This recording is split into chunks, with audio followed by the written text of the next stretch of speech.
Hello everybody and welcome to the final day of the Gizmos and Gadgets NA Regional Finals. My name is Nekkra and I'm your desk host this weekend, joined by an incredible team of casters that have walked you through all of the action so far and will continue to do so for the remainder of the weekend. But let's talk about how we got here, because it is the final day and we have covered so much action so far over the past 2 days. We only have one lobby remaining, and that was after we had to cut the competition down from 24 of North America's finest tacticians. Today, we've got 6 games to determine who is going to be NA's representatives at the World Championships.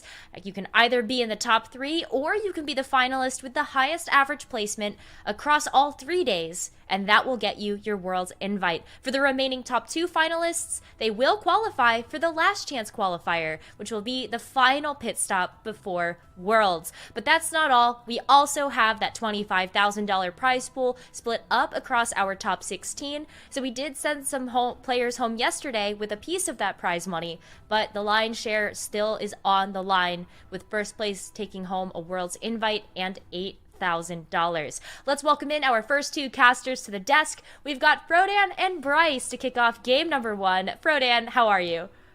I'm doing good. I'm feeling good. I'm looking good. Not as good as my co-caster Bryce Blum. Are you ripping off my style? What's going on over here? Look, I officiated Dan's wedding in this suit. It is only fitting that I busted out once again for Championship Sunday. We are finally here, 8 players left in the North American Regional Championships, and I cannot wait to get into the lobbies. It's going to be such a good day of competition. And let's talk about, who's here. We've got a chance to look at all of our players so far. We've got 8 players, but we also have to talk about what they've done in the past few days to get them up to this point, because the tournament meta has definitely shaken up over the past few days. So you can see kind of standard stuff here. I feel like Arcanist has been really, really powerful for a lot of these players, but it does look like, Bryce, it rose in popularity a lot when you look at day 1 to day 2. Yeah, it definitely did. I think it's because a lot of the AP players were surviving, and it was like the culling, right? You started off with basically the entire field wanting to play AD flex, and slowly but surely we kind of whittled off of some of those AD players, and therefore the Arcanist play, the AP flexers were kind of on the rise heading into day 2. We definitely have a few of them left over today in Ramblin', Goobums, and Aniko, so expect to see some more Arcanist play today. You also have Robin potentially in the mix there as well. Dan, what else jumps out about you about the compositions that we've seen over the course of day 1 and 2? Yeah, I would say that there's a couple of interesting, more abstract comps, like what is Sniper Bodyguard? You're just listing 2 traits that are available in the current set. And the answer is that it really depends on how they want to set up. And ultimately, a Sniper Bodyguard is usually something people land on, right? There's a lot of paths to get there, to like a Zeri Jhin board that has a very powerful front line, maybe even having Galio or Braum top end. So I would say that comp in the middle feels a little bit fake to me, because I think most people are just defaulting to like that Jay Seri generic bodyguard front line as a way to fight against Sivir if they're not hitting those units. So I think that you can consolidate a couple of these compositions. There's also some tech that people have been busting out with Sniper like Misfortune that I don't necessarily know if people are going to be playing it very often. The only person that's logged it, as far as I know, is Ramblin', who's featured in our top 8. So we'll see if people end up sticking to what they know, or perhaps even more additional unusual tech will be whipped out on the final day of competition. Definitely seen a lot of players innovate, and you bring a good point that, context is very important when taking a look at these statistics, especially Reroll Warwick. Pretty sure that's actually just for DQA.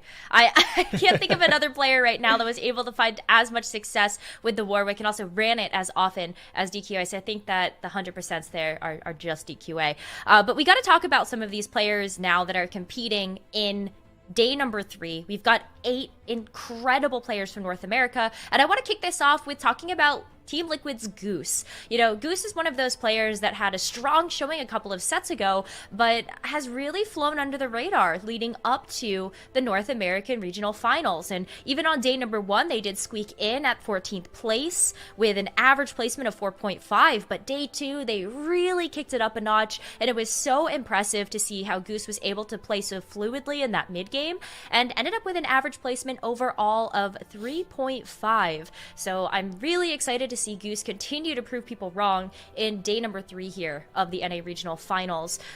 Bryce, who do you got to talk about?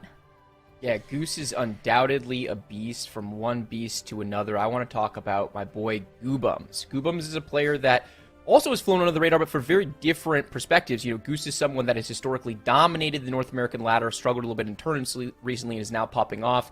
Goobums has been a relatively inconsistent player, both on ladder and on in tournaments. There are moments where the tech that Goobums has innovated is kind of top of the meta, and he seems to do very well, both in ladder and on tournaments. This is a new version of Goobums, though. He's no longer a one-trick. He is kind of shaken off that mantle, and he is the most flexible player in the field. He has started to really put on a show in some of the later tournaments of set 6 and 6.5, and as a result, he is playing among the best teamfight tactics in this field. I think Goobums is in the process of cementing himself as one of the top 5 players in North America. Only 2 bot 4s so far in this tournament. No bot 2s. Goobums is an absolute monster. Oh my gosh, yeah. I mean, Goobums ended up walking away with the top points, I think, on day number 1. So definitely proving a lot of people that they are here to play some incredible TFT. But also, Frodan, we've got to talk about Milk. Oh yeah, from Goose to Goob to Guy. Well, Milk Guy. Let's talk a little bit about Milk and how he's just one of the more interesting players to follow in Teamfight Tag, not only because of his many assortment of one-liners and emote responses to any situation that he's put in, but also because he had so much uncertainty going into day number 3. And you know, Milk's a good friend of mine, and we've grown pretty close over the past year or so. But I didn't know what his condition was going to be coming into this weekend. He thought that he was going to get crushed by everybody contesting his line of play, focusing on Sivir. And he told me, and we were talking about it a little bit, he feels like if he can make it past this patch, he will be completely dialed and locked in for Worlds. He said that everything in 6.5 is just on the cusp of clicking, and he feels like he's almost there, but he needs to get past regional. So from Milk's perspective, today is the day where it all comes together. Has he had enough time to build up knowledge of the patch? Can he lead into that momentum going to the World Championship and carry that all the way to a potential another top 3 or better for the entire World Championship? I'm really excited for Milk today. I'm really excited for all of these players because I think there's a consistent storyline here, and that is they have a lot to prove. And so, you know, taking a look at the whole field of competition, I feel like that also follows through to a couple of our other players. I'm kind of looking at Solus right now, who also has a chance to get back to the World Championships if they are able to qualify from this tournament. And then you also have Aniko, I think, was another player that I was seeing some of his tweets yesterday, maybe not feeling super great about his play in day number 2, but really wants to step it back up, Dan, for day number 3. Oh yeah, so let's throw it all out the window. The only thing that really matters in the big scheme of things for right now is who are the top 3 players qualifying. From there, what's the highest average placement throughout the entire tournament? But most players don't want to even subject themselves to it because, yes, some players like DQA do have very high average placement, but we've seen some top players string together a couple of bot 2s in a row, and that really destroys your AVP. So let's just focus on game plan. What I'm also very interested is anybody who is in between trees, like Robin Songs, the reigning North American champion, is he going to be leaning more away from the AD tree, seeing that there's players like Milk, like DQA, like Goose in the lobby, and even Solus? So then we might have a split down the middle, which will be very fascinating to see how those flex players adapt. Yeah, I mean, Bryce, I think that begs a really interesting question, is that we have seen a lot of players that play more flexibly find a lot of success over the past 2 days. But what happens when you just have one single lobby and there's a lot less variance in who you're going to play now? Yeah, it's such an interesting part of the final day of a tournament. We're no longer reshuffling lobbies after every 2 games, so it's not like you have to play kind of across the whole field. A mini meta is going to emerge in this field, and we have the early suggestions of what that's going to be. We have a few people leaning towards the AP tree, we have a few people leaning towards the AD tree, and then we have a couple people that are somewhere in between. And so lobby by lobby, we're going to have to see how all this shakes out. It's going to be fun to watch. Yeah, absolutely. And I cannot wait to get the action started. We are just about ready to jump into game. But while we're doing that, head over to fantasytft.com. The stock market is open, and get your predictions in as we enter into game number 1. Thank you very much. Welcome, ladies and gentlemen, good tacticians around the world who are watching the North American Regional Finals. This is the last day of competition. It's Championship Sunday. After today, we'll find out who will be joining us in the World Champions for the Gizmos and Gadgets finale happening in just over a month. It's Frodan and Bryce. I'm here to bring you the action with leading point getter from day number 2, DQA, who is on a tear. Now, a lot of players have been looking at DQA and saying, you know what, this guy is really good. He's also getting really lucky. We'll see if he's able to keep up that momentum and he can shed some of that criticism, because I'm sure no player wants to prove that he doesn't need luck more than DQA right now. Yeah, DQA is still somehow underrated despite being such a strong performer in set 4 and making it really deep run in the World Championship. DQA is someone that when he applies his mind to the game of TFT, he is an absolute monster. And while he's not fully dialed in for this event just because he hasn't had quite the same amount of time to prepare as some of the other players because he had some other things going on, he's taking a narrow approach. He's playing around the AD flex tree, leaning heavily towards Warwick when he gets the conditions for it. So the opening augment is very important for him. Is this something that necessarily pushes towards Warwick? He's got some great options here, actually. All 3 of these very powerful. I don't expect him to take Sniper's Nest. I have not seen DQA play Snipers yet this tournament, despite the fact that it's very good. Cyber Shell is definitely the more generic option here. Keeps him the most flexible, and it gives him the ability to kind of spread his components around early and get power from his item components without having to slam a completed item. Fascinating for DQA to have such a good opening set of augments that leans into what he wants to play. If you look at the data, if you're just willing to take it at face value, DQA took the worst performing augment, but it's also the most flexible because Cybernetic Shell doesn't commit you to any specific tree because everybody would love armor and health. However, that being said, Sniper's Nest is a really good opportunity. So you might see DQA pass it, but other players who are well versed in that, probably not. Let's go ahead and take a look at how his board seems at the moment. A Jarvan Do and an Ezreal. A little bit of an awkward board here. Doesn't seem like DK will be streaking very easily unless other people are open forwarding as well, as I don't feel like this is a very naturally strong start here for DQA. No, it's definitely not a super strong start. He chooses to actually slam this Locket of the Iron Solari, one of the best early game items, so not spreading out his components in full, going up against Milk Guy, who has this Nocturne too and gets early access. This is actually a tough fight to call. Neither of these boards have a very high amount of damage, but this 2-star Nocturne is starting to wreak havoc. Unless the damage is able to turn on to the Nocturne early, it looks like we're going to have Milk Guy winning the opening fight. Yeah, and a nice win for Milk, given that he saw that DQA has been slamming items, although I'm not entirely sure that it's set in stone, just because there's some units that are on the verge of dying, and if things end up winning to overtime, you never know how things end up spanning out to 2-star Jarvan, and that's a lot of armor for the Poppy to get through. Perhaps one more cast aside. I'll favor Milk, but a very good loss here at DQA. Yeah, very good loss, kills all of the units but one, so not a bad start for DQA, especially he's able to lean a little bit into loss streaking.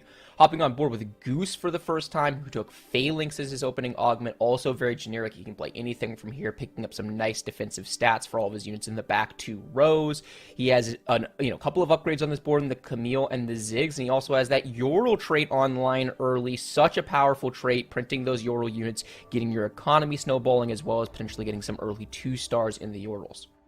Yep, that's right. It seems like multiple players starting off with a Nico's opening, and it happens to be players who are very flexible with their 4-cost AD play in DQA and Goose. Although I do wonder how they want to use it. We've been seeing players utilize their Nico's also on 3-cost units if it feels like they get enough tempo. Although tempo isn't really exactly that's all that's on Goose's mind, given that he is playing that Yordle start. Yordle's notorious for being a little bit on the weaker side on average per unit. And therefore, you're expecting not always to streak. And if you're able to streak and combine units, usually you're in a good spot. But this is very much within the range of expectation for Goose. Just needs to hit any of these units on his bench as 2 stars, and we'll be cooking. Wow, he doesn't have any units on his bench, but he does have a Vex pair already, potentially very powerful. Goose has been leaning much more towards the AD tree, and we see him holding the Innovator units on the right side, has that Singe 2, has the Ezreal pair. Innovators are a tree that were really popular earlier in the set. Even earlier in the patch, we saw a lot of Innovator play, but we have not seen a lot of Innovators this tournament. Goose is actually the only player in the field that I'm aware of that's been leaning towards that Innovator opening, and you know what? He might have something there because Goose's early games have been some of the best in the field. Yeah, it's fascinating because if you look, a lot of people talk about how Innovators are very strong in the data, but that's the reason why is because on ladder it's very safe and a lot of people know how to play that build. If you look at Innovators a little bit more under the lens of tournament high tempo environments, if you're not hitting those 2-star Innovators, you actually get punished heavily and you're still falling behind economically relative to other people. And climbing back in the mid game is going to be more difficult, especially in this kind of lobby. So I'm not entirely surprised to see Innovators not super popular. That being said, Goose might show us the way here as he goes for a pre-level. As we go into the stage 2 carousel, take a look at what people have with their augments. Yeah, and it looks like we actually have, just looking around the carousel, we see 2 people went to level 5 off cadence on 2-3, Ramblin and Goobums, and judging by the fact that Goobums is 100 HP and Ramblin does not, I think it's very likely they fought each other, so a very big stage 2 fight early with both players spending a little bit of extra gold to level ahead of curve. They do fight each other, which is what both of them were worried about, and then Goobums is able to reign supreme in that fight, so a very big momentum play early on for Goobums and a tough loss for Ramblin. All right, but as you can see, pretty much everybody is at level 5, even Solus. Solus chose an Innovator emblem from the tome. So we talked about how Innovators have been super popular, you know, showing up every now and then in, say, like Twitch rerolls, for example. But now Solus has an Innovator emblem, enticing him to build vertical Innovators. And this was a build that's been super popular and also under fire for being too strong. In fact, the next upcoming patch is going to completely change Innovators in the form of augments. So I'm curious to see how Solus is going to be able to convert that in the mid game. Yeah, it'd be very interesting. And Solus is a player that has not played a ton of TFT recently, so he might be stuck in old world. The last time he was playing a bunch of TFT, 7 Innovators and the Innovator tree in general was broken. So, you know what? The Innovators have been struggling overall recently. Goose has been using it to play early mid and pivoting out of it late. But when you have the spatula, it's such a big difference. It gets you access to the dragon, which can create so much powerful CC on the board later on. And it also means that you can get your bear online earlier because it's so easy to find 5 of them. So there's a lot of potential for Solus, who is actually was loss streaking and just snapped that loss streak and getting a win. Yeah, and a player that has been doing excellently all weekend long and has been win streaking quite often is Goobums. Now, I know Goobums right now, the talk of the town is around his flexible play. He's played 10 composition across 12 different lobbies, which already tells to show you this man really understands the set on a deep level. But even more so, one of the claims to fame of what Goobums has as an edge over the field was his fantastic early game. You can kind of see that. Nothing really outstanding, just solid 2-stars across the board. No Innovators, but enough of an early game presence with the Sunfire Cape and a lot of health and stats should be good. Although, what a troll flip from the enemy Singe. His 2-star Singe is now sitting in the corner, which might actually make this fight a little bit more favored towards Solus if he's able to get the kills on the other units. With just 1-star Ezreal, 1-star Corki, I think it might come up just a little bit short. There's just too much HP coming out here from Goobums, and a successful 5 streak on stage 2. Whew, Goobums breathes a sigh of relief because if he had lost his 5-win streak going into Krugs because one of his important 2-star units gets flipped into the corner and stuck there for half the fight, that would have been absolutely brutal. So, he breathes that sigh of relief, not bad at 100 HP. Ramblin lost that one fight on stage 2-5, 2 Gooms or 2-4. So, we are on board with Ramblin, who has generically powerful AP items. This Gunblade Morello combination is something that we have seen Ramblin building time and time again. There are a lot of good Gunblade holders right now. Obviously, Ari being one of them. Ramblin's been able to actually make Renata work a couple of times this tournament, one of the only players playing around that champion, along with Aniko. And then Morello Namicon, just a generically powerful item that really can be played in AD or AP. Anti-heal, so valuable in the meta right now. Oh my goodness, what is happening? More Nikos are appearing out of everywhere.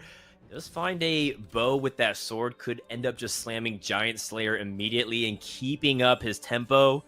That's exactly what Ramblin's going to do. Ramblin, one of the pioneers of the AP tree, as you mentioned. What is he going to do for his mid game? We've been seeing him push the levels of greed. I remember watching one of his games yesterday where he was utilizing Ziggs 2 carry in stage 5. Ends up finding the Malzahar though. So he sells, re-itemizes, and now this is a strong board setting himself up for stage 3. Yeah, absolutely is. Ziggs 2 is nice, but Malzahar 1, a much more consistent carry. Ziggs misses bombs a lot of time, takes longer to cast in the fight, so I really like this play from Ramblin. He is such a versatile player in that AP tree, going up against Robin, who looks like they're preparing for a 3-2 roll down, has slammed no items yet. He has that makeshift armor, so he's saying, I'm getting maximum value on my augments this way by putting the tanky stats on all my units, but not slamming any items is very unusual for a player like Robin, who tends to play a more tempo-oriented style. Already down at 60 HP, but hey, he's not alone. We have Solus at 60 HP and Aniko at 56. And you can already see some of the overlap, right? Iniko, Robin, and Ramblin all angling for that AP to start things off here. And Iniko's pretty deep. He finds a couple of 2-star 2 costs. It's exactly the kind of units you're rolling for here at level 6. The way it usually works is level 5, you roll for 1. Level 6, you roll for 2s. Level 7, you roll for 3s. 8s to 4s. And that's kind of the curve that people tend to follow as it goes on. So you don't want to roll from too much more. Don't get super greedy. Iniko doesn't have Yordles in either. So, if he loses here, actually not the end of the world considering he's at max loss streak for gold, but he does have a pretty powerful board as well.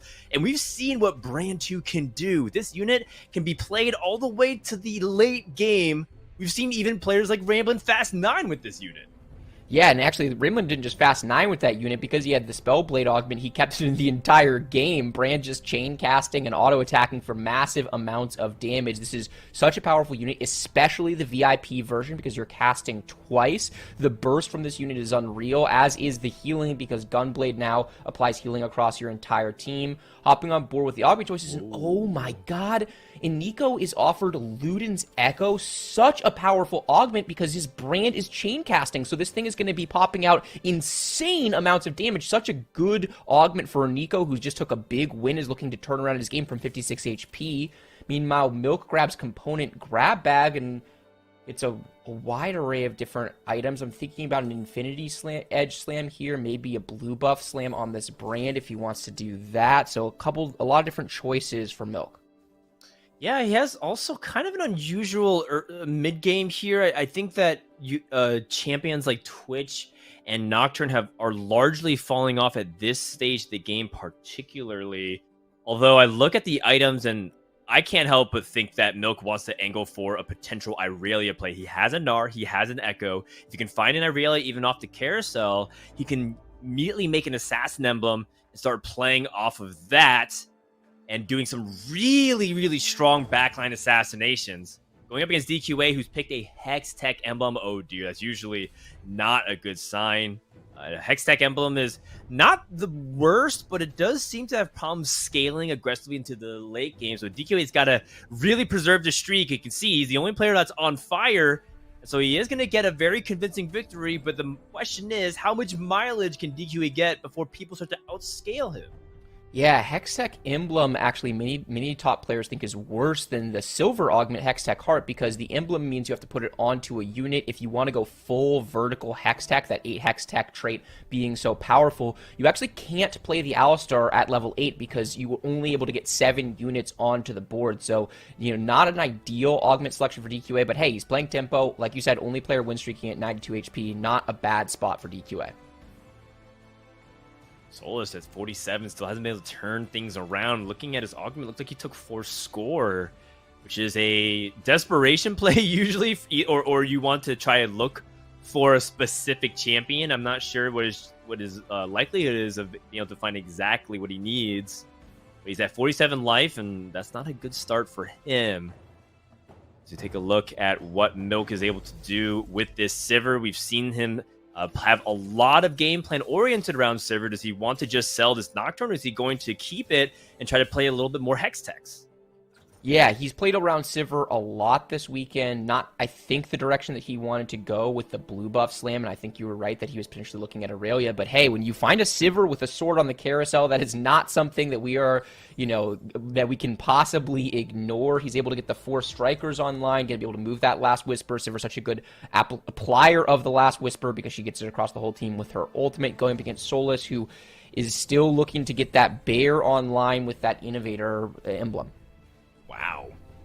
Ends up committing to an Infinity Edge Last Whisper because that is the most powerful combination. Yes, in an ideal world, you get to have the Assassin, you get the Aurelia. I mean, heck, you get the 6 strikers as well. But that's part of what makes it so interesting is that the Spatula is very flexible in this comp in particular. You could even just commit to a striker emblem and try to play vertical strikers that way instead of trying to hard force an Assassin setup off of a Socialite Hex, which maybe Milk doesn't even get that actual unit combination for.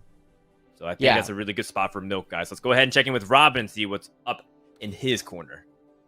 So Robin has a board that looks a heck of a lot like the worst version of Nico's board. He does have that Brand with the blue buff and the Gunblade, but it's not the VIP version of Brand. We see the VIP version of Brand on Robin's bench. He would love to find a way to have that upgraded, have those items on it, and make that Brand functionally twice as powerful. Also does wind up with some strong augments here, getting great value out of this makeshift because none of the units have items on them except for this Brand.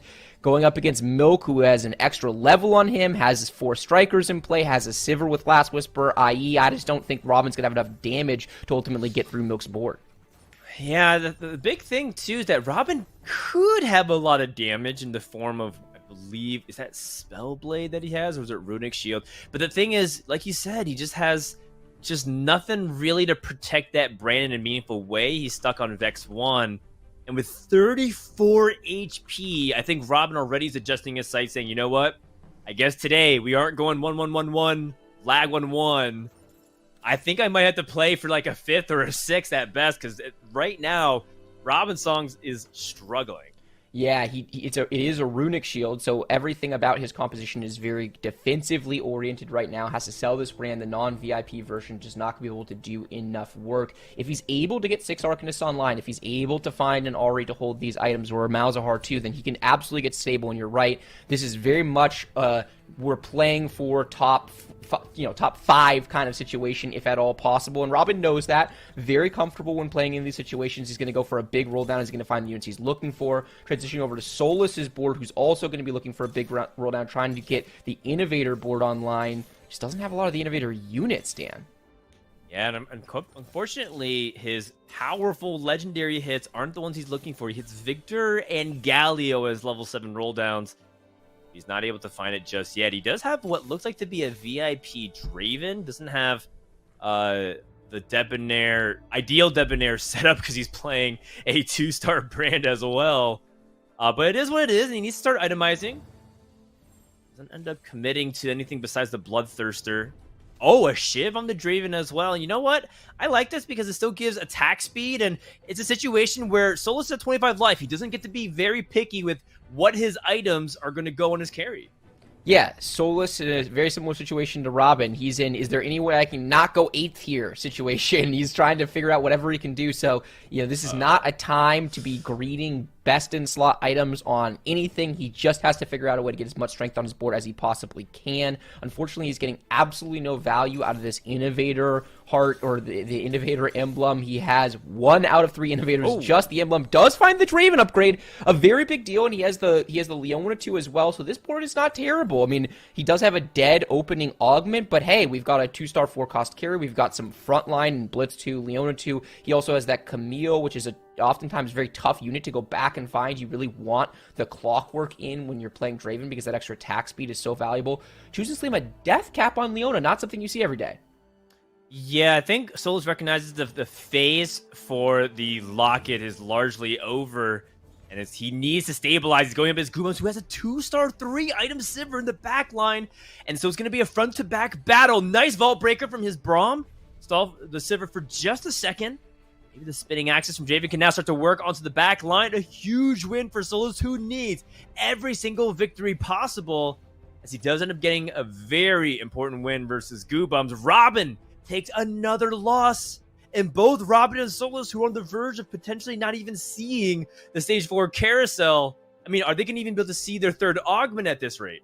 Yeah, I don't know if Robin's going to be able to. I think Solus has a decent shot. We have seen a number of AP players in the lobby, which is tough for Solus, but basically anytime he plays a AD-oriented board, Solus is very likely to win. As we saw there, Goobums had a 2-star Sivir with a bunch of upgrades, a really strong stage 4 board, but just not able to get out the damage, particularly because he lacked the last Whisper itemization to shred all of this armor on the 4 bodyguard composition, going up against Robin, who theoretically has a good matchup, playing this Ahri into bodyguards. The armor's not going to be able to do a lot, but the board quality for Robin is just so much weaker than it is for Solus.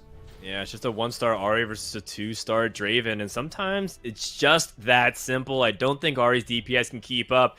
And Robin, who ends up playing a very contested tree at this stage, has to take out this Draven, but the Bloodthirst are able to keep him alive. Is Robin going to be able to survive? It looks like it's just a 1-unit loss. So at the very least, we get to take a look at the carousel. Robin's down to his last life. Spam the BT diffs in the chat, people, because that was a BT diff if I have ever seen one. Critical fight win for Solus in such a tough spot for Robin. I'm honestly not sure what he's going to be able to do come back from that spot, but if anyone is capable, it is Robin Songs. We've already seen him with a 1 HP comeback in the tournament, although it was a much different game, a Merc cash out, and he was in just a much stronger position. Milk passes up a spatula. We know that he had a floating spatula, and I wonder if he's already committed to it, considering that he's streaking, so maybe he went for full tempo. But for him to pass up a Tactician's Crown is quite rare. I know he loves going for those items, especially in this mid stages of the game. But mid-game is over. Now we're entering the beginning of the late game phase to see if people can get their 2-star 4 costs online on the earlier side. Whole suite of them available for Inigo, but none of them really fit right now, at least not easily.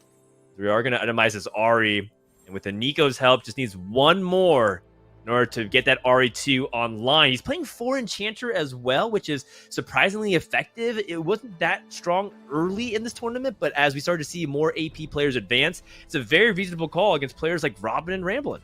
Yeah, I really like this line from Nico. He's one of the players that when he plays in the Arcanist tree is rarely going full vertical Arcanist. He really, really likes the Enchanters because it makes some of these mirror matchups so good, but he does have the weaker version of the board right now, just a bunch of 1-stars, so even though he has a really good matchup into Ramblin', it's great timing for Ramblin' to get a chance to play this. The Morello Nomicon just able to do so much work, and all this healing that would theoretically be coming out from the Enchanter board is just not meant to be. Ramblin' takes a very big fight win into Nico.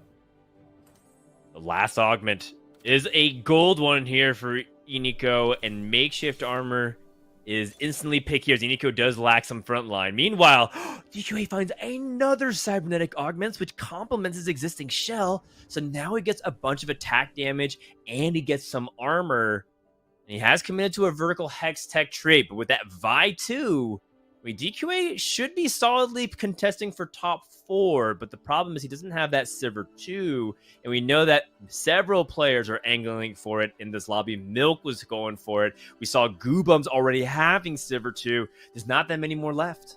Yeah, there are not very many more left. Both Milk and Goobums have Sivir 2 online. That being said, this Nico's help is a really big deal for DQA. He just needs to find one more copy of them, and like you said, he's in solid top 4 position. This is not a board we often see winning lobbies unless the lobby is relatively low roll, relatively low in overall power level, but DQA in an okay spot if he's going to be able to find that Sivir going up against a Nico with the last second reposition from DQA, and the angling on the Ahri is just going to be focused on the front line for now, but the CC is away from the Ahri as well. Yep. It looks like the Pulverize does miss the Ari, so nice little maneuver there from Iniko to swap sides. But the secondary Pulverize is just stunning so many of these units. And as long as you give Sivir time, it's going to be able to work. The Blitz Hook pulls the Sivir within range, and so the Orbs of Deception are able to catch it. But I just worry about the lack of damage. This cow will not quit. Yeah, this cow will not quit, and the Vi... This is Violet from Arcane, beautifully dodges that last ultimate from Ari, gets on the backside and CCs to get a fight win. DQA Sivir gets hooked, and it looks scary for a moment, but able to get a back-to-back win for DQA. Very important, preserving 46 HP. Robin, unfortunately, has been eliminated as our first 8th place. Someone had to do it. Taking a broader look at the lobby, it is really, really close. You have 2 people way below the lobby in HP. Solus at 5 and Nico at 17. And then everyone else is incredibly close. Just 14 HP separates 1st through 5th place here. A couple of more units drop here. DK trying to recover his economy. He needs to go to 8. We'll talk there. Goobums also with level 8. You've been seeing a slower cadence to go to 8 to get a little bit more gold. Let's see what Goobums can do with it. He finds a Zeri. I'm not entirely sure how much he's willing to transition off this 2-star Sivir carry. At least not for a bit. And you can see that he's been very flexible. But Jace in the shop? It's very nice. It's a better innovator than the 2-star Zillion. Puts that in immediately. Jace has some very strong synergy in particular with Sivir. And look at this from Goobums' heads-up play, recognizing that he has double cybernetics. Instead of greeting for a Thief's Gloves, spreads out the components to try to maximize both the implants and the uplink in the fight against Solus, trying to eliminate the god of TFT himself and send him in 7th. Yeah, last time we looked at these boards, the bodyguards was just too much for Goobums to get through, but the quality of Goobums' board has improved drastically since that time, and this sort of scuffed Draven build is just not meant to be. Solus out in 7th place. I love what Goobums is doing. He is playing around his augments so well in this game. He is able to get a lot of value out of the dual cybernetic augments, and this is a very unusual board, representative of exactly the type of beautiful team fight tactics that Goobums has been playing all weekend. Anyone who thinks about Sivir is thinking about basically 2 versions. You play around a vertical striker version, or you play around a vertical hextech version. Sometimes you play a splash of good units, but Innovator Kimtech Sivir, that is not something I have seen yet this tournament. It's just so strange, and I think right now, the name of the game here for Goobums is just hold serve, because he's clearly playing for top 4. This is not exactly a board that caps out at a 1st place finish.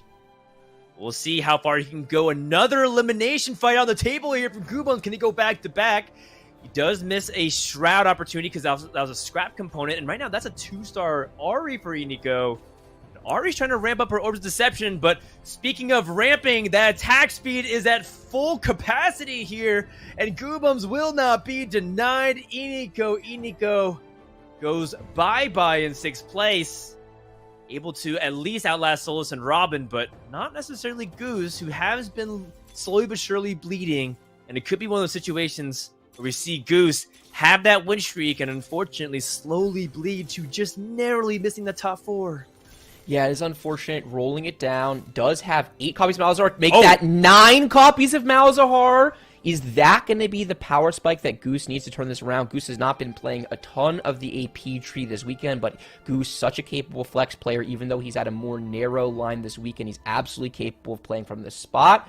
Going up against Goobums' board, is Goobums going to be able to do it? The Zac is on the right side. Is Zac going to be able to maybe pull this Malzahar, which has been enforced as well? Just everything is also crowding around, which makes it so easy for big AoE. Here comes the Chaos Rays in just a moment.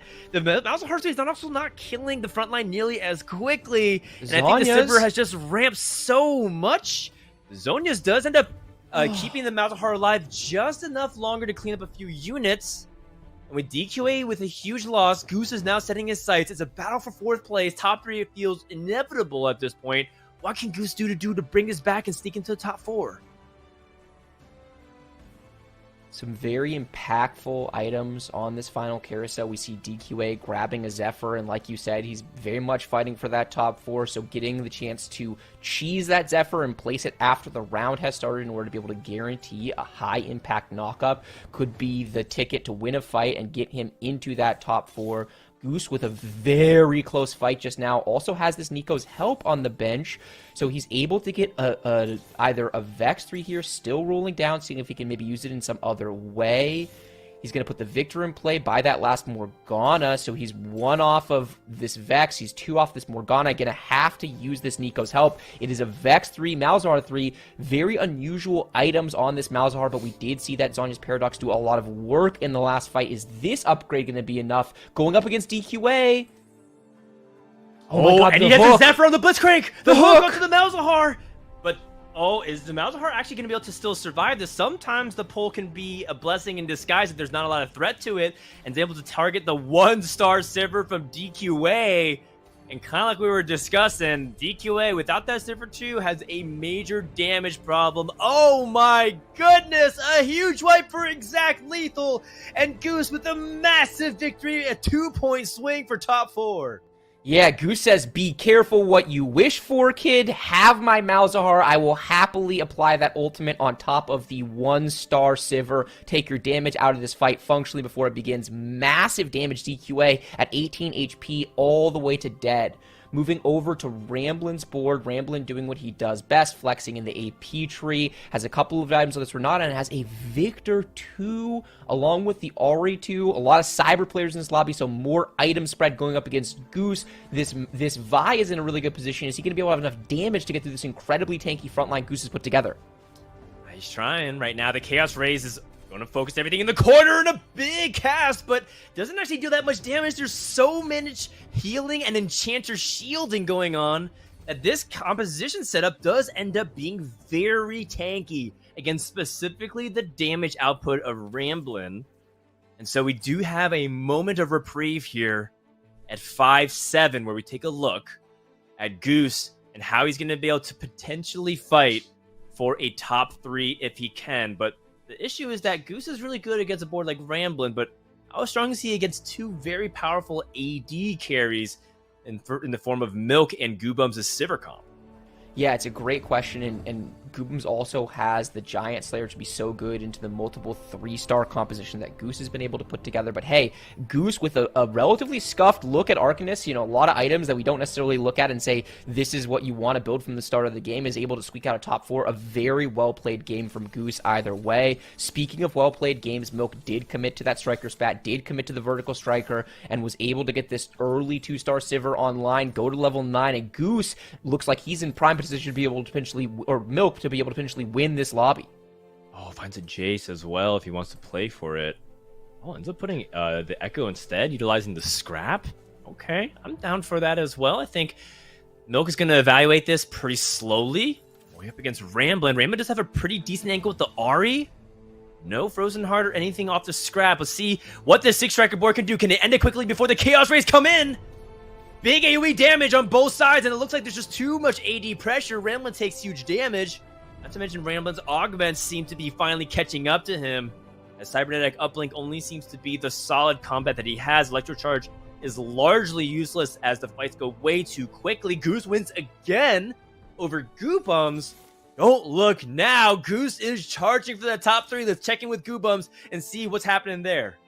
Yeah, Goobums, we talked about earlier with a board that looks like it can top 4, but very tough to top 1, is able to get to level 9. And what a shop! He hits the Jace too. He also gets Silco to be able to go onto this board, which is going to be such high value to keep some of these frontliners alive, to be casting longer, and then once his backline starts taking damage, hopefully get some casts there so they can pump out extra DPS. Going with the staggered frontline position, this is very creative. Is it going to be able to pull the DPS away from his main carry? It is! Is this Renata ult going to get onto the Sivir? It depends on where the Toxic Wave goes. It does. And a follow-up Chaos Rays doesn't end up getting a lot of damage. And now here comes Goobums' ramp. Ramblin had his fun, but it looks like there's just too much health.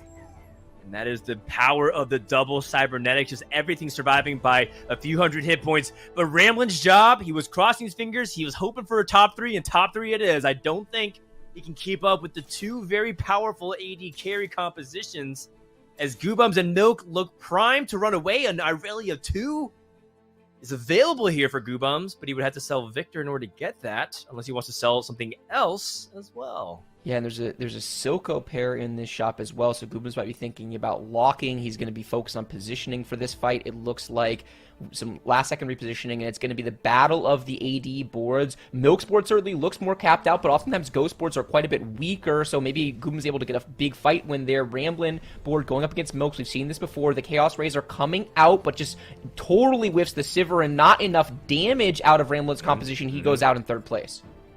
An excellent third place from Ramblin'. I think that is something he'll be ultimately satisfied with, because I just don't think he can compete with these combinations of augments, items, and board presence from the two players. Stage 6 Carousel would take a look. Is there any specific item combination they're looking for? They're just going to take best possible item. A Titan's Resolve for Milk to keep himself a little bit more versatile. Gubams actually did not take an item there. It looked like he wanted to go for something else. He winds up grabbing the Zeri with the Jeweled Gauntlet, so at least he gets a high-cost unit that has a completed item on it. We look at the split screen, and we're trying to figure out exactly what's happening here. These boards are mirror images of each other, but in many ways, it looks like Milk is just the stronger version of the board. The 7, or the full vertical striker, 6 striker, can be so powerful. Goom slowly transitioning over his board, needs to be able to get some upgrades, because having a Singed on his board, holding this Morello at the end of this game, just feels like it's not going to cut it against the unbelievable power on Milk's side of the field. And Milk cuts to Orianna, recognizing that Enchanter's not super powerful. The Aurelian Force allows her to actually focus onto the backline and start getting her Blazers recharges immediately. There's so much chaos, but there's so much frontline for Gubams. I'm not sure if Milk was ready for that. Finds Jace too, and now we can start fighting a little bit more on even footing. In terms of pound-for-pound unit quality, there's more gold invested onto the board for Gubams the previous fight. With Vi 2 and Jace 2. Now things are heating up.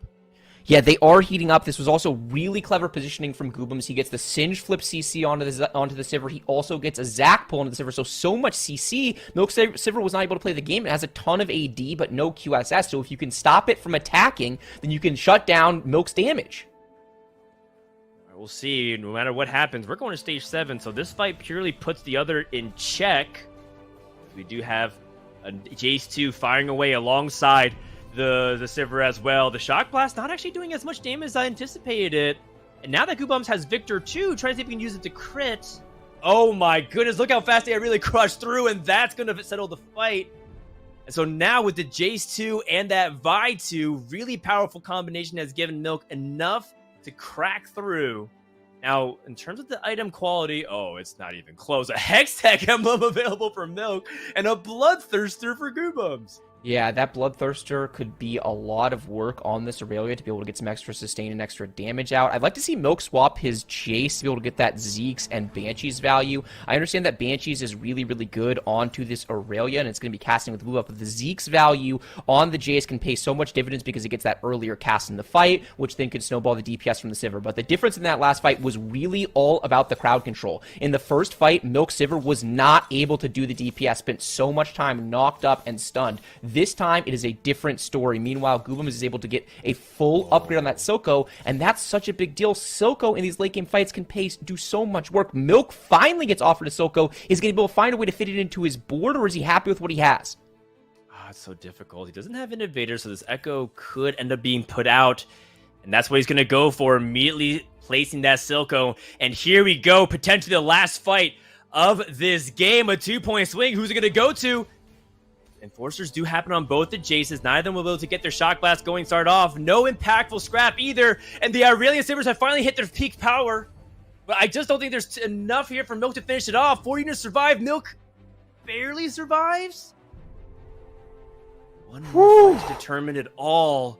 Can Milk make any final micro adjustments to win this game?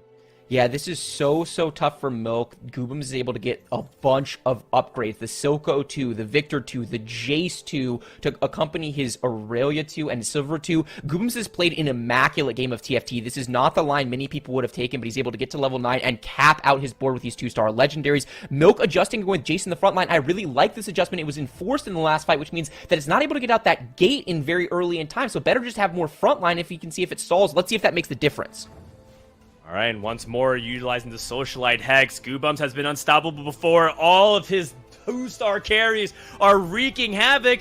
And I don't know if Milk has enough to be able to get through because there's still 3 carries alive. The Chaos Rays doesn't finish the silver though. Milk going for it. It is not successful, and Goobum's able to clutch out a Game 1 victory, picking right where he left off yesterday. Wow, what a well-played game from Goobums. Builds an unusual version of the Sivir board in Stage 5, decides it's able to be stable enough to not panic. He doesn't roll for the more traditional Sivir units. He builds up his economy, he goes to level 9, and he caps out his board playing around legendary units. When you talk to Goobums, he says that he thinks his biggest weakness as a player right now is exactly that. He struggles to cap out boards. That was a masterful performance from Goobums in terms of how do you build a board that is capable of winning a lobby. He's been playing absolutely phenomenal TFT throughout the weekend, gets a good night of sleep, and comes back and picks up right where he left off. Whew, that was such an exciting game to watch, and like I want to dive just quickly into what made that composition so spectacular, right? You know, when we take a look at kind of the data of what we consider to be kind of a typical Sivir carry. We had 4 or 6 Hextech Sivir carry over the last couple of days. We also had 5 Innovator Sivir carry. And so when you take a look at that, Dan, why was it that the Innovator Chemtech was so interesting for Goobums? The Chemtech Innovator was particularly interesting because Goobums recognized that his augment combination was very powerful, right? We're not going to make any mistake. When you're able to put any 2 cybernetic augments together, you generally have a very strong board that scales to the late stages of the game. And that's where I think a lot of people have a little bit of a disconnect. They think, why am I going to play low-quality units like Singed, for example, in the late stages? And it's because if you give enough stats to any champion, it ends up being quite useful. And Goobums was able to ride that momentum wave saying, hey, look, I'm not going to replace units like my 2-star Zillion and my 2-star Singed for a long time unless I can justify an upgrade. If anything, it's just good, solid, fundamental TFT. Goobums able to see beyond just the synergy bar, beyond just the eye test of what the units look like on the board in the middle of Stage 5, and was able to, of course, hit when it really mattered, right? He was able to hit this 2-star Jace a little bit quicker. He hit the 2-star Silco. So yes, he had that edge over Milk, but he was rewarded for very strong recognition of that situation. And just taking a look at how the top 3 played out, I mean, these are the 3 players, Rambling, Goobums, and Milk, that I think everyone is most afraid of right now. And they start off with a top 3. I think the rest of the lobby is already a little bit people shaken. Yeah, I think I would be too. I mean, Bryce, you know, when we take a look at the top 3, why are they so scary? You know, what makes those 3 players in particular players to look out for, and how do you even go about being in contention with those players?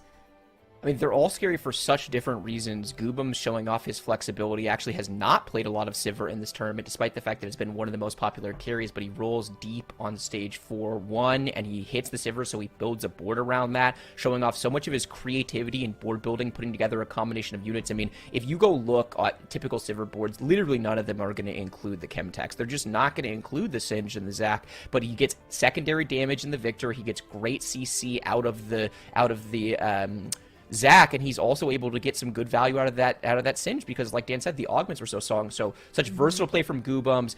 Ramblin doing what Ramblin does best, playing the AP flex tree to perfection, gets a nice third here, and Milk, who came in kind of intending to be a Sivir one trick, hits the units he's looking for, builds a really nice vertical striker board, and that 1-in-1 was so back and forth. It was really interesting to see the chess match. I like some of the adaptations from both those players. So all 3 players in the top 3, and the top 4 really. Goose played a great game as well with that kind of scuffed version of Arcanist. So it was really, really well played top 4 this game. Yeah, and especially because Goose was able to even make it into the top 4. I think that was really strong from him, being able to move up a couple of those placements in that game. But this is where the standings are just right now. We still have 5 more games to go. And Dan, especially when you take a look at Robin getting an 8th place there, I feel like that was more of a series of unfortunate events for him to kick off this first game. Yeah, I think there's no doubt that Robin's situation looked quite unfortunate. It seemed to be on the lower end of power relative to other people's augments. That being said, he also got punished for greed. And this is something that you're going to be starting to see a little bit more often, which is Robin said, you know what, I'm okay with losing a lot on Stage 2 in order to get a really strong Stage 3 roll down, and he didn't get it. And this is the risk and reward that I think a lot of players have been criticizing more often. Yes, Yordle's early game helps ramp your economy. Yes, it builds really nice bridge to Arcanist, but he didn't even necessarily get the hits as easily as he could because he was contested. So this is actually a knock on the lack of flexibility in terms of Robin's AP play. He knows how to play 1 or 2 AP builds phenomenally, but when those 2 paths are contested and closed off, Robin gets put under the gun, and he lost way too much HP to catch up. Eventually, he found an okay-ish board, but just that advantage and lead that everybody else had is just going to put the nail in the coffin. And so Robin, a player who's statistically not one of the better lose streak players, ends up fulfilling his own prophecy of, you know what, I think sometimes I just go away from that spot. And unfortunately, he did. Well, there's still a lot of room for these standings to change, and maybe we'll get more of an insight as to why, Goose's innovator start is so good and is able to get him so much success. We are going to take a quick break to get ready for our game number 2, but while we do that, check out fantasytft.com. We only have 1 lobby to follow today, so hopefully it's not too hard to follow along with what the stock market is doing right now after that game number 1. When we come back, we're going to have more of the NA Regional Finals.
Welcome back to the Gizmos and Gadgets NA Regional Finals, and let's welcome in Admirable and Doa to the casting desk to take us through this upcoming game.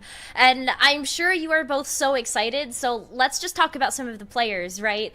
We have some interesting storylines developing here, and that is a lot of players that are trying to prove themselves, but also players that are trying to get back into a world championship. And so, I really want to kind of start talking about DQA as one of those players, Admirable, because he's very flexible. 10 out of 12 different compositions was a stat that Dan had brought up. And so when you take a look at DQA as a player, what do you think his chances are getting back into the World Championships? Honestly, coming into this tournament, I didn't have it super highly. I was kind of thinking about the middle of the pack, a little bit below that line, just because he has so much going on. In his real-life circumstance right now, he just hasn't had a ton of time to practice on TFT, and I just really underestimated the amount of knowledge that DQA could put together in such a short amount of time and then take advantage of it as well. DQA is looking to try and make it back to Worlds for another appearance, and that is such a big deal when you're talking about the players and this top 8 lineup that we have. The heroes get remembered, but the legends never die. And making it back to Worlds that second time, that is really such a legendary mark when you take into account that this game has so much variance in it, but the players are able to mute that and silence through that wave of distortion that takes place in a variance angle and just continue to win games constantly, even in the face of the strongest opponents that you could possibly present to them at this point. So I think that DQA had a pretty strong game number 1. He had his items terribly distributed after the start of the game and had to just make an enormous tempo circumstance. And I think that's what yielded a 5th place finish for him in game number 1. But if he can manage to dodge some of those critical variance moments that take place, I think that he's a major threat for the top 3. Yeah, I mean, the fact that DQA was our points leader from day 2 as well, I think that speaks volumes to how well DQA understands this meta. And so let's see if you can keep it up as we enter into our next game of the day. And then Doa, we also have Robin songs, or Robin, who is our reigning NA Regional Finals champion that took an unfortunate 8th, but is also looking to make another appearance at World Championships. Yeah, I mean, we'll just assume that, that last game for Robin was, the lag game for this NA Regionals, right? I mean, he's going to have a good... I mean, we'll see if he has a great performance. It's going to be hard to match what he did last time, where he got, 4 firsts, if I remember right. But 4 or 5, it was crazy. 5, but yeah. He would... That's right, yeah. So he wants another chance at Worlds, though. I mean, last time he got there, he went out in 6th place in his group in day 1, didn't get to day 2, so I'm sure he'd love another crack at it. I mean, Milk, also a player that has a chance to get back to Worlds. We have 2 players actually with a chance to do back-to-back world spots. And then another little DQA note that I wanted to mention too is that he wants another shot at Worlds, of course, as well, because he barely missed out on the final lobby of set 4 Worlds when he ended up in a tie with the Zaiku and lost the tiebreaker and didn't get to the final lobby. So all 3 of these players are dying for a chance to get back there again for various reasons, but I think all 3 are equally qualified too, so we'll see if they can do it. Yeah, I think that we have, we're going to be writing some history today, that's for sure, when we think about who is going to be North America's representatives at the World Championship. We already know who is representing EMEA, so it is about time we figure out which North America players are going to go toe-to-toe with them, and of course the rest of our regional finals qualifiers to the World Championship. So there's a lot at play today, whether it's the World Championship invitations or also the last chance qualifiers, because that is a very exciting addition into the TFT World Championship circuit. But let's go ahead and find out, shall we, as we jump into game number 2 and continue our journey through the NA Regional Finals. Sounds good. Thank you, Nekkra. Here we go. Admirable and Doa coming at you with game number 2 of the final lobby of the NA Regionals, on board with Goobums. Who else but the player to do so well in our first game of the day? Starting off with a tier this time. And, he's playing some Arcanist. He's had a good mix of things. Goobums is kind of a player that can play anything, isn't he? He definitely is at this point. I would say that looking back, for the last 2 sets prior to this one, he definitely was much more narrow in his play style, and he tended to just really hone down the compositions for, I would say, like 2 or 3 different compositions. And since then, he has just opened up to an enormous amount of flexibility, and I think has been demonstrating that here at the NA Regional Finals. This is such a lethal spot to be unveiling that style of talent as well. There were a ton of tiers at the start of this carousel, so I think he's a bit more in the comfort zone aspect of it, because again, I feel like he tends to lean towards the AP style a lot. But here he's just been flexing and flexing and flexing and just absolutely demonstrating why it's such an important feature to have when it comes to the top end of play. Sometimes you don't always have what you want. That's right. It's like me at the gym, just flexing and flexing and flexing. Not actually doing any workouts. Yeah, none of the just lifting. flexing to the mirror. Yeah, none of that stuff. That's hard. That's way overrated. That's too difficult. Adrenaline Rush is the mutant trait. Looks like some backline attack speed chosen by Goobums as well for his first augment. And yeah, which makes sense. I mean, that's the thing. It's a good general augment that you can use all game long. You're never going to be complaining about attack speed. And we'll see what he decides to put together with it. The Adrenaline Rush mutant trait is one that used to be very popular. I still wonder. Part of me still kind of wonders if maybe there's some room for that. Maybe if Cho'Gath gets a little bit of a buff, he can come back, because that's where it really, I think, was great when he was eating people mega fast, right? Because you get those extra attacks, get close to that ability. But Malzahar can kind of use that pretty well too. So it tends to be a trait people don't build as much around mutant-wise these days, but you never know. I got faith in it. Wow, Nico early for Goobums. Yeah. It's going to be useful later on. Pretty interesting opening items here as well. They take pretty drastic directions if you decide to really place anything. I would say that the Redemption is probably the least of them. The Shiv leaves you with the belt overall, which I love.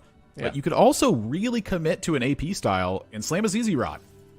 That's a very reasonable... That's a thing we've been seeing a lot more at this particular regionals is the play of ZZ Rod as your primary frontline item for your AP composition.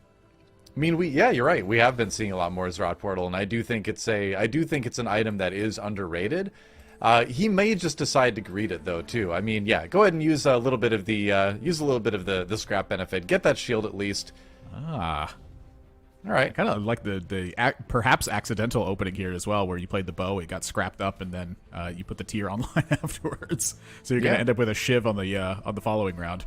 And that's fine. That's what we were kind of thinking anyway, right? If you're going to make an item out of this, Shiv is probably going to be your best sort of general use item again. And, you know, like we said, Goobums is really someone who can play everything, right? He's kind of got all compositions at all times in his head. And so you've got the, pretty general augment, you've got the pretty general item slam.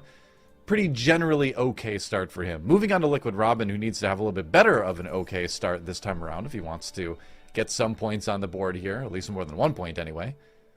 Yeah, the game one, like I think that you hit the nail on the head with the that was perhaps the lag game that we saw from the previous regionals. Definitely the lag game, yeah. Where Robin finished in 5th place on one single game, and then that counted the number of firsts place that he had, amidst that, and it's just such an enormous outcome to have happen for that one. Robin did only start with a tier and a cloak here, but you do get extra units or extra gold when that happens.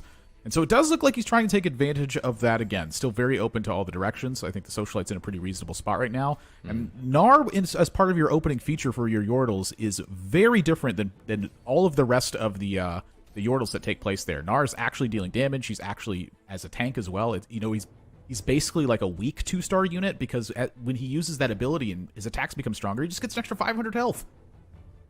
Does not hurt. I really like the set of traits this allows you to have too. I mean, you've got Scrap and Bodyguard attached to the Yordle trait as well. You've got a 2-star Ziggs for a decent amount of damage. He's even got 2 Lulus sitting there. We have seen players occasionally go deep into Yordles in this tournament. I don't think that's what we're going to see from Robin, because that is still fairly rare, but it is something you always have a little bit in the back of your mind, if you're truly playing flexible. You're like, well, I could go 6 Yordle. I get... No. I feel like you need the so small. Like when I have the so small, I feel like I get baited into always going 6 Yordle. Oh, no. I can't see differently. No. I mean, it's a great augment, but yeah, I feel like every time I make a choice... Look at like EQA that, I get baited. Start here. Holy yeah. smokes. QSS on a Warwick with an on-guard. This is massive. Yeah, it's going to be neat. So, this is going to be something that, perhaps enhances the strength of the... we'll call it the War Weekend comp a little bit more overall. It's not War Week. It's for DQA, it's been War Weekend at least. Yeah. The War Week took a bit of a vacation, and it's just here back temporarily. Yeah, that's right. All right. 2-4 Carousel. Souls and Milk are going to be the first choice. Oh, okay. There is a spatula. Look at the side over here. Goose has got the twin shot heart early on. That one can be pretty big. The big standout to me is DQA with the On Guard. That is a scary, powerful augment, but it does require a hefty circumstance to take place. If you don't have a lot of challengers in play, it's really not accomplishing a ton. But, even with just a couple challengers, it can still do a lot. And Iniko here, I think, is going to take the spatula and say, you know what, perhaps I need to take a bit of a gamble here. Iniko did not have a super strong finish in game number 1 either. He finished in 6th place. And when you have a tier, when you have a rod and a glove, that spatula is looking awfully different in every dynamic. Yeah, for sure. Oh, right. Could this ever be a game for talent? He does have a VIP talent in play, and when you have a spatula that could represent a debonair? Yeah, it's possible. I feel like out of the debonair builds, we've seen the talent the least lately. So it's one of those ones where the stars kind of have to align to do it, and not the strongest augment to start off with in that second wind. So, I kind of doubt we'll see that direction, but you never know. I mean, if you do hit that talent too early on, it is going to be fairly strong. But you can see Ramblin just having very little trouble handling this board, and yeah, you're going to want something a little bit stronger if you want to get some wins on the board as Iniko. Yeah, agreed with that. The Talon build, the VIP Talon build, does have a pretty hefty circumstance to it as well. Like, it requires a lot of context to come into play. I think that having this unusual streak is not bad. Necessarily a part of it, but I do feel like there's a lot of different directions this could go. I do feel like that the reroll Talon is much more off the menu just because of your gold count at this point. However, there's just so many different ways that you could take this spatula at this point. I feel like Krugs is going to be a major determining factor for that, and then at 3-3, Iniko is definitely going to have it determined at least by then. Yeah. To be fair, I mean, hitting this talent too early, like we were just talking about, is going to be a good thing. It's going to help you maybe stabilize a little bit. It looks like he's kind of in that awkward spot where he's been a little bit win-loss throughout stage 2, so no major streaks going either way, but at least your HP is high. Yeah, the major streak right now is that you hit the Talon 2. Even if you're going to be losing rounds, that Talon 2 often acts as like a bootleg metabolic, where it's just going to kill something. Like, it almost doesn't matter how quickly that Talon gets killed. It's just the ability applies such a heavy bleed effect that something is going to be taken off the board. Yeah, we cursed it there, though. Thumbs up from Iniko. He's like, well, yeah, that didn't work out very well at all. Robin was already at 6, is that correct? Did I see that right? I can check. Robin is currently at level 6. That is correct. Wow, very early level 6 for Liquid Robin. Yeah, you don't see too many people doing the 2-6 level 6, or whenever he did end up taking that. But if you really do want a win streak, and he certainly did, I think the reason he did it was to get in for Arcanist. But looking at Ramblin's board, see what he gets out of the Krugs here. Yeah, Ramblin's decent board early traits. Looking pretty open right now. The Zeke slam early, I think, just to make sure that you're cutting into the amount of damage that you could be taking if that was going to be the case. But he went on a 3-win streak here. And now with 2 cloaks, a rod, and a blade. Wow, there's a lot of different things you could do with this one. Each one of them doesn't feel spectacularly impressive at this point. But they all do represent something. I'm looking at like Bloodthirster, I'm looking at Ionic Spark, perhaps both of them. I do feel like Ionic Spark could be a heavy factor, but Ramblin, I usually am surprised by how he ends up building his items, because he's just thinking outside the box, and he's going for a point of right now and later in pretty much all of his factors. Yeah, well, so you've got Weak Spot, which makes you kind of lean towards AD a little bit. And so we do see the Bloodthirster slam on the Gnar, and I think when you're relying on the Gnar for a decent amount of damage, that's not a bad idea. He could have gone a couple different directions. He wasn't fully committed to AD, so he could have done something like build the Hextech Gunblade, but you're just not gaining much power. This gives you power right now, and if you're a player like Ramblin, you want to keep the streak going, and that's exactly what he did. Meanwhile, Robin does not keep the streak going in that instance because of that. It's just so rare that you see a player actually level to 6 on 2-6. It's a very rare circumstance without a trait that specifically features that.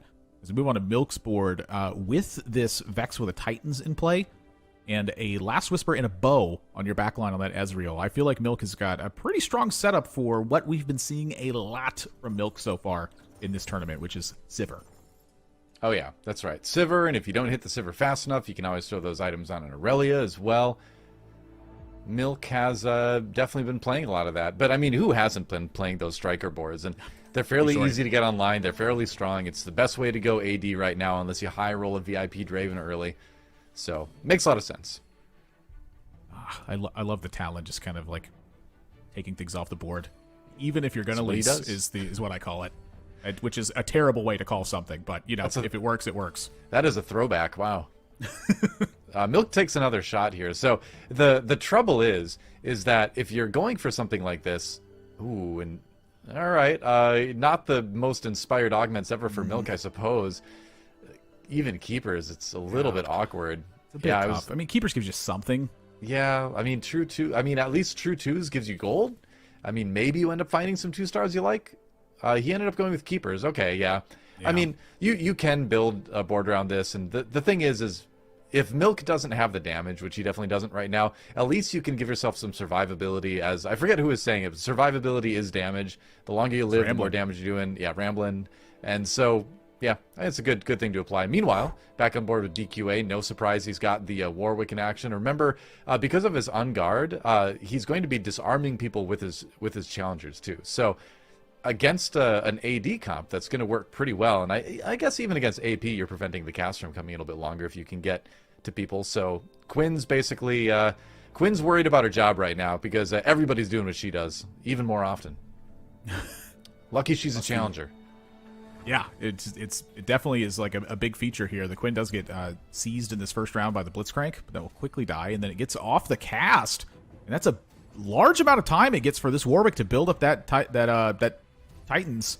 Oh yeah, and that's going to be more than enough to clear out this board. My gosh, there's a certain point where Warwick can be the tank, and when that happens, like, look out, you're about to lose that round. I'm telling you, like, DQA is a Warwick whisperer. He played Warwick 4 out of 6 games yesterday and did very well with it. Pretty much, I think 3 out of the 4 games. Like I said, for DQA, it's War Weekend, no doubt. Trying to see something on this board that could really change up the styles or define a play for a player, but it just seems so difficult to envision in my head right now. Feels like everyone is kind of struggling to just get something stronger in the immediacy. That is the hope. I know it's not usually how my games go. They don't usually get stronger over time. But I know if you're a pro player, you should be getting stronger. Chemtech Unity as well is going to be the augment there. So really leaning into that.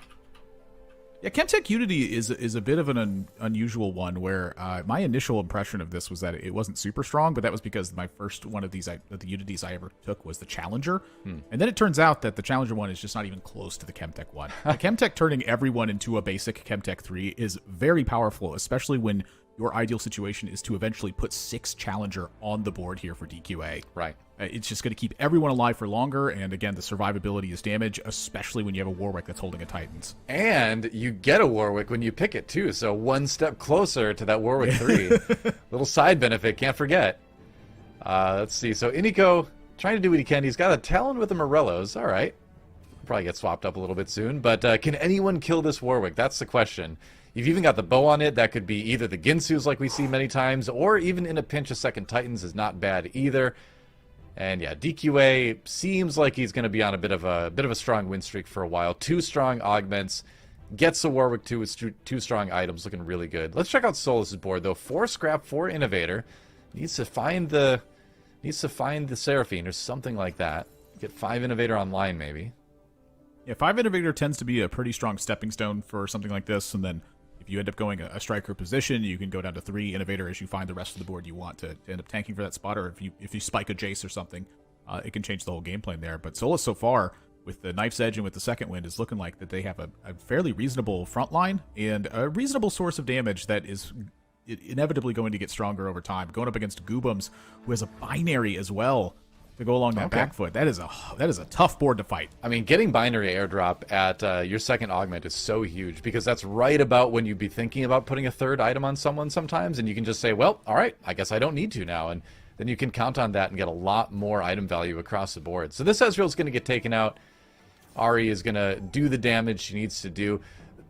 Solus really hoping he can turn this into an Aurelia at some point. That would match up very well with his augments. It would match up very well with his items. And you can keep the scrap theme going. You only really need like 3 innovator if you're going to do something like that. Start to swap over in the striker's direction. We'll see what he can find, though. Yeah, I feel like items here are a pretty big critical find for Solus. He is a pretty strong find early on, but how much stronger can it really get? And as you look at the sidebar right now, the players where they're at, Robin, complete opposite of game number 1, sitting at 97 HP.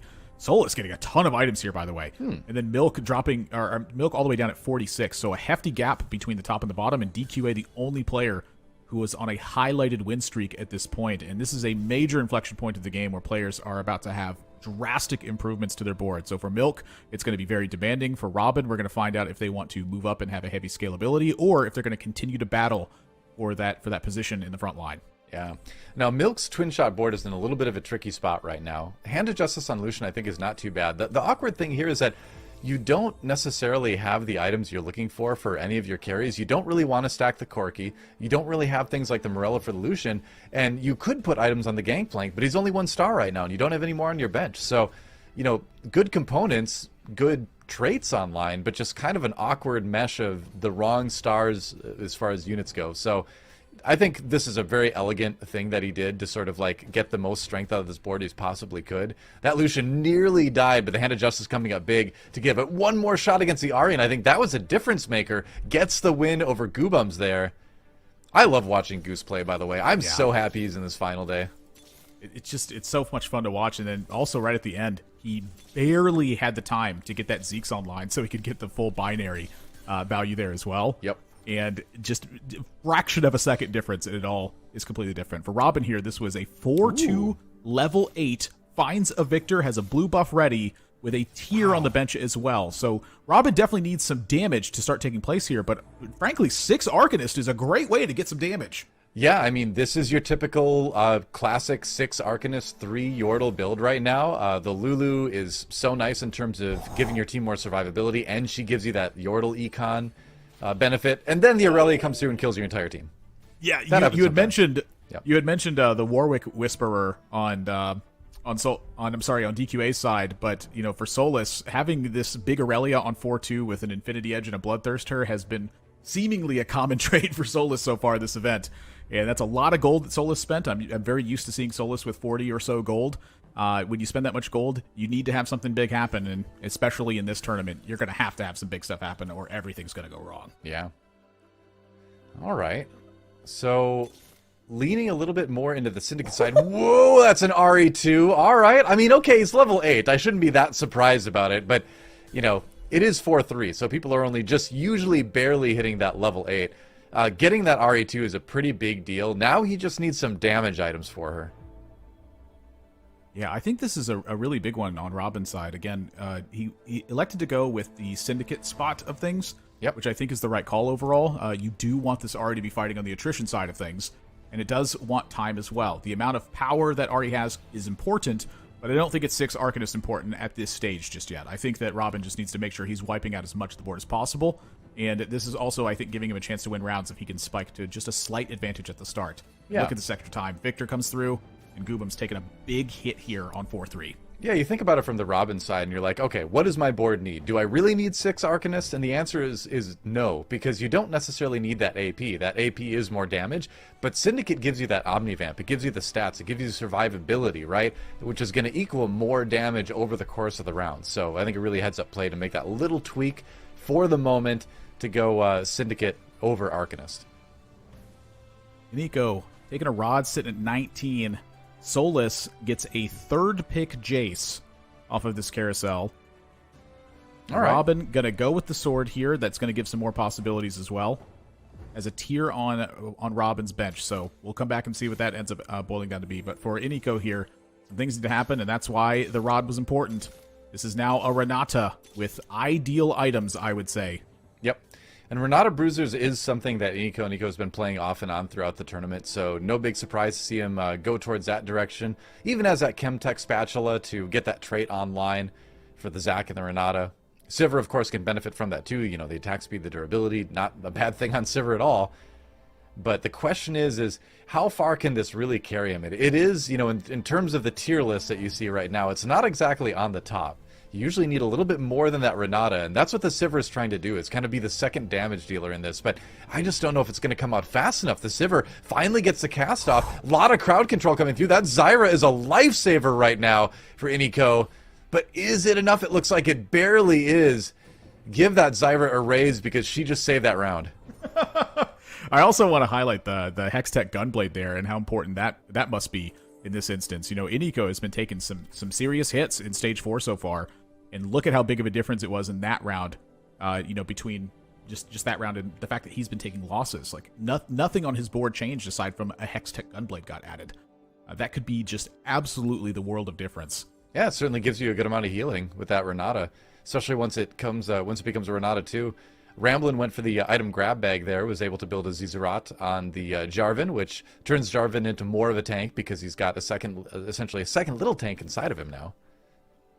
But he won't know that because he'll be dead when it comes out. It's kind of creepy, but effective. Jarvan's a true vehicle. It's like Alien now. Our Ramplin's board is looking awfully unusual but strong.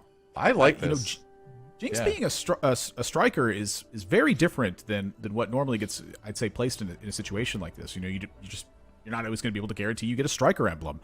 But in this spot right now, and it's grabbing the Silco, like, this Jinx can deal some serious damage, and we're going to find out how much it can deal against Iniko, but Iniko's position here is fantastic. That Renata hitting all of the primary AD on the side of Ramblin. Could that buy enough time? It's Jinx. looking like it's just too much damage on Ramblin's side of the board, and that Jinx with a Bloodthirster, a Runons, and as a striker, that is just massive. And Iniko taking another hit here, down to 10, Goobum's down to 15, DQA down to 28, Goose down to 39, and then a major leap to that top 4 in the health total, all the way up to 85 as we're looking at Ramblin. I'm in love with Ramblin's board, by the way. Who needs Aurelia anyway? When you can make Jinx into a striker, so you've got 2 backline strikers, you've got Silco there making them cast faster. This is ideal, right? I mean, you've got 4 Hextech, which gives you a little bit of durability. That's nice. You know, you can maybe replace some of that a little bit later. But for now, I think this is just a fantastic board. It's going to put out a ton of damage. And the Jinx has the survivability, too, with the Bloodthirster. Ramblin had options there at the end as well. 3 components. Was it 2 components or 3? 2 components they got at the end. Milk here now up to 8. Finds the Sivir too. Ooh, big deal. All right. Yeah, not bad. The items here for Milk are not ideal, but they're not bad. Another blue buff looks like it's going on to the Aurelia. Yeah, Morella's on the Vi. That is your primary AoE caster, and then also Vi taking a bit of extra advantage of the health that you can get from that. But with 6 striker here, I feel like that Tiny Titans might be the life's savior for Milk at this stage. Because up to 56, that is a big difference. Oh yeah, he needed it. That was definitely that's something that's going to help him get a top 4. But his board is so strong right now. Anyway, Robin going to take a huge hit. I mean, that Aurelia is just a monster right now. You know, and then you've got the damage coming from behind with Sivir and everything. 6 striker, 3 socialite on that Aurelia as well. Iniko and Goobums both out. So Goobums really kind of a roller coaster of results for him in Game 1 and Game 2. Iniko with a little bit of a rough Game 2 finish as well. And how the tables have turned as Milk Guy is now rocketing up the standings via that augment and via just the strength of his board now. Yeah, this board is just massive at this point. It's like the 6 striker, 3 socialite on your Aurelia. Like, you don't need a Bloodthirster. You don't need a Hand of Justice or anything like that. It's there naturally at this point. So when you get to just pour more damage onto the Aurelia, like, how much stronger can the unit get? Well, the answer is more damage at this point. So up against Solus, who does have a Bloodthirster on their Aurelia, and this feels like it's going to be a wild battle that takes place. It looks like the blue buff is making a bit of a difference right now, Doa. That Aurelia is just going to kind of nonstop cast until she either dies or finishes killing things. And she's going to finish killing things. She's going to do some damage to Solus. Milk continues to rise up to 2nd in the lobby right now. Let's check in with DQA. Boy. He did find the Warwick 3. This is the double Titans Warwick build. So this is basically the Warwick people say is unkillable right now. And you've got the augments to support this as well, right? Remember the Chemtech Unity, making the entire board a little bit more durable. On guard, making them disarm things. That might be useful against the Aurelia boards a little bit later. And then a little bit extra attack speed from the Zeeks on the Tryndamere, you know, in case you needed more with 6 Challenger, right? Yeah, you also have the Clockwork on the bench, which is, you know, awaiting its point of entry as well. Just right. Even more attack speed. The faster you get these Titans stacked up, the more dangerous this unit is. Plus the Chemtech Unity across the board, that extra tankiness. I feel like DQA is in a prime spot to be able to lock up a first place here.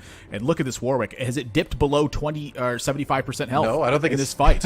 I don't think it dipped below 95% health that fight. The double Titan stacks immediately. Robin down to 5 HP. The War Whisperer brings us the War Weekend. Robin Lots of needs some Ws. big changes to take place here. Zephyr getting grabbed by Goose. Okay. Yeah, Robin not quite finding that. Does get the Trap Claw, though, which is going to be an item that can maybe save you a couple rounds here and there. QA gets an Archangels, too. Are they looking to stack up the Kaisa, I wonder? Maybe. Solus going to go with QSS here. So some pretty decent items found across the board. We're jumping over to Robin's side now, and Robin has to have something major happen here. And that's Victor major. 2 is something pretty major. I mean, he's got no items to cast with really, but if he gets one cast off, that's going to be a good amount of damage. That's going to help finish off some of the people that Ari has been softening up, or vice versa. There, full roll down from Robin, 5 HP. He knows he needs to send it right now because it is going to be either a win and stay alive or over. So you don't want to die with a bunch of gold. That's always embarrassing.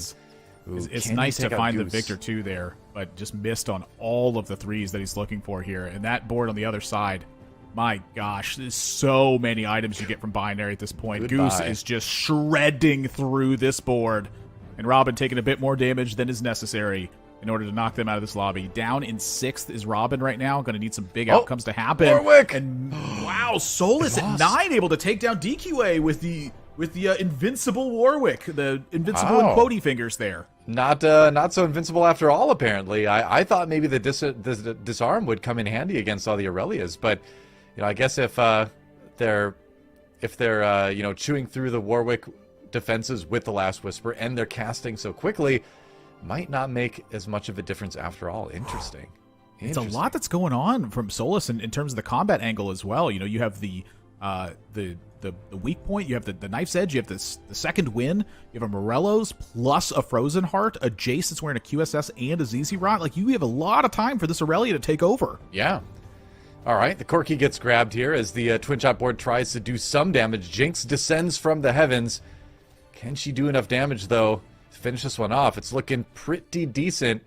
Gangplank now, trying to stay alive, but no, the Aurelia will triumph again. I mean, it looks like Silco's just going to blow himself up. All right, that's going to be the end of that. It was a ghost, I guess. But still another win for Solus, staying alive. Wow. Robin Great exits. item here for Solus. Yep. I mean, Ionic Spark always a welcome sight. It's going to be decent in any composition. 5 players heading into stage 6 at this point. Solus on top at 45. Goose right in the middle. But we saw the power that Goose can provide if given the right circumstance. I can't wait to see the rest of these boards, Doa. This is such a critical point. And we'll check out Milk's board right now. Remember, he had that 6 striker board going, and he still does. Nothing's changed there. Hand of Justice gets found. A little bit of a roll down. See if he wants to maybe decide who to put in. A Silco could be an option here. Tom Kench could... It's time. It's only Tom Kench 1, but it could eat somebody crucial up in the front line. Yeah, too risky, though, so he's going to go ahead and pass that by. And it's going to be the Echo for Scrap, yeah. All right. You get to scrap the Rod as well. This is one of the best items you can scrap. Yeah.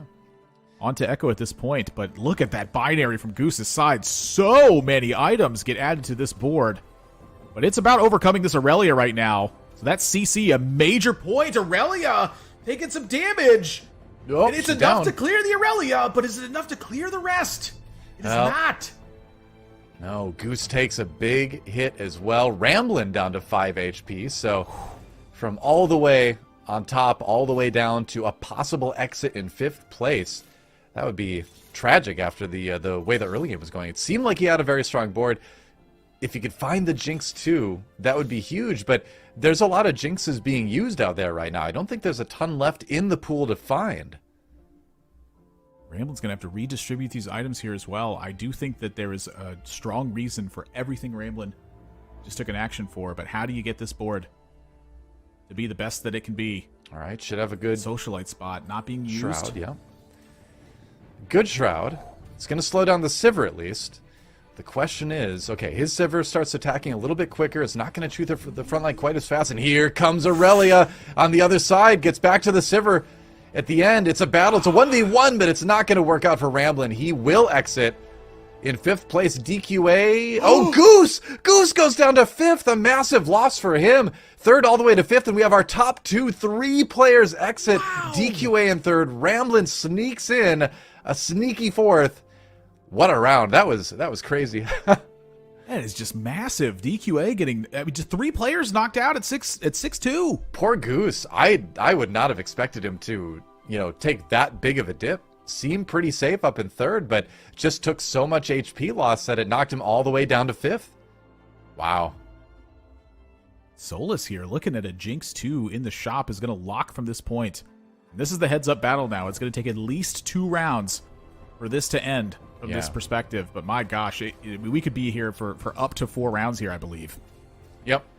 It's going to be Aurelia Mortal Kombat here, it looks like. Nice CC at the end there. That's actually going to pave the way for a round win here for Milk. Okay. Big win as we go into Carousel. Yeah.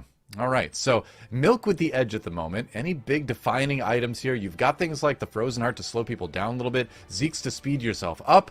No big, board state altering things like the Shroud or the Zephyr or anything like that. Oh, I wonder if that's a Zephyr with the cloak that just got picked up. Is it? Maybe you can... It looks like a Dragon's Claw to me. I think he might try to scrap a Zephyr. Or a chance at 2 scrap Zephyrs. I think this might have been taken as the Jace. That's possible. This would be it's a pair of Jaces from this perspective. It is, and you could try to find a Jace too. I like the idea of putting this, because it is 4 scraps, so he does get multiple components. So I wonder if you put this on the Blitzcrank, if you try to maybe high roll another Zephyr. It doesn't look like that's what it's going to be. All right, it's going to hold out for the possibility of another Jace, because this one's going to go at least 1 more round. The Aurelia's she's down. Hard battle, and both of them go down. Yeah. And I feel like when both the units go down, that if Milk does not have a pretty hefty front line, that things could change. And it was just enough here for this Sivir to take over. Milk gets another win. All right, so the Aurelias basically run into each other and self-destruct. Milk does win again in the end because that Sivir is going to be great backup damage, of course. But we'll see if maybe that Jace 2 can be found. Doesn't look like it's going to happen. I mean, you could give up the Silco 2 opportunity. Solus can live another round even in the face of a loss here. And with creeps coming up, I feel like the 5s turning into 2 stars, that's the biggest benefit you're going to get right now. Yeah. I think that's the assumption. Very little change. I think that's the assumption, because he didn't sell the Silco to try to find another Jace or anything. I think Solus assumes that if he does lose this round, he won't be knocked out. Ooh, look at where that Echo is to a much different spot. But the Aurelia from Milk's side is just crushing the front portion of this board. But I will say that Solus's Aurelia is doing some work too, and so Milk taking a hit back as we go into creeps. Position diff. Okay. Major diff from Solus' side. I mean, yeah, the big change there was that Solus' Aurelia didn't dive into the middle and die early in that fight. Kind of got around the outside and was able to get to the back line and take out the Sivir. Worked out pretty well. Wow. I'm curious how much of that difference is based on the Blitzcrank positioning in that one too, because instead of just grabbing that unit in the corner that's 1-starred from Milk's side, instead you grabbed a 2-star Senna, and that creates a bit of an opening for Aurelia to get those resets on the back line. Could be. Definitely possible. So it's Gunblade for Solus, and it's going to be a Shojin for Milk. So not huge game-changing items for either, although I guess you could put the Gunblade on the Jinx maybe for a little bit of extra shit. Oh, it's a 2. What do you choose? Both.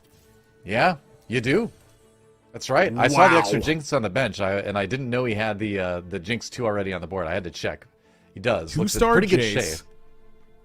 Gets the Jinx to have now an RFC and gets to scrap a cloak at this point.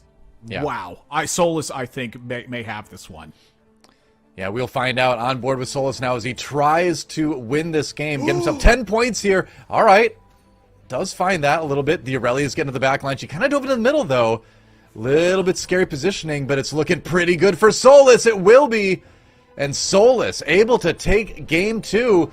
Get himself a juicy 10 points here in the NA Regional Finals. Wow.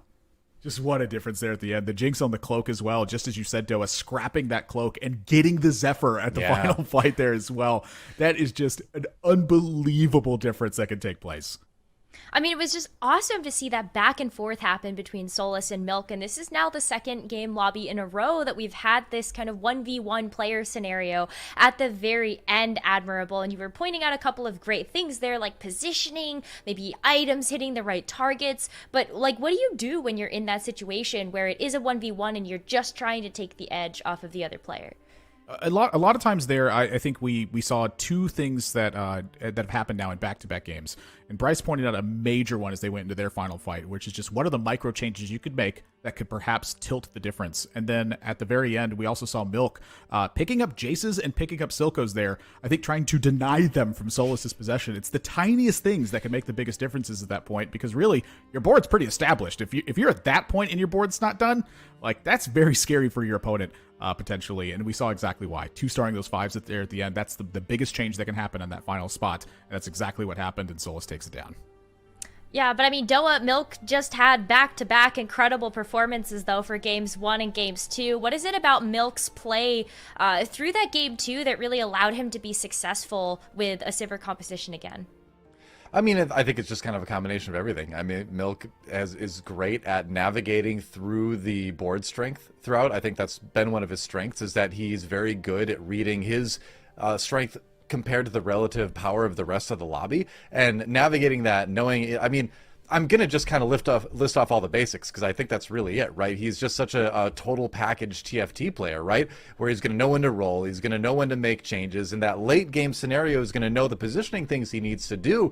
And it was little things that caused him to take that second place, right? It was the Zephyr roll on the scrap, like Admirable mentioned. It was just having an Aurelia that didn't quite get to where she needed to get to. It was those tiniest of margins that he took that second place by, and still a great result either way. But you know, another one of those players that, you know, it's just so much fun to watch.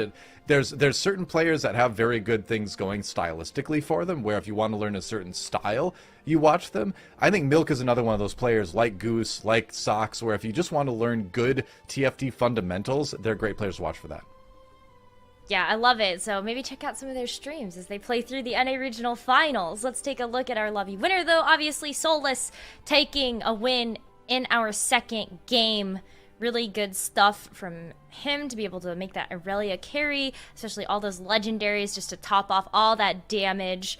That 2-star Jinx, awesome to be able to push that over the edge. But we also have to take a look at our overall standings to see where these players are now, because we are looking at the top 3 spots to make it to the World Championships. And right now, of course, Milk, with back-to-back second places, is going to be leading the pack with 16 points, Admirable.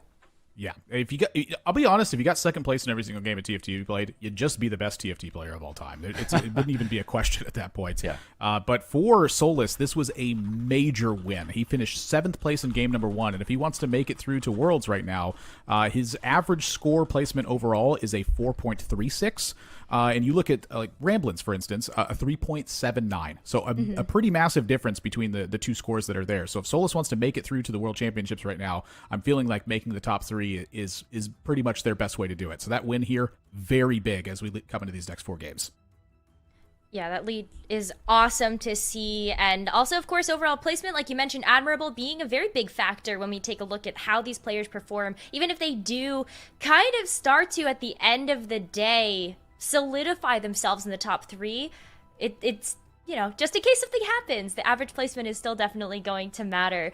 Well, if you got the winner of this lobby right, Solus getting the win, then hopefully you're able to walk away with some little legend eggs over at fantasytft.com. Get your predictions in as we take this break for game number 3.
Welcome back, everybody. We're about to jump into game number 3 of day 3 of the Gizmos and Gadgets NA Regional Finals, and I've got Bryce and Frodan back on the desk with me to talk about some of these players before we get into the game. I think Solus is a player we've got to highlight, Bryce, just because, you know, they did get a first place in that last game, but also they haven't had a whole lot of practice with TFT in the past few days. Yeah, we have to highlight the god of TFT, Solus, who actually, you know, a lot of people slept on him, and rightly so coming into this event. He had spent probably the least time preparing for this event of any player in the field. But when you look at these tournament results from the entirety of Set 6, this is not the pedigree of someone that you would expect to be picked dead last in the field.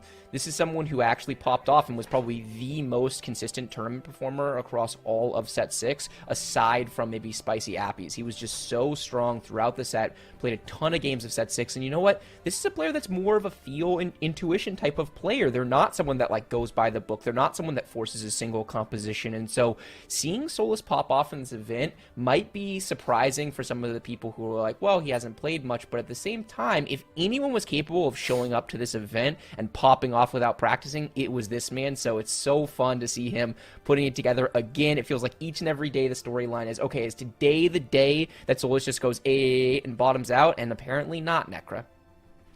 Yeah, I really like seeing Solus be able to bounce back with a win in that second game. But Dan, what else is it about maybe Solus's playstyle that allows him to really stand out, besides the fact that he's got good fundamentals in this stacked field of 8 players that we have today?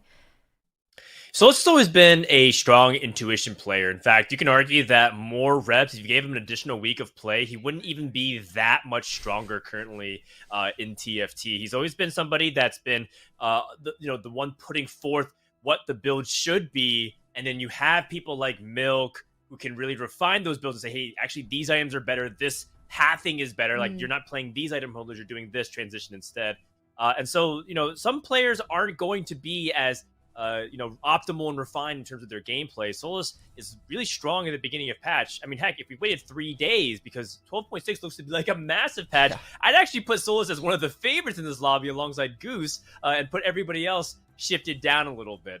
And I think that's starting to, rear its head in this weekend in particular. There's another thing to note. I know people have been talking all weekend long about how Solus doesn't play that much TFT, but now we're this deep in the tournament, and you can really see that players like Solus are also improving with each game. Totally. There's something to be said with, at one point, that playing field has been leveled completely. I think we're almost there. So, yeah, Solus, I think we can make a few more jokes, maybe 1 or 2 more, but by the end of the day, he's pretty much going to have the same amount of experience in terms of playing in high-quality lobbies as everybody else up until this point. So I'm pretty sure that discussion is going to be put to death soon if he's going to get a couple more top 2s. Yeah, and I think that also brings up another good point, that I feel like there's always been this disparity between a player that mostly plays on ladder and a player that really focuses on in-houses and also tournament play. Bryce, can you shed some light on that a little bit about what is it about tournaments specifically that really makes it feel like the meta shifts so fast?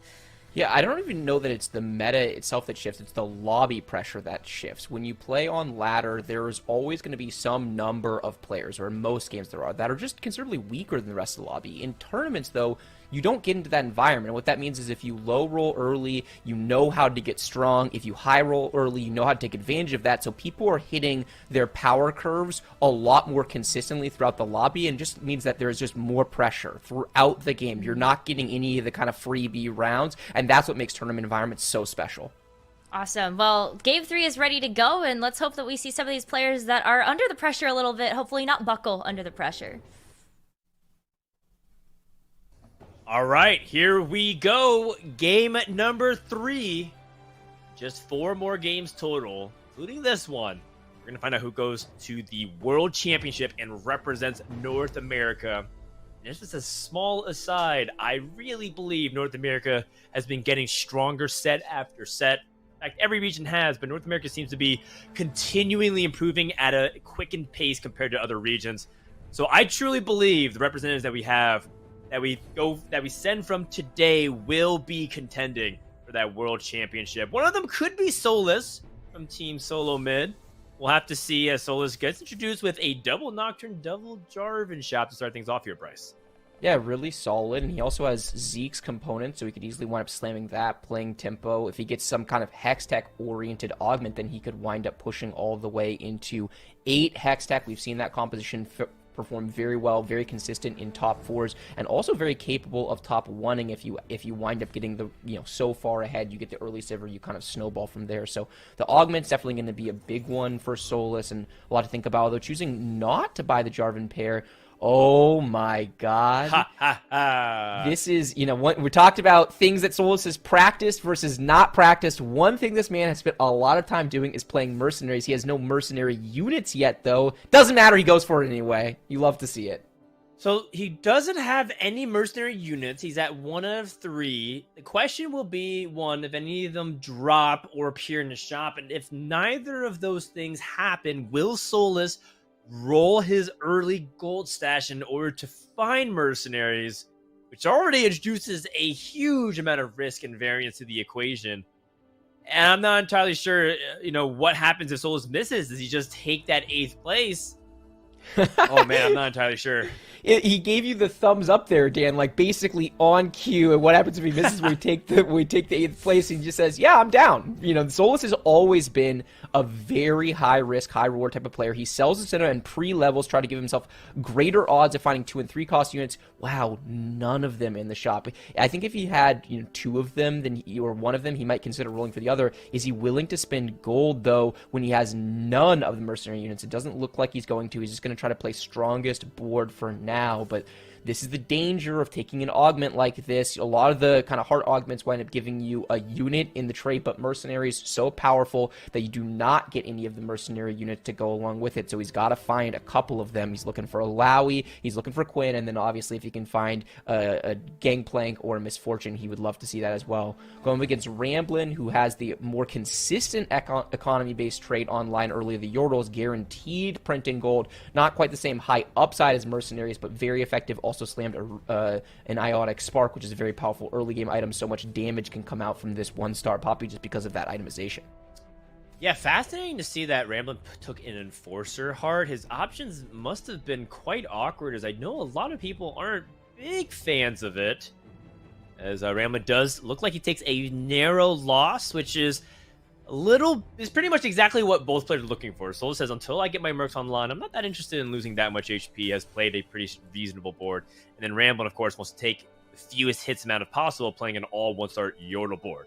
Let's go ahead and take a look at Goose, a player who, despite having a 4th and a 5th, is sitting at 6th place in 10 points. But if he keeps rattling off those top 4s, he may find himself slowly moving up the standings. And because of the way the point breaks work at 4th and 5th and 1st and 2nd, Goose just has to continue to find those consistency and land on the right side, because the previous game it felt like top 4 was his, and then all of a sudden just took a huge loss to narrowly miss out on top 4. Yeah, such a tough spot. He would have loved to go 4-4. He'll take 4s all day long, like you are saying. And he's built a very kind of Goose-esque board. He slammed his item early. Goose not someone that likes to hold on to item components, opting for that Runin's Hurricane, which is one of Sivir's best in-slot items. And Goose has very much he's been playing very wide in the early game. There's a million different combinations of units, units he's willing to carry, units he's willing to play around. But ultimately, the direction that Goose has preferred to go in his games this tournament has been towards that Sivir. He thinks it's the strongest and most consistent 4-cost carry. Yeah, I think that makes sense. Waiting for the last second to make this Caitlyn 2-star the element of surprise. I wonder if he wants to double level as well. Based off the way this is being sold, it looks like he's going to make the Caitlyn double level and surprise his opponent the last second and play that Ashe 2 for that sniper benefit to increase the DPS. And that's a great move considering that Goose has a lot of tankiness, but not that much damage outside the Caitlyn. And a great little maneuver here to try and get the jump on Milk, who also leveled to 5. Milk saw right through it. Milk also has a pretty reasonable board himself as well with that 2-star Twitch and that 2-star Caitlyn to see who gets the edge. Yeah, between the enforcing that gets done via Goose's board and the fact that he's got back foot, his Caitlyn's going to be casting so much earlier in the fight. This fight is not even close. Milk leveling to 5 and taking a 5-unit loss here, not something you see every day. I really like the way in which Goose approached that, not just the decision-making, but as you were calling out, the cheeky waiting till the very end of the round. If you know you're going to be leveling, you might as well wait so your opponents don't get to scout and plan around the fact that you're going to be level 5. All right, well, the silver lining is Milk gets a much earlier pick, so he does end up having that. Let's take a look at the augments. Robin has a duet, and Robin's one of the players that we have to pay close attention to because one or two more performances of what he's put forth in the first 2 games means that he is out of the running and therefore will be playing for highest average placement and hoping that things fall his way.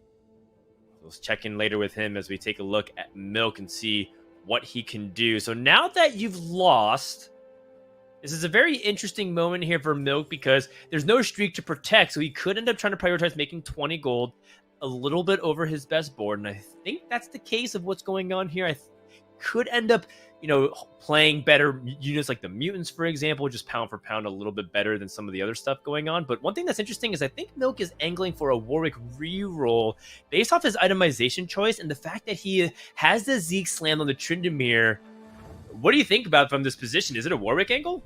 It definitely could be a Warwick angle. He supercharged his economy because he took an econ-based augment to open the game. He does spend a meaningful amount of gold to level to 5, but hey, he's still making 20 gold on 2-5, so he's actually ahead of the economic curve. Most players will be focused on making 20 gold on the next round, so he's very much open to it. I don't think that he has to play Warwick from this spot. He finds another copy of Tryndamere that's very, very interesting. That might, be pushing him more in that direction, and he can make this call based on what units he winds up hitting and whether or not he thinks he can commit on to the Warwick reroll. We'll also have to scout around and make sure that no one, particularly DQA, who's been playing a lot of Warwick, is not going that direction. It's worth noting that DQA, it looks like, is going in the Warwick direction. Already, he took Challenger Unity as his opening augment and already has a Titan slammed onto a Warwick. So Milk could choose to brute force contest, or he might say, you know what, Zeke's is a perfectly viable item in Sivir compositions, which is what he's been playing for the most part anyway, and he can just play this board transitionally, both his strongest board and trying to grief DQA a little bit. Yeah, that's going to be tough. It is theoretically possible for both the Warwicks to hit everything. We've seen this when the Katarina meta back in set 6, when multiple Katarina 3s were able to crack that top 4, because there are 22 costs in the pool. So we'll see. Milk being very consistent with his streak, ends up losing to Ramblin. Ramblin seems to have stabilized his stage 2, despite having that Enforcer Heart opening.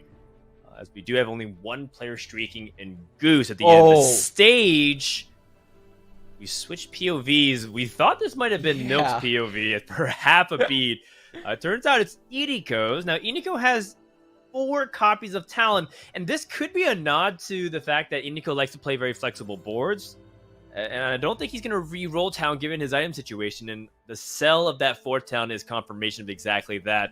However, I know that Iniko, as much as he's a player who's been very flexible, is more than capable of playing the standard lines, has also been quite vocal about how many people have been hitting early Sivers, and now he's the one with early Sivir.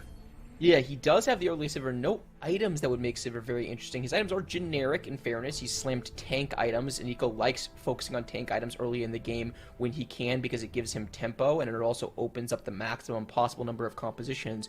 But Sivir isn't a carry that really does need to play around bow items. Her best in slot tends to revolve things like Last Whisper, Runan's Hurricane.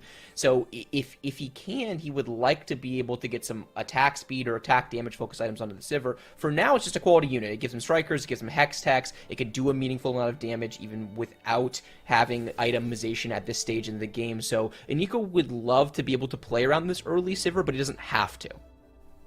Yeah, a very nice, reasonably strong board. It doesn't look like it can guarantee a streak on stage 3, but it shouldn't lose by huge margins. It goes up against Goose. This could be a board where he does lose a huge margin, though, because Goose is level 6 with 3 items onto this Caitlyn and be able to get a 4-unit victory. So yes, it was a very one-sided affair. Goose is just styling on the lobby with his Clattented tempo style. Yeah, this is comfort zone for Goose. He is not the best player when playing from behind. He can struggle from that position at times. He's actually played very well, I think, today to get a 4th and 5th place without playing the more early game tempo streaking style. But right now, Goose is in exactly the spot he wants to be. He's got 3 great AD items. He's going to be able to really push that tempo, punish weaker players in the lobby, hopefully get to level 8 and play around one of the big 4 cost carries like Sivir. DQA, meanwhile, rolling all of his gold incredibly quickly. DQA is so fast in these spots. He does get a couple of big hits here in the upgraded Zac, as well as getting an early Vi online. The synergy bar looks good, but the 2 core units here, the Tryndamere and specifically the Warwick, still at 1 star, so not the best roll down for our man DQA, who's going up against this very strong board that Goose has put together. Yeah, although the spins at the back potentially may have challenged some of those backline units that's providing DPS. Warwick only at 1 star, not able to survive, so he's just trying to kill as many champions as possible. But a pretty dire situation here for DQA to start things off. Maybe the 3-3 augment can provide some relief. Oh, the Challenger Heart for DQA is really good. Clockwork Heart is pretty good as well because you play around the Camille, so you could take that immediate boost and then you could try to play into 4 Clockwork later in the game. So really, really good options for DQA. Opts for the Clockwork Heart is stronger right now because it's an immediate power spike, and he says he wants to go with that.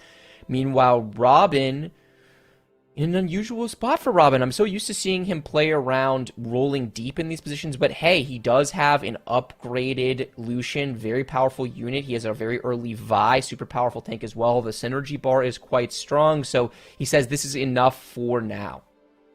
It's enough for now, and it seems like Robin had to start winning, and he got a 3-1 victory, but then lost right after, which is quite unfortunate. Really needs to piece together a streak to end the stage, as you'll see who he's going up against. Meanwhile, on 3-3, Goose is level to 7. The pressure is ramping up. He's going against DQA, who did whiff on that Warwick too, so should be having an easier time taking it down. The enforce on the Zac gives it a little bit of a delay before he can get his yoink, but I just feel like Robin's comp doesn't have the damage necessary. Doesn't even have twin shot onto this Lucian now that I'm examining it closer. And I think that lack of damage is costing Robin. And the worst part is Robin has tempo items slammed. He doesn't exactly have strong scaling based off his current setup with Thieves' Gloves, Locket, and Hand of Justice. Robin looks kind of lost. Yeah, this is not how I'm used to seeing Robin playing, right? Normally I praise him for being able to identify exactly how deep he needs to roll in order to consider himself stable, and he has basically all 1 stars on his board. Like you said, he doesn't have twin shot for Lucian, so his only 2 star is missing the primary synergy that he would need in order to be able to play around that unit. And he's you know, has a decent amount of economy, but it's not like he's super wealthy. He's 52 HP, so this is atypical for how Robin would normally play in these spots. Normally when Robin has a tough opening, he rolls deep, he gets strong, he plays a strong stage 3, he sets himself up for a strong stage 4, and he plays more top 4 oriented style. It's very unusual to see Robin being in these difficult positions. Obviously, things are not going his way. He's not hitting the units that he's used to hitting clearly, and he's making weaker boards, but I think he's making some unforced errors here as well. Yeah, it's totally fair. And he's also now way too poor to try to go for level 7 roll down because the disruption to his streak now just has to live with the consequences of it. Also, from a macro perspective, what does he want to do with his duet? He's going to play 3 Socialite and the Strikers. From this angle, he feels very far away from it right now, outside of the Rex side and the existing Strikers that he has on his current board state, trying to use this solution to clean up as much champions. In the ideal world of Robin, he wins both of these fights, but if he doesn't, he loses by the fewest units possible. And Goobums not only gets a 4-unit victory, but also prints 2 gold with the plunder. Goobums is streaking. Now this is a twin shot board. This is what Robin Songs wish he had. Yeah, Goobums has the right combination of augments and unit upgrades. So he's got an upgrade on this GP, very strong, an upgrade on the Gnar as well, plus the blue buff and the Ludens on the Corki, just casting a ton and getting a bunch of extra DPS. He's opting to level and roll in this spot. This is a very unconventional line, but Goobums is one of the players that is willing to take unconventional lines. The reason he's going for this is because he knows he's going to be rolling on level 7 anyway. He's looking at his pool and he thinks he needs to get a little bit stronger if he can in order to be able to preserve this streak. Being able to preserve this streak going to neutrals is such a big deal. You get double the gold from winning this one plus the neutral round as well. He gets an easy fight win against a Nico, and this is part of why I really respect Goobums as a player. There are a lot of people who think about teamfight tactics narrowly. There are levels and there are rounds in which you level, there's rounds in which you roll. Once you start rolling, you get to wherever you're going and you kind of stop rolling, and he's not like that at all. He's very fluid in all of this decision making. Yep, excellent call by Goobums, who actually was one of the players to really highlight. Like in this set in particular, leveling at 3-6 seems to be a more and more viable option. I'm really glad we got a chance to talk about it because that's exactly what Goobums was going for. And you never know, that extra illusion, it's better to be safe than sorry. And based off the way the economy is going to go, he will have that 40 gold to roll anyways at level 7. So we'll see what he's able to hit here as we take a look at his item situation. Pretty decent if he wants to go for that Lucian carry. In the meantime, let's hop on over to Solus, who has the mercenaries off the board and is hitting everything but the champions that he's looking for. I anticipate him looking for backline champions like the Draven or maybe the Jhin. He has a Nico's ready to go. Okay, that's a second copy of Irelia. He could go into strikers. Oh. It's not bad. Jhin holds these items quite well, has the extra gloves, so just needs one more bow for Last Whisper. You'd love to see him be able to be some more frontline, and in particular, be able to create some space for Jhin to get the sniper trait online. Going against Robin, who also has gone all in here, and so, tough spot for both these players. Neither one particularly strong. Both of them have spent their gold, but Robin's going to reign supreme, at least in this fight for now. And this is the double-edged sword of Solus, it has to be said. When things are going well, this man can look like a genius, but when things are not going well, he takes a very risky opening augment in the Mercenary Heart while having no mercenary units. He gets punished for it, and he's going to be playing down an augment for the entire game as a result. He winds up in Jhin carry, a board that oftentimes really struggles. Big upgrades, though. The Orianna 2 plus this Leona 2. He now has the type of stall he needs. This Leona will tank for a while. He's going to get some big CC from the Orianna. So, he's in a much better board state. He's going to be able to salvage maybe a top 5 from this position. Depends a lot on how strong people got. At least he's going against Ramblin right now, who has a lot more gold invested in going to level 8 than he does onto his board. Yeah, Ramblin trying to skip level 7 by preserving as much HP as possible. Looks like he has a very close chance of taking out this Jhin. Oh, the burn is just a little bit too much. Solus down to 14. Milk down to 16.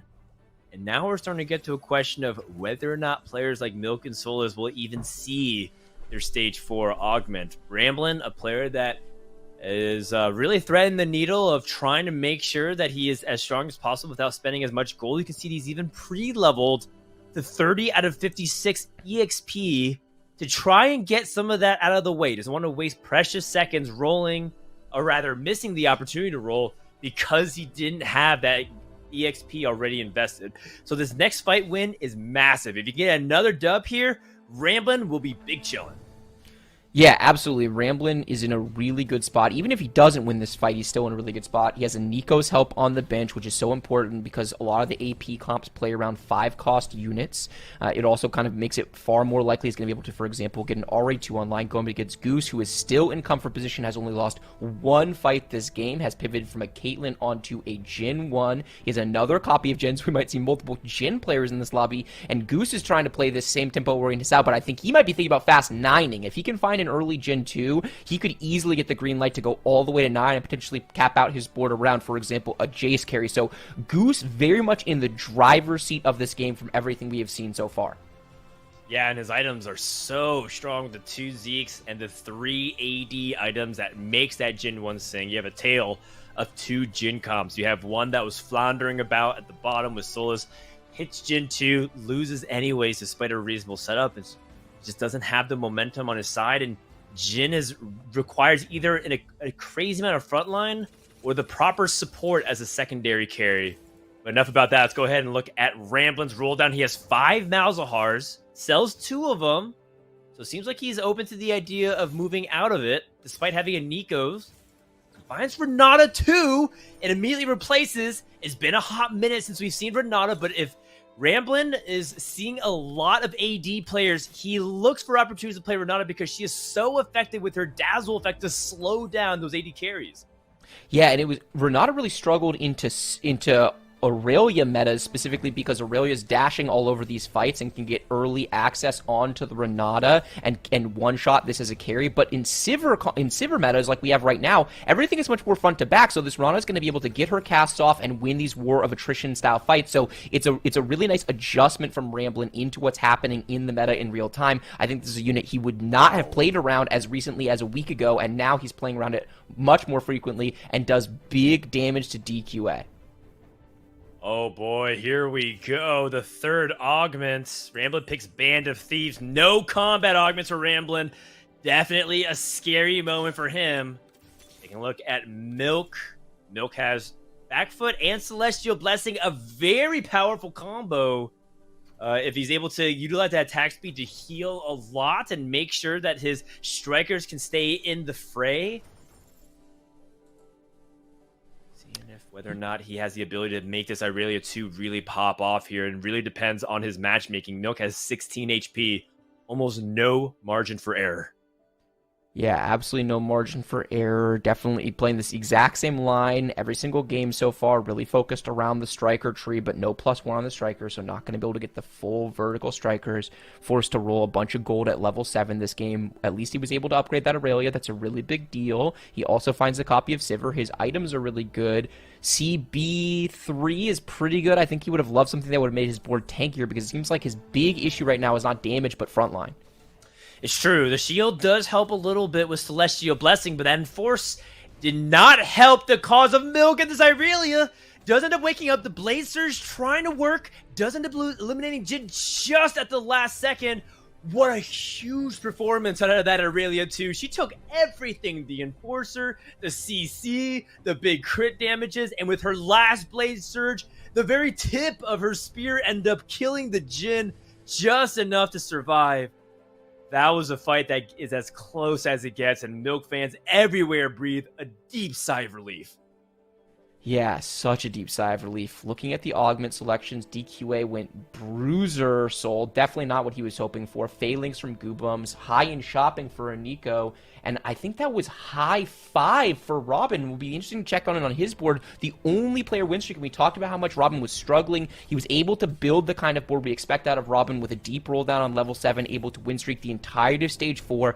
Such an important moment in Robin's tournament. If he had flamed out of this game, it would have been so hard for him to come back, but he's put himself solidly in top 4 position with this turnaround. I wonder what 5 costs he hit and if he gets to play around them, and who is right? A Nico with this early Tahm Kench. It's a stage 4 Tahm Kench, which is so important because it means he's probably been feeding it a meaningful amount of extra stats. And Tahm Kench is a unit that snowballs. Once it gets above certain thresholds, it can do so much work. Getting this Tahm Kench 2 online, such an unusual board from a Nico. Most people think of Tahm Kench as a kind of supportive unit that farms items to your team. He's primary carrying Tahm Kench here. That's right, which means that he needs his Tahm Kench to eat a lot, open wide. It is feeding season, but does get CC'd, and now the Jin is focusing on to the Tahm Kench. The damage reduction is just not enough for the Devourer, and the triple Zeeks from Goose is just too much damage. Not to mention that Zeri providing a lot of support, both in terms of damage as well as the Morello Namicon burn. Goose looks primed for yet another top 4 and beyond. Let's go ahead and look in. Robin, the player who did take high 5, has hit a pair of Zeris, but doesn't seem like he's kept his streak, and now is in the spot where he is hoping, praying that he's able to hit. Sells the Zeri pair, but he hits 2 others. A worthy exchange, if I say so myself. Yeah, a very worthy exchange. A tough spot for Robin. I doubt he wanted to take high five. Must not have loved his augments. It basically becomes an econ-oriented augment, and he gets, functionally 25 gold because he has no 5-cost units on his board. So a very weak Prismatic. He would be playing down a Prismatic, but going up against Nico, who is also down a Prismatic. He was able to use that high-end shopping to hit that Tom Kinch 2. There's a Victor on his board as well, a Victor 2, in fact. So Nico has found a secondary carry, but the Sivir is wailing away and just doing too much DPS, and Nico's able to farm some gold, and Liquid Robin is able to farm some HP. Yeah, and I think that in this spot, all you care about really is HP. And speaking of, 4 players are 10 and below, are within critical striking distance. Based off matchmaking, we could theoretically see all 4 eliminated. Yeah, we absolutely could. Solus has been able to hang on by the skin of his teeth at 3 HP. Robin gets a nice upgrade here in the Aurelia. No scrap in, so it's not like he can make use of this sword just yet. Does put the sword onto Aurelia anyway, because why not? Some last-second repositioning. Who is he going to be fighting? It is Milk Guy. This could be fatal if Robin is able to do big damage. It's a fight potentially to secure at least the top 7 here for Robin, depending on how Milk and the rest of the lobby shapes up. The ricochets are finally starting to ramp up here for Robin. It's Aurelia 2 trying to work to the back line, though. Robin doesn't have any more front line to protect. And so he loses. DQA has taken a loss. Solus also has taken a loss. So 7th and 8th place has been determined. Iniko survives at 1 HP. 6 players alive at 5-4. Wow. We talked about the ability for 4 players to die in 1 round. Milk, fighting for his life in this game, is able to get a big win against Robin, and it's big for 2 reasons. First of all, he stays alive. Second of all, he deals solid amount of damage to Robin, and now Robin, if he loses a big fight here, could easily go out. So Milk trying to scrape and claw his way into a top 4. We've seen Milk be high rolling so far today. He's been playing from ahead constantly, but right now, Milk's in a complete different situation. He rolled it all the way down on level 7. He has made it to level 8, and he's kind of ducking his game together, and that is a huge hit. The Sivir 2, such a big deal. Also able to grab this Zephyr, and Milk is one of, if not the best Zephyr players in the world. He is so good at recognizing who are the high profile targets on his opponent's boards. He will be scouting his enemy pools right now and repositioning his units to make sure that he has options for where the Zephyr goes depending on who he plays.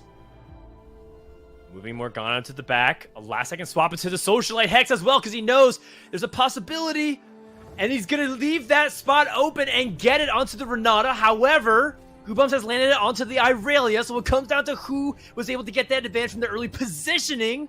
Irelia not able to crack through the front line, but here comes the resets. Blade Surge onto 1, 2, 3, 4 carries down. And Milk able to deal big damage to Goobums and play for top 5. Iniko out in 6th place. And from the jaws of defeat, somehow Milk has once again brought top 4 to the table. This man, often from a lose-stricken position, will never roll down and die. And every single point is crucial for his World Championship campaign. Such big play from Delicious Milk. He is salvaging this game. Even if he winds up in 5th place, it's a well-done situation from him. He winds up having to use this Zephyr onto Sivir, though, which reduces his flexibility on this dramatically. We expect the Sivir to either stay in the Socialite, maybe swap back with Aurelia as he does. Is this Zephyr going to land on an important target for Goose? It does! That's a money Zephyr, and Jin needs all the time he can ramp up. And by the time he lands, 2 front lines have been gone. No opportunity to call the curtain. Big damage coming to Goose. But Goose at the same breath also has been preparing. Look at that gold stash. He's been sitting on a healthy, comfortable lead for quite some time. And don't look now, Liquid Robin songs has also been bringing it back. You're talking about a player who's showing mental fortitude and resilience. Hats off to Robin to really hang in there despite some really awkward choices as he's getting crucial wins over players like Rambles and Goobums, the challenge for top 4. Before we got into this game, Nekkra asked about what makes tournament lobbies different, and I think we're seeing it on display right now. On ladder, a lot of times the low rollers, the people who are in... Oh, a remover. Wow, that is so big, actually. Remover is something that is not normally high impact, but he gets to remove the Zephyr off of the Sivir so he can put the RFC there. So now he has a great third item for a Sivir, and he gets to choose the Zephyr. Mortdog has him. Milk might be able to top 4 this game. We'll see, depending on how players like Ramblin' and set up their board. Ramblin' thought that maybe top 4 was inevitability. But we shall see. This Frozen Heart on the Cosmos could end up being so valuable to disrupt a lot of these backline AD carries. And Ramblin' sets up a Zephyr pretty much down the middle, based off the Silco Mastermind, and might end up hitting. And it's a fated battle between the duos. Ramblin' Robin go at it for the singles competition here in the North American Regional Finals for a chance at top 4. It's a battle between Yugi and Joey. Who gets the advantage? And I just think there's too much damage coming out from Robin's backline. Ramblin' takes a loss. Thankfully, only by 1 unit. He is living. But nobody else has died. Goobums has taken the loss. And it could not get closer for top 4. Who gets to play Goose for a chance to win this lobby? Yeah, it was actually Goose on the other side, so Goose takes a little bit of HP, and that just means that all these other people who won are so compact in HP. Ramblin' in a tough spot, he's got that Nico on the bench, unable to find a pair of any of these impactful legendary units in order to be able to use it. Is he going to be able to take a fight, or is he going to go from a spot that looked like a guaranteed top 4 and wind up in 5th place? Meanwhile, Goobum's in the exact same spot. I feel like Goobum's had such a healthy HP advantage going up against Milk. Milk is going to land this Zephyr onto this Kaisa too. Milk has been so clean with these Zephyrs every fight. No, but can anybody really challenge these carries in the corner? Look at that attack speed, the rapid fire cannon, and the Ginsu's Rage Blade just stacking up all of the DPS. You cannot compete with big burst if you're playing Renata. Goobum's immediately scouting, hoping that somebody died, and nobody did. Somehow Robin and Milk and Ramblin' squeezed by through the hair of their chinny chin chins into the top 4, pushing out Goobums. God, this game felt like it was a clear direction of Goose playing for top 1, Ramblin' and Goobums with this massive HP advantage. It felt like they were top 4 secured, but instead, Robin and Milk are able to completely flip that script. They play from way behind, build stable enough boards to rebuild their economy, get strong enough. They're win streaking in stage 6.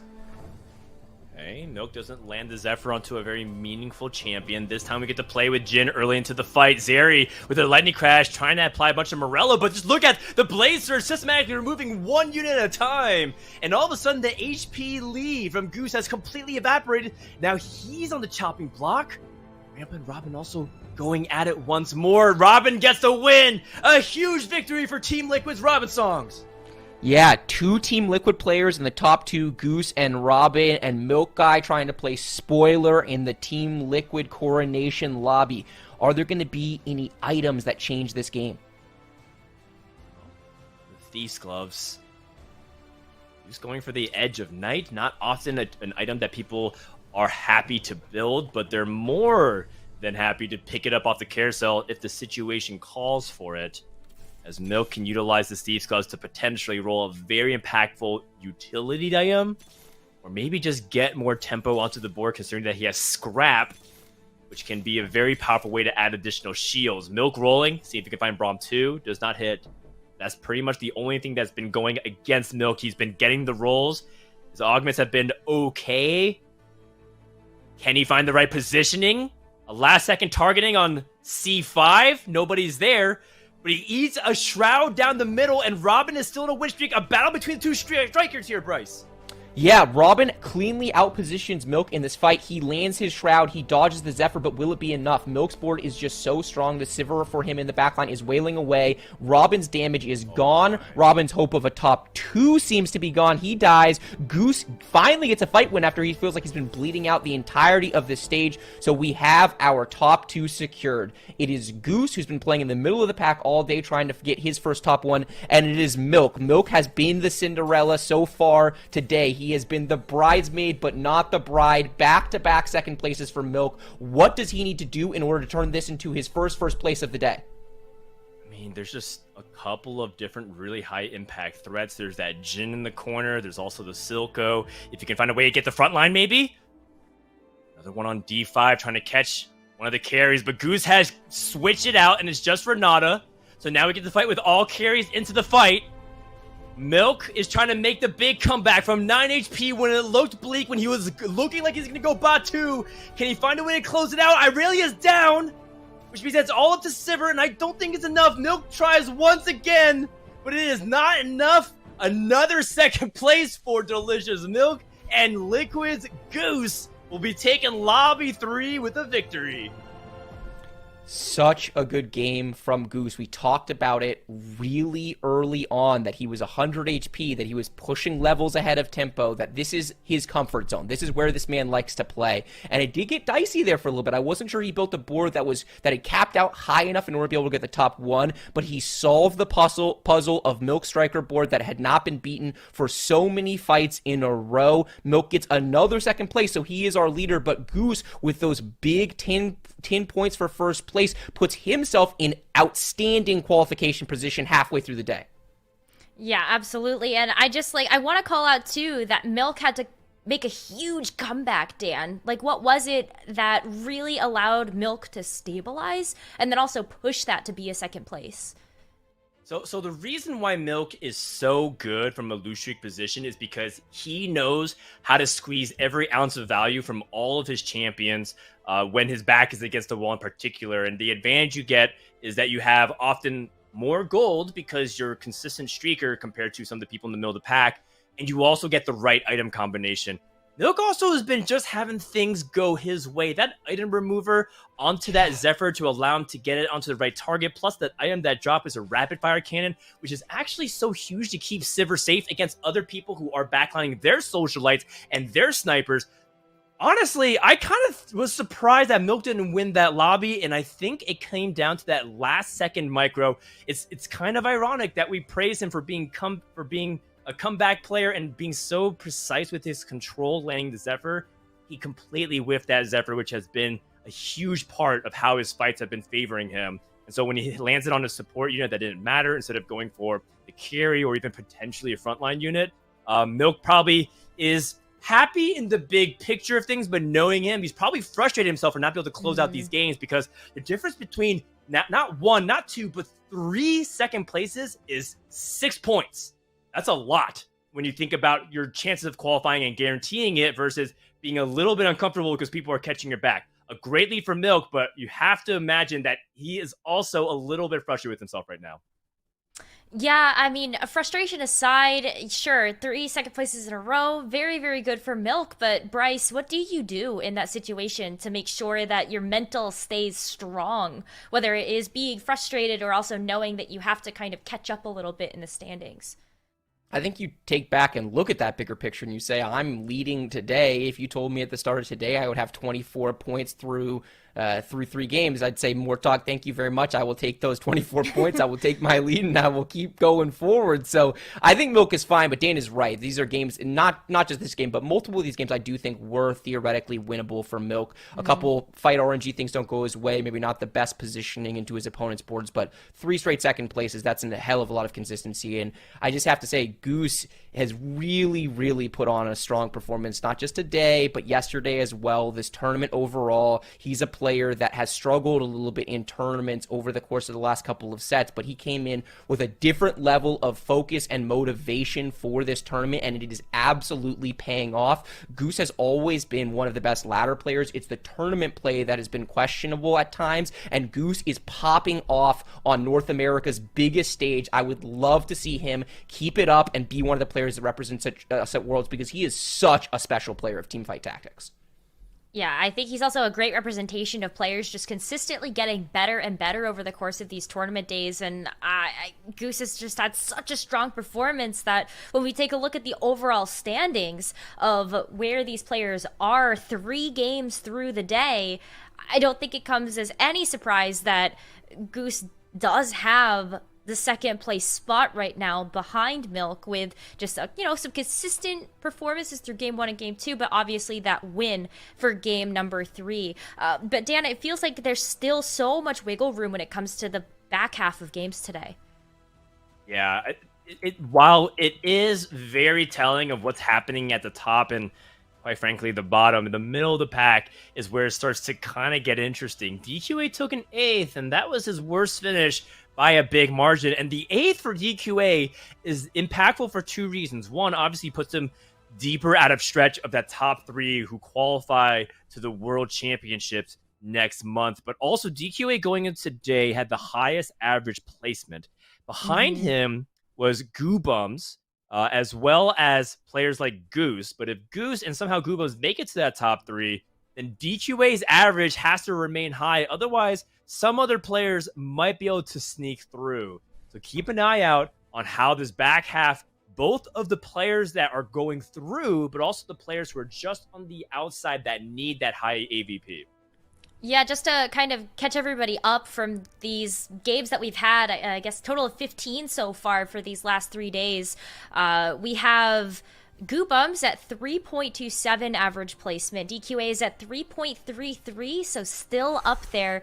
And then close behind him, Goose with 3.47 average placement. So I think as long as DQA can kind of keep up or do a little bit better in these last 3 games, or at least stay consistent, I think that's still going to be in his favor moving into that 4th World's Invite spot. But we are going to take a quick break. So while we do that, check out fantasytft.com. Y'all know the drill at this point, and we will be back for game number 4 of the Gizmos and Gadgets NA Regional Finals.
Hey, halftime break is over, which means that we are back with day 3 of the Gizmos and Gadgets NA Regional Finals. Admirable and Doa joining us back on the desk here. And Admirable, now that we have had 3 games down and we have 3 more to go, is there anything that's jumped out at you as something that you've enjoyed from watching these players play TFT?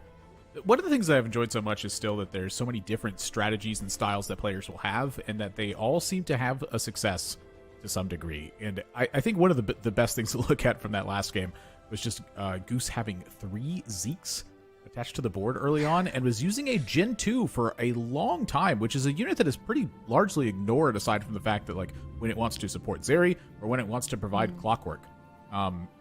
It's very rare that it's used, but leave it to Goose to find some way to use that and to change some stuff up and to be slamming items very much unlike everybody else, and manage to find themselves a first place victory amongst one of the toughest lobbies you could put together.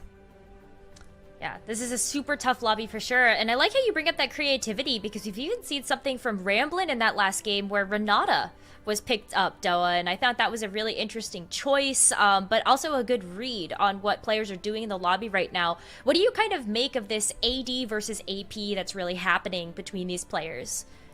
Well, I think we're seeing very clearly that the striker boards are the dominating AD boards, and whoever can get those online are generally going to do very well. Clearly, that's not an all-encompassing case, because we did obviously just have Jin do very well, so there are other options out there. That Gnar is still lurking too if you decide to go 3-star Gnar, but Appies isn't playing today, so we probably aren't going to see that. On the AP side of things, it seems like most people are trying to get those RE boards online, but in lieu of that, things like Bruisers with Renata, and then some sort of secondary carry added to that seem to be pretty decent as well. So, I mean, the Renata does provide a lot to your team. She's just not quite the heavy hitter she was when the set first launched, but still a good way to go, but just probably not anyone's first choice, I would say, at the moment. I mean, do you, with all the flexibility that we've seen from a lot of these players, sure, we've seen some that are really trying to stick to those lines, like Milk has played strikers quite a bit for this day 3, but Admirable, when given the opportunity to do something that is unique or kind of against the grain of what the meta is, we've seen that work out in a lot of cases for these players. We have been seeing it work out, I'd say, across the course of this tournament. However, for this particular day, it feels like the players who are able to find the spots that they want and really take advantage of them are the ones who are being most successful right now. Players who are being a little bit creative, it's not working out for them so far, but there are still 3 more games left. Everything can flip on its head. Yeah, we do still have 3 more games to go, which means I think a lot of variance could happen. Even before we went into the break, we were talking a lot about how the middle of the game, or of just the overall standings right now, is so close, Doa. I think it's going to really shake up when we've got 3 more games to go, and also everything is happening. Yeah, I mean, if we ended the day like right now, after that last game, Goobums would go through on average placement, so it was appropriate that he was 4th overall, since that would be kind of the unofficial ranking as far as getting that 4th world spot. But a lot still can change, and as far as your play style goes, you kind of just still want to get great placements, right? The better your placements are, the better your average placement. One kind of feeds into the other. Yep, for sure. I'm definitely going to see a lot of players get rewarded for that. But let's go ahead and jump into our 4th game of the day. All right. Thank you, Nekkra. Here we go. Game number 4 with Doa and Admirable on board with Liquid Goose. And I got to say, Admirable, I love watching Goose play. And I've said that many times. It's nothing new to hear from me. But the way he puzzles his way through a game is consistent and super enjoyable. Because the first thing he does is put together a very strong early and mid game. He slams a lot of items. Voracious Appetite, by the way, for the mutant trait, so the Dark Star-esque one. And then he builds a board that lets him kind of coast usually into like stage 4, late stage 4, and then he starts to fall off. And that's when the key moment of a game is for Goose every single time, where I think he looks at what he's got, and then he looks at the rest of the lobby, and he treats it like a puzzle, and he goes, okay, how can I make slight modifications to what I have right now to best handle what I'm running into? And his ability to do that is usually what determines his ability to get a top 4 or even get a top 1 sometimes. He'll nearly always have a strong early and mid game, but it's really that puzzle solving aspect in the end of the mid game, the early late game, that's really fun to watch with his style, and he just did it so well last game.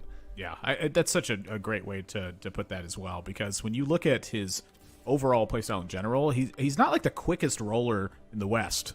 He tends to really take his time when considering all of these options, and I think that what you made is just a great way to highlight that. It's just he wants to take his time and think about it and figure out what's best, and that usually means that he doesn't have a distinct game plan in mind, but you're getting to see how powerful it is to just have a different kind of understanding of the game, just piecing together very strong ideas, getting your positioning out well. All of those things can take heavy precedent in the game's outcome, and I think Goose is probably one of the best in the world, if not the best in the world, when it comes to just that one particular issue. What can you do right now that is the best? Well, I think one of the things he did really well just there was get that last-minute level up before the round switch, just to get that extra chance at some 3 cost. That was kind of cool to see. But we're going to check out Luka Goose's board again for just a moment here. And looks like he didn't come up with any 4 costs, but hey, I like that anyway, because it's one of those tiny, minute things that you can incorporate into your gameplay that is going to make the difference. Because say he had hit something like like a Lucian or something, you could find maybe a 4 hex tech board very early, and you could kind of muscle your way through stage 2 like that. Those little things do add up sometimes. Trying to get the items out as well, just to make sure that you're getting the scrap value. That can be a big difference here up against Ramblin', who's scrapping together a bow on the Blitz and has an Ionic Spark onto this Swain, and that alone is enough to determine the outcome for this particular heads-up battle that's taking place with the Swain. But Swain's got the backup here. In the cut, it's the Brand. I mean, hey, Swain's a pretty tanky front line, helping out the Brand with the Ionic Spark. It doesn't get much better of a combo early on. And Ramblin', pretty average day so far. 3rd overall in the standings, so, decent result. But, probably looking to either just stay consistent with that, but I would say maybe do slightly better just to ensure his spot in the top 3, get that guaranteed spot and not have to, worry as much about your average place. And he's got one of the better ones, but you don't really want to leave it to chance, Yeah, I will say that when it comes to that style of worry, though, when it's going to come down to the last and final result, I feel like that's where Ramblin' is just in one of his primary strengths that isn't directly related to the game. And notice this level up here. He's like, we got to take advantage of this win streak right now and punish players who are not trying to do the same. Ramblin' has strong mental. I feel like nothing on the planet could bother Ramblin'. It's like that scene in Dumb and Dumber where he just starts, where he says, you want to hear the most annoying noise in the world? And he just starts screeching. I feel like Ramblin' could listen to that for 12 hours and still play TFT fine. It's just nothing's going to bother him. I feel like if it comes down to that spot and in that result, that's one of the things that you absolutely can count on Ramblin' not being affected by. It's just he's going to have his head in it 100%. I agree. He's a pretty unflappable player. He did that level up to get the 4 Arcanist in, and there's not a lot of times, honestly, that you want to go for level 5 at 2-2 like that, but 4 Arcanist does make a big difference. You go from giving your whole team 20 AP to giving your whole team 20 AP, and then the Arcanists get an additional 40 AP, right? So that's a big power up, and when you add into that the Ionic Spark as the item on that Swain there, that's a pretty massive power boost, and that's something that should pretty much ensure you win out through Carousel. Now the question is, can he maybe hit a couple 2-stars to ensure the win out through Krugs, because then you're in great shape. Yeah, you're also looking at, I know it's a very, very slight percent chance as he goes up against Robin here, but that little 2% on that purple, that means that sometimes Ari can show up. The 3 going from 15 to 20, it means that Vex is going to show up a bit more often and put the Yordles online to go with it as well. There's a lot of hidden benefits that are to the decisions like this, and Ramblin' is making sure to take advantage of all of them in every fashion imaginable right now. The Yordles is possible, the better Arcanists are possible, the win streak is possible. The other thing, too, is that he took the Arcanist Heart, right? So by doing that level up, putting in the 4th Arcanist, you're making that first augment that much more impactful on your board, too. So, yeah, really great example of playing into your strengths at a time. A lot of people wouldn't hit that level up button. Pretty cool. All right. Curious what items they're going to be battling for here. Ramblin' definitely doesn't have the ideal items for the AP comp, but we've been seeing him go towards more of that 5-cost style carry in this day of the tournament, where he's had Jace online, he's had Aurelia online, he's been putting Jinxes out. It's just it feels like he's up to the task on any of them. As we take a look at Aniko's board, and Aniko's board is looking quite good right now. So he took the weak spot 1 augment, and so it's just going to be a general good augment to help him cut through the enemy team a little bit better with that AD, well, not AD, with that armor and MR reduction on hit. Gnar with the Infinity Edge, going to be doing a decent amount of damage. And then you've got a little bit extra tankiness with the Innovator 3 as well. So right now in second place. Is it the strongest board I've ever seen in 2.5? Definitely not. Is it a above average board? I'd say, yeah, I'd give it like a B plus, A minus in terms of if you're going to give it like a board tier list in this particular lobby. Oh, goodness. Oh, might get downgraded here, though. Oh, goodness. I really hope I never going down to Professor C plus Doa here. in any of my classes. Oh, no, No. Professor Doa. No. Hey, it's not me. It's the student, all right? Failed the test right there. But that's a Corki, too, on the other side. And Solus is in a pretty good spot at this point as far as board strength goes. Yeah, no extra credit offered to Aniko here on this spot either, so gonna have to sell up to 20. Yep. Yeah, That's pretty, not bad. Pretty straightforward, though. Yeah, I mean, you lose your win streak before Krugs rather, and, you know, why not make 20 gold, get that interest rolling through the neutral round, and then come out in 3-1 a little bit stronger. You've got you've got the Gnar to kind of build off of here. You've got a good board. You've got a board that's going to win rounds. You just probably don't have a board that's going to streak in either direction. So that being the case, you want to do whatever it is going to keep your HP the highest. Yeah. Same time, you're trying to balance, like, not sacrificing too much of your bench either, to make sure that you can get some primary things happening. You know, you notice that Jarvan's going to be sitting there for quite a long time. I don't expect that thing to get sold until, well, maybe ever. I mean, it could just, you know, if Aniko finds a bunch of stuff that isn't related to that Jarvan that works, sure. But for the rest of the time, it's going to sit there looking for Sivir, looking for Aurelia. That is pretty much the spot that Aniko's at right now. Oh, Zillion versus Corki.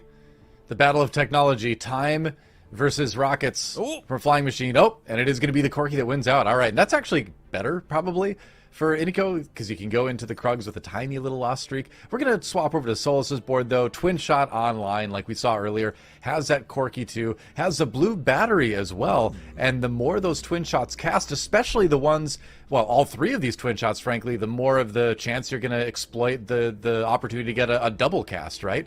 Because all of these, Lucian, Corki, and Gangplank can get the double cast through the Twin Shot trait. So blue battery helps a lot with that. Looking for this Gangplank to print some more gold here as well. It always feels like one of the biggest possibilities that can take place. Another Rod gets found. Yeah, Death Cap. We've seen that perform well in outside of AP comps as well. Like, we saw it placed on a Sivir, I believe in day 2 of this tournament, and it just blasts the attack speed from the ability that Sivir's going to put into play there. Yeah. I'm curious if this Infinity Edge is ever a consideration, and I would say from this point in Solus's view, it does have a possibility, but I feel like that Solus is going to want to save this and try to craft something different from it, like maybe a utility item like Shroud later on.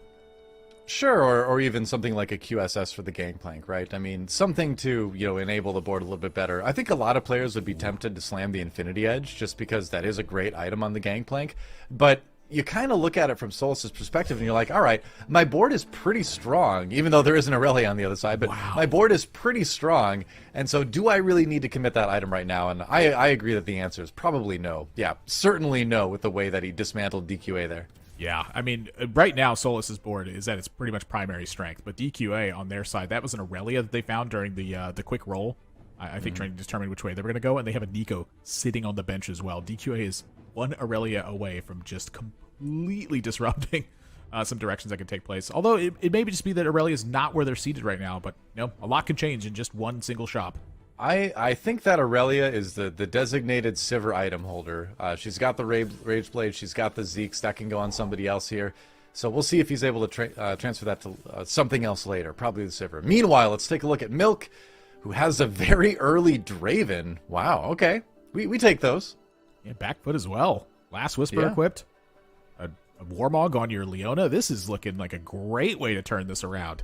Now, Milk has just been so fantastic at playing from behind. 3 second-place finishes so far today. And to note, they were still disappointed by their performance in the previous game. They were mentioning it in their chat how disappointed they were about their play in a game they got second place in the NA regional final lobby. How much more can you demand from yourself? We both know, though, that you have those games where it's like a second place feels worse than an 8th when you feel like you could win it and you feel like you messed something up and you got a second because of that. Like, that's almost more tilt-inducing sometimes than a bot 4. So I feel it. I feel Milk there. But he's doing his best set 3 worlds mismatched socks impression by getting all second places here. We'll see if he can transfer that into a first or something. But hey, if he just gets seconds for the rest of the day, he's going to worlds. So it's not a bad way to start. Can't be too disappointed. And Ascension offered. Ascension does play really well, I think, to the Draven aspect of it, but Disintegrator does as well. The Featherweights, I think, is out of the equation for Milk. And we're going to be moving over to Robin's right after this augment selection, where I'm curious how these work out for Robin's side of the board. Robin's got a twin shot in play right now. Okay. But silver augments, they do change the pace of the game by a significant margin. You know, depending on which type of augment shows up, a lot of times it shows when players are going to be spending their gold and how they're trying to build out their board. I feel like that's a major influence. It definitely is sometimes. Good items on the twin shots as well. Lucian has fantastic items actually with the Morellos there. And so Luden's, again, something that's going to boost the power of your twin shot if he decides to go fully into that, because a lot of the twin shots do AP damage. Yeah, this is looking great right now. It's the fact that you have this Gangplank 2 with the Last Whisper, that you have this well-surrounded Lucian as well. It feels like Robin has some really heavy potential to turn around their early game as well. Robin's sitting at 72 health right now. Needs some big performances here too, because Robin has not had the strongest day so far.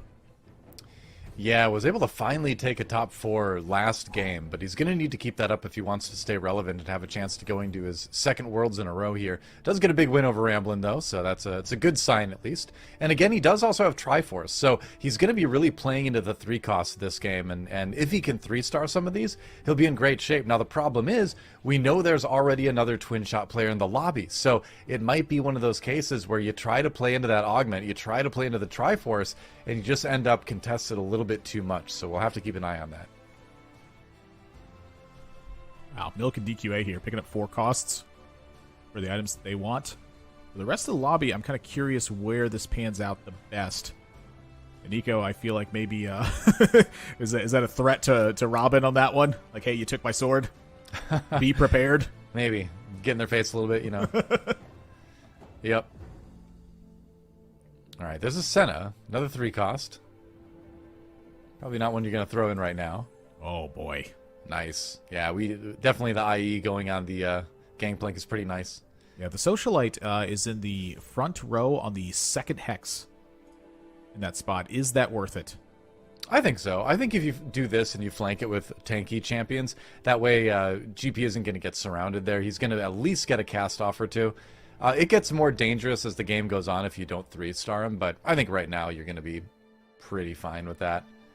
Up against Milk, who went to 7. And the Draven does start hitting it right away. That's not what you want. No. Gangplank getting in a nice kill there at least, though. You got we'll 2. take the gold. Yeah. 2 kills, 1 gold for the Gangplank. Not too bad. Looks like it's going to be a loss here, I would imagine. Yeah, wait a second. He'll just let the Draven will finish it. Yep. Hey, that's the primary loss there, though. It feels like Robin's been bouncing back and forth on the win-loss side of things. DQA drops down to 8th at the moment. We're going over to Goobums, who's sitting at 7th place currently, but what on earth happened to this board? That's a recombobulator. That's what happened. Yeah, I was going to say. Yep, and he got some pretty good ones, too, honestly. Oh, boy. Yeah, I mean, you've got 2 item removers, so you can still play around with this a little bit more. He's also trying to play into the cybernetic augment aspect of it by putting 1 component on each of his champions here. But, yeah, all right. I mean, decent frontline. I think that's the important thing right here, is that the 2 2-star champions are your frontliners right now that theoretically is going to maybe give you time to get a cast off with Victor. I don't know if this board's going to win a lot of rounds right now, though. Well, we're going to see. I do feel like the positioning on this one was pretty well. This Kaisa is going untouched for quite some time, which means it's going to scatter to the other side of the board with a pretty big ability. The Victor hit as well.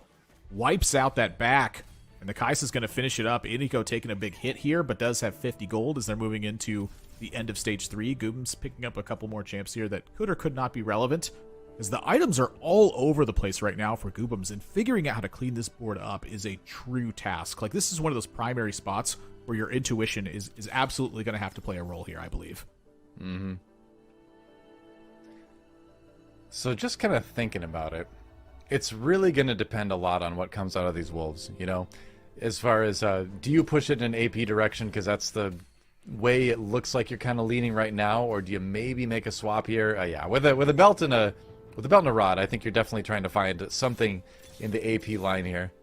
But we're going to have to see what he comes up with a little bit later as we swap over to DQA. 6 Hex Tech, and he does have that 2-star Lucian. How does Some he pretty do good it items, so fast?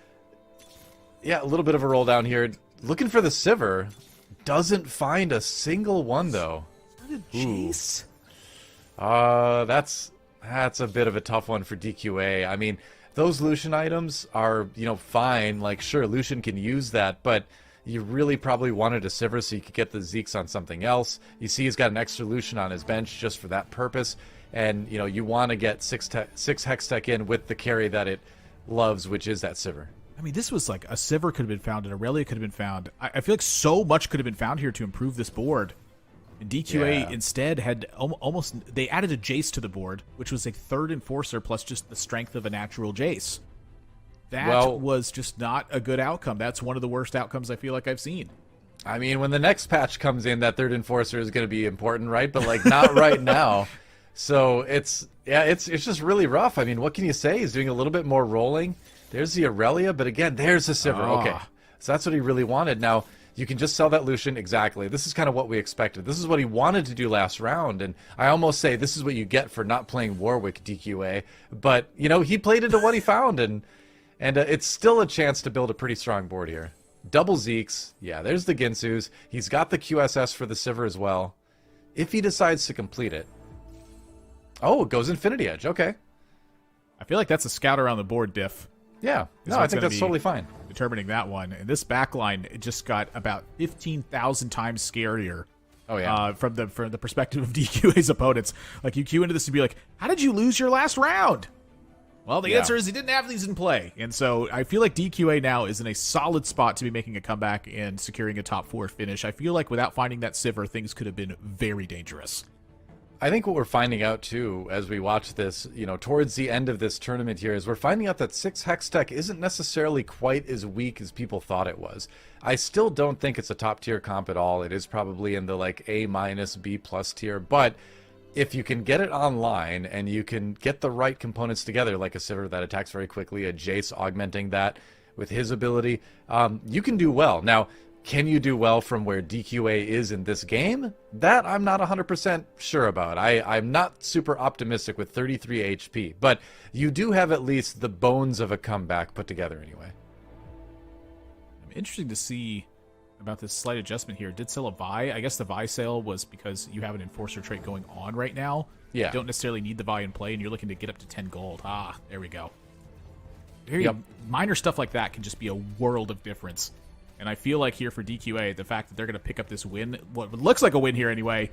Oh, just barely dodging that victor spot. Goob's taking another hit. I feel like DQA getting up to 10 gold there, that minor difference it could be such a massive difference at the end style of this game. Yeah. We got to talk about Goobums a little bit here, too. 25 HP at 4-4. Goobums had a win. Remember, Goobums won the first game of the day. Yeah. Then he took an 8th. Then he took a 6th. And now he is on track for another bot 4. Kind of shocking with a player of Goobum's caliber to just kind of drop off like this. But if he doesn't turn it around now, it's getting pretty grim as far as the day's results go. Hey, you still got 25 left, which is 25 times as much as you need to still be alive. Sure. So I'm never selling my Goobum stock personally. I still believe. I know you won't sell that Goobum stock. What happens when the company just implodes? Well, I got then I can't sell the Goobum stock, I guess, but that's true. Yeah. I don't know the corporate term. I don't know any corporate stuff. I haven't worked in an office for well over a decade now, but hey, he liquidates it? I don't know. Liquid Robin dates. Get liquidated. Robin here. Kaisa 2 for Goobums. Interesting. Yeah. That was a big one. I believe he had a Nico sitting on the bench. Is what it looked like on the previous fight. And going on to Robin's side here now, he's sitting at 54 on a 2-loss streak, so looking to pick that up a bit. But Milk has gotten a much stronger front line with that Leona 2, and has a Zeri in play with Thieves' Glove as well. That is a lot of damage that Milk has put together in a very short duration. Yeah, and I mean, without the Zeri, this might have gone Robin Song's way. With the Zeri, goes pretty easily in the direction of Milk there. And, Robin, again, still trying to play into that first augment. And he's doing a good job of it. Generally, Twin Shot is going to be one of the best ways you can play into that Triforce augment. but, you know, again, he was contested on those 3 costs. He's not hitting the 3 stars as fast as he'd like to, and it's getting a little bit scary here. Stand united for Robin. Take a look at Goose's side. They get back foot. And wow, back foot is looking pretty fantastic for what Goose is setting up in this spot. Has the scrap, has the cybernetic uplink. Items are spread out pretty well. Has a Jace sitting in this back line. The damage source right now is still Ezreal, which does need to change. However, Goose is set up to change this, I think, pretty well. The question is just how, you know, what are the fight outcomes going to be leading up to that point, and can you find yourself in a stable spot by the time this damage source changes? Right. I mean, the front line isn't exactly the strongest right now, and he doesn't want to lose 5 innovators, which is what would happen if you take the Ezreal out.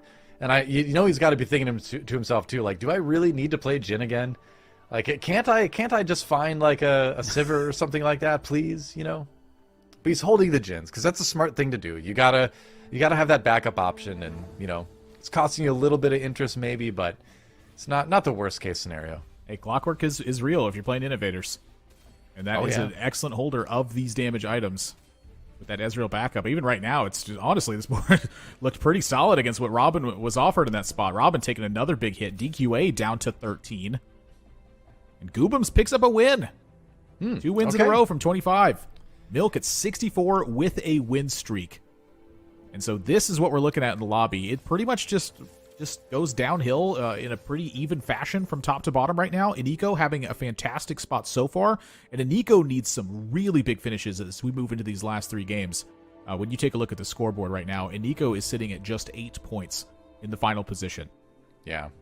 Man, if I don't, I mean, I know Liquid Robin wants to get back to Worlds, no doubt about that. So does DQA, but I don't know if I want it. I don't know if I know anyone that wants it more than Milk. Like, remember, Milk took 3rd at Worlds in set 5. He was so close. He played out of his mind and just couldn't quite get it done. I feel like he's gone Super Saiyan today in the games we've seen today. You know, second, super consistent, really high results, raging at himself for 2nd place. Like, this guy's in the zone. He's in the Milk zone. A lot to think about here as well. If this board changes, how does it change and why does it change? The Braum gets offered. I feel like this is a temporary on the Tom Kenshin play. Another Zeri gets offered. Another Draven gets offered. And now Milk is going to have to make a big choice. And there goes the Aurelias. And so I think that Milk has made the commitment now. A pair of Zeris, pair of Dravens. It's time to go Debonair. Yep, I totally agree. He's going to lose this round, it looks like. Unless Draven can... Maybe? Draven? Draven? Oh, super close. He did take a little bit of a loss there, but in the end, you know, I think you're going to be pretty confident that once you 2-star your 4 costs, your 5 costs, you're going to be in pretty good shape. What? What? Okay. 5. He's in pretty good shape now. Whoa. That just happened. All right. All right. All right. The rest of the lobby, I think, could be in trouble here. Ladies and gentlemen, the universe wants Delicious Milk to go to Worlds. Again. Yep. 3rd place, not good enough in Reckoning. It's time to go back in Gizmos and Gadgets. Now, there's still a lot of game to go, right? But that was an amazing shop. Really can't ask for anything more there. Ramblin', this is not what Ramblin' wanted to see either. Ramblin' is sitting still at level 7 here, and I think that he has come to the conclusion, you know what, I just need to scrap together as much as I can here. Victor buying some time by killing some of these units, but Ramblin' taking a massive hit here, down to 5. Goobum's down to 3. DQA has picked up a pair of wins in a row here. But that style of win, granted, I think this may have been against the weakest board in the lobby right now, but Milk, I think, is in a fantastic position to find themselves in a spot to strike at that 1st place finish. I mean, you look at the top of the standings right now, it's like Milk and Goose, like, what is this, like set 2, set 3? What year am I watching right now? This is really like, you know, they heard everyone talking about this new generation of TFT pros that's coming up, and they're like, nah, we're going to show you're still the best, you know? I'm kind of surprised this board from Goobums hasn't been able to pick up more wins here. You know, Recombobulator definitely is not a combat augment. It's a tempo boost that you get, as well as the salvage bin they have.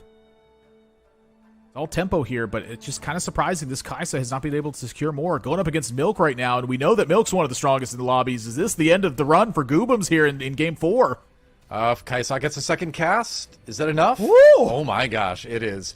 That Kaisa, we're going a couple patches back for this Kaisa build here, but it is working so far. Time warp game that's taken place. DQA and Ramblin' out in 7th and 8th, respectively. Wow. That's pretty huge, actually. I mean, DQA been up and down with the results. That's an 8th into a 7th for DQA, unfortunately, in the last 2 games.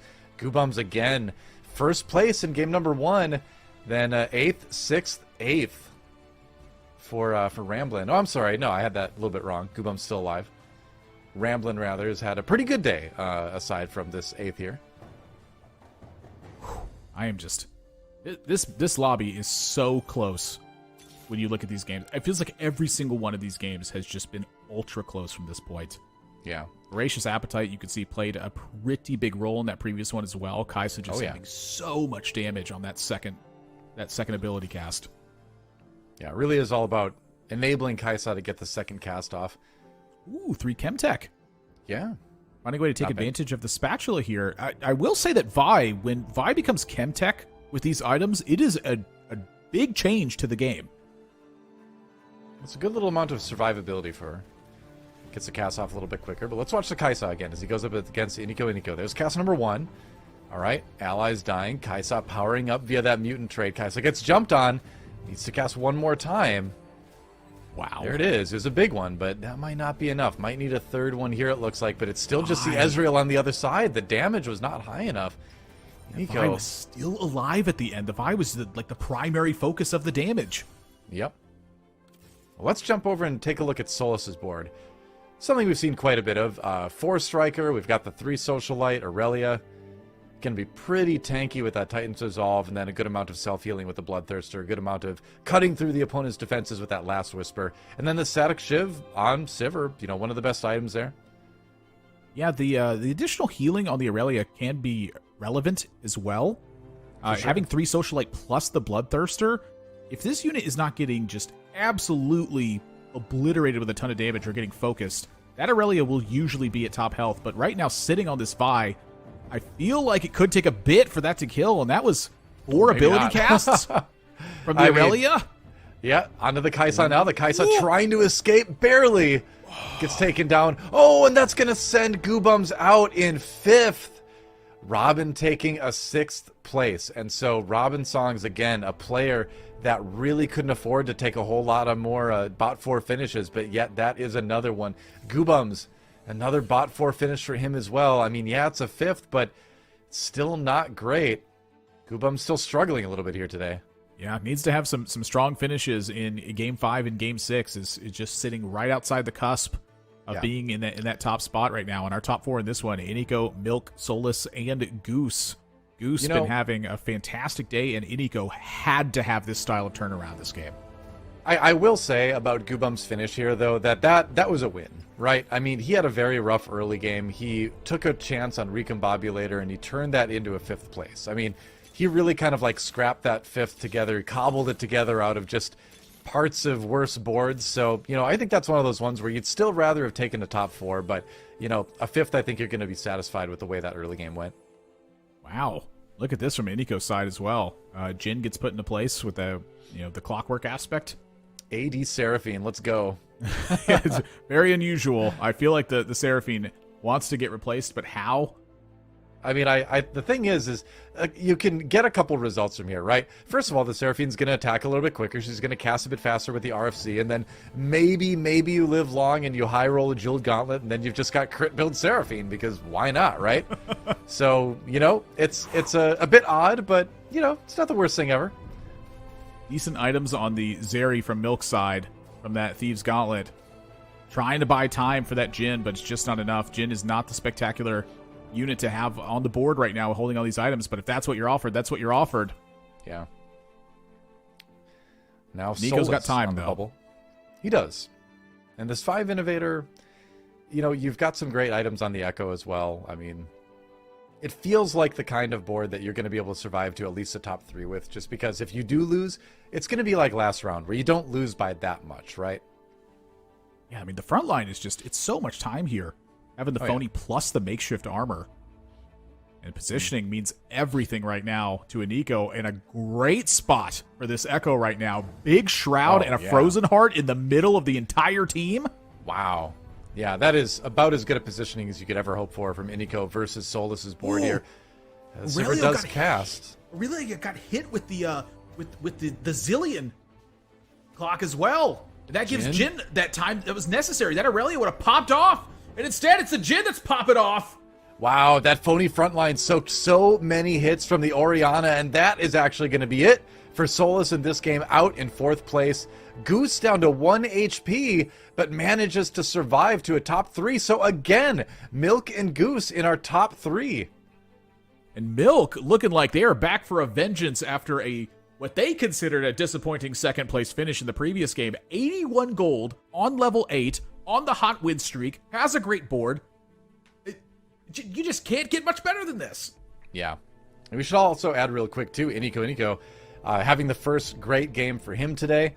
Ended up, 6th, 7th, 6th in his last 3 games. So if he can finish out strong, maybe a chance of getting through, but he has to finish out very strong. We'll see if he can. Side. Yep. Up against Goose right now. This is a big round for both of these players right now. Goose. Kha'Zix gets wiped out. That's no damage left for Iniko's side. Iniko taking a big hit here. Yeah. And that's the thing. It's that this Innovator board may have kind of capped out. You're getting into the point in the game where everything that's not min-maxed is going to start to suffer, where those items that, you kind of wish they were different items on, like, Seraphine and stuff start to have a bit of an impact. But hey, top 3 is top 3. That's a debonair spat for Milk. Does that actually give him 5? Milk also gets to go up to 9 in this spot. Ah, you're right. So that is a major difference right now. Where is... That's a Galio too. Okay. Wow. Okay. Debonair Galio. It's still... It's for Debonair, but... It is still, Galio at least gets a little bit of stats that way. And it's a Galio too, all right? It's a Galio too. This board is stacked. It's How definitely do you not beat bad. this? Well, the thing is this is VIP Leona too. This is something, a VIP you don't see quite as often, but it is going to give you a ton of frontline sustainability. It just feels like you're tickling the front line from Milk's side at this point. Iniko is going to take a massive hit here. And Goose, I think he's dead. Sitting at 1 health. Double kill? Is this a double? No, not quite. It's a double kill. It is. The delayed damage came through, and Milk, he finally did it. Turned the seconds into a first. 2-2-2-1. Vindication, redemption for Milk as he finally gets the first place he was looking for all day. Oh, that's gotta feel so good too, because Milk's play that game was also incredible, admirable. I feel like he finally got rewarded for the good play that he's done just all weekend, but particularly in these past 3 games. But, what really pushed it over the edge for Milk to be able to take that first? He's just got it. Like, I don't know how he does it every single game, but it feels like every single game he's finding himself to level 9, and he's got a ton of gold, and so he's putting together this giant board that other players are having trouble just dealing with in general.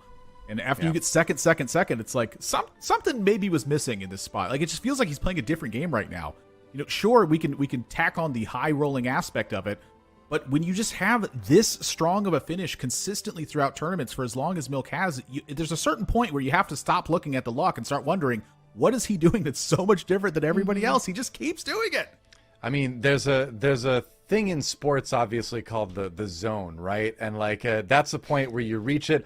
All negative thoughts, all self-doubts are just purged from the system, and you're fully focused into the game. And I feel like that's a spot that Milk is in now. He leaves a little bit of brain power for complaining about how he played in his chat, but aside from that, he's fully zoned in. But honestly, after that game, I mean, you can't complain about that one. That was basically perfection. So, he's gone Super Saiyan, he's Super Milk. 2-2-2-1 basically feels like he's a lock for Worlds, although as usual I'm not going to do the math, but what a day for Milk. It's really incredible.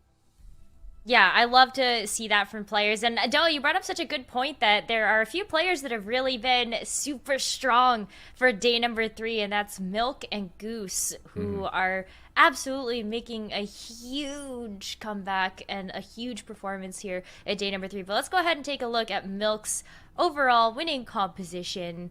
You can see what he was using there. Debonair, you know, I thought that was really interesting to see. Admirable, I feel like we haven't seen a whole lot of Debonair, and then also just the VIP Leona on top of that. Yeah, it does feel like, again, it's pretty tough to cook up all these spots and really make the most sense of it. You know, 4 Bodyguard is obviously quite powerful, but it's not quite powerful if all your opponents are playing AP, for instance. But in this spot, once again, Milk has just found a way to put together the board, to make the right call, where when it steps to the end of the game, it looks like Milk has got the edge. And it requires a certain amount of insight that I feel like is difficult to describe and is quite difficult to understand and to emulate as well. You just have to have everything working together.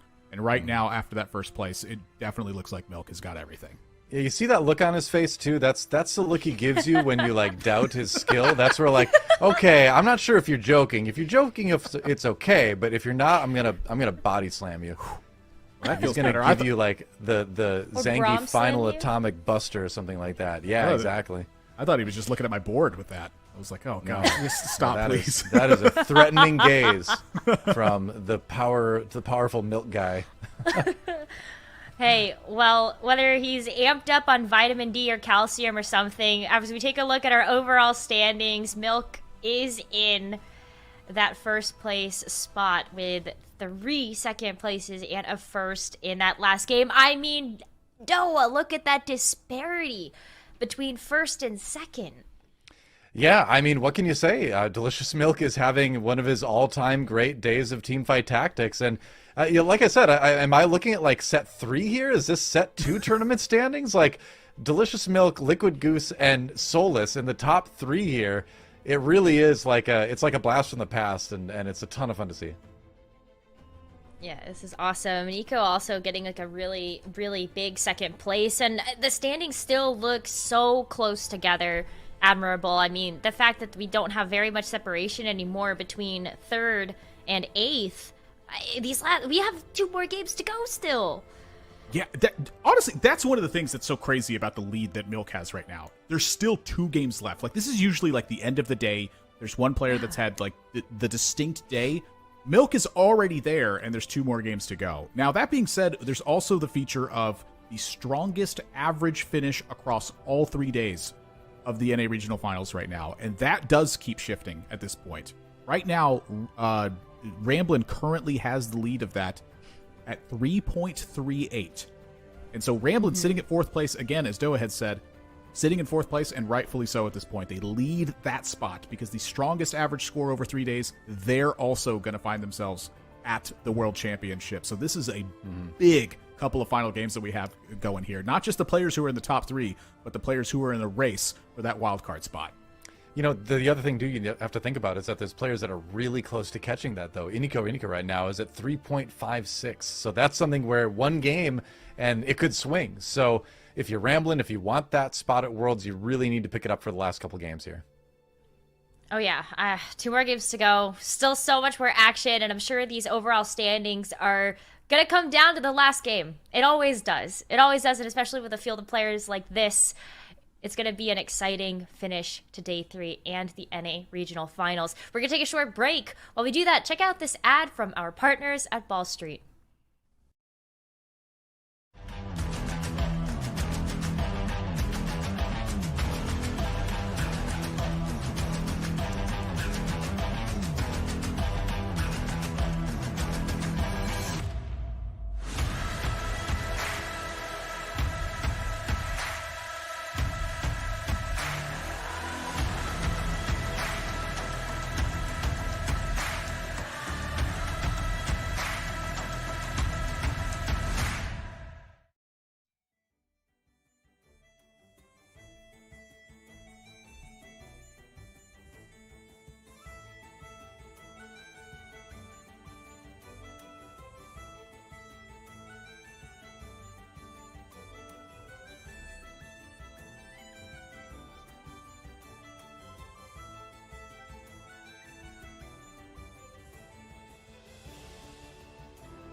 Welcome back to day number 3 of the Gizmos and Gadgets NA Regional Finals. Bryce and Frodan back on the desk to bring you through game number 5. And if it's game 5, it means we only have 2 more games to go. And so, Dan, when we take a look at the overall standings, things are tight in the middle of the pack.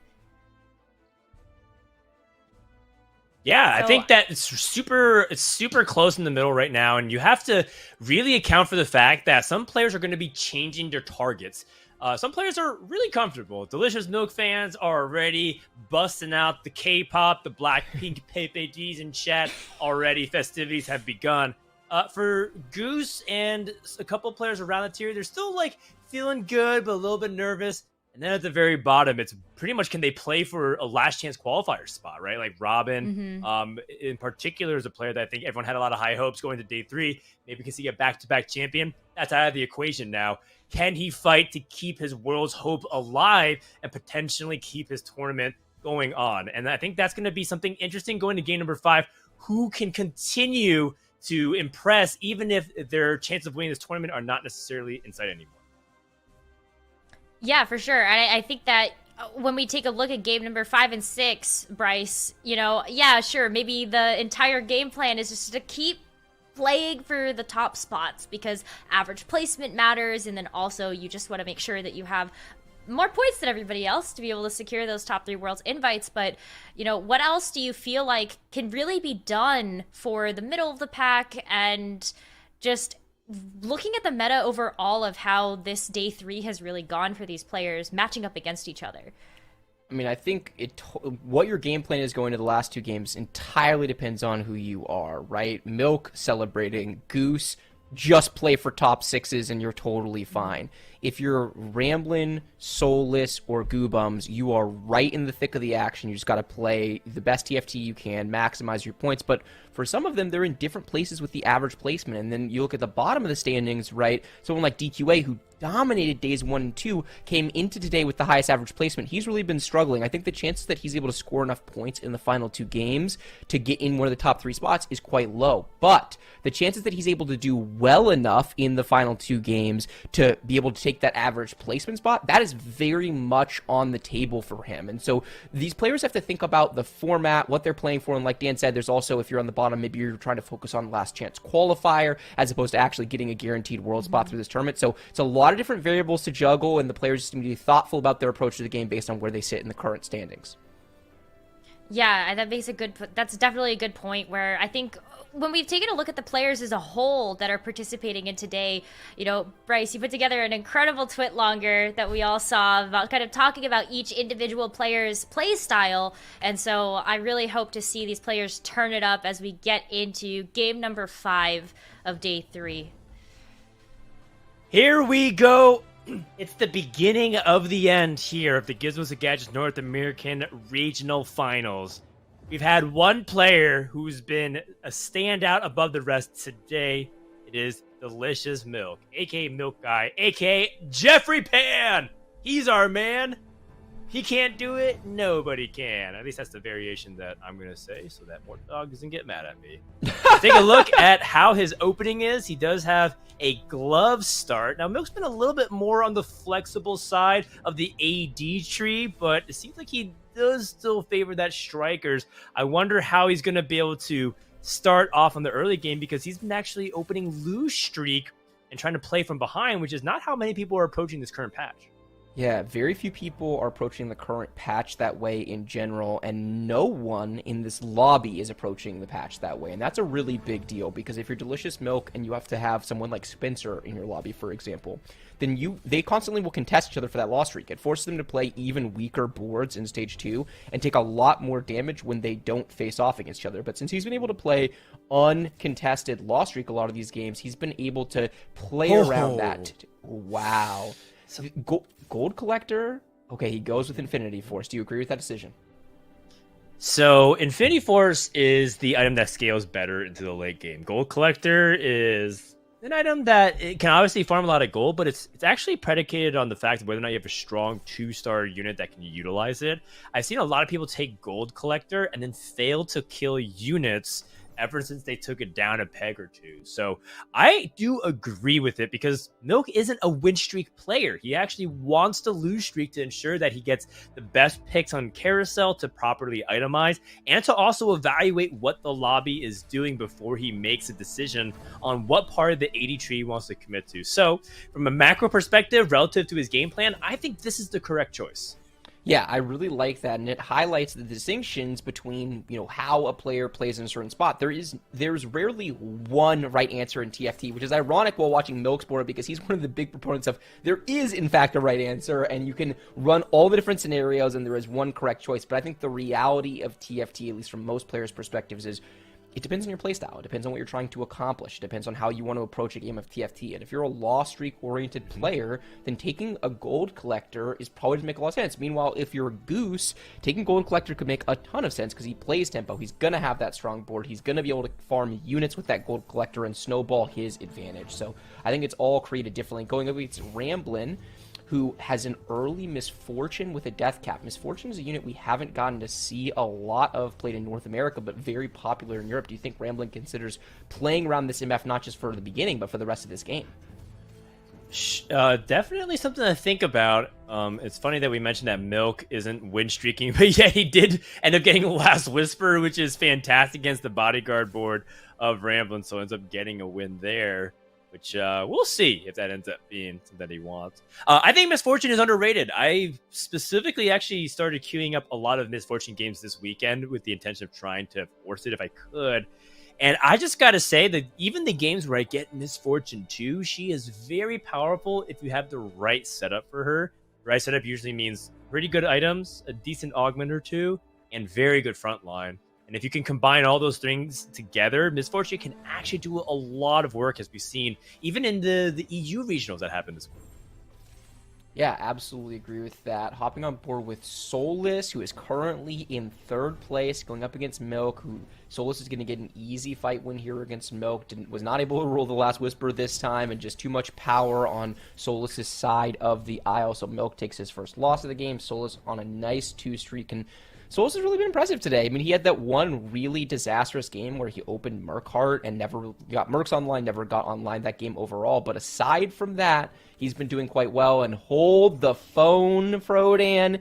Liquid Robin, who's playing from behind, really needs to score as many points as he can, both for the outside chance of a third place and for the last chance qualifier. Has Mercenaries online at 2-1. Yeah, Robin right now tied for 7th place with DQA, aka their bot 2 right now. Needs every point that he can muster. We'll check in with Robin later on as we see Solus level to 5. And now is going to be taking down Ramblin'. So Ramblin' opened up with the loss streak. But that's okay. Again, Ramblin's actually a very versatile player, and of course would prefer to play from ahead and protect his HP. Is more than capable of playing from behind, doesn't end up getting an extra kill. That's because Solus's board is just so high quality. There's only 1 or 2 units that isn't at 2-star. So this is an excellent start for Solus to take a look at the upcoming carousel to see who the lose streakers will be choosing to help reinforce their comp.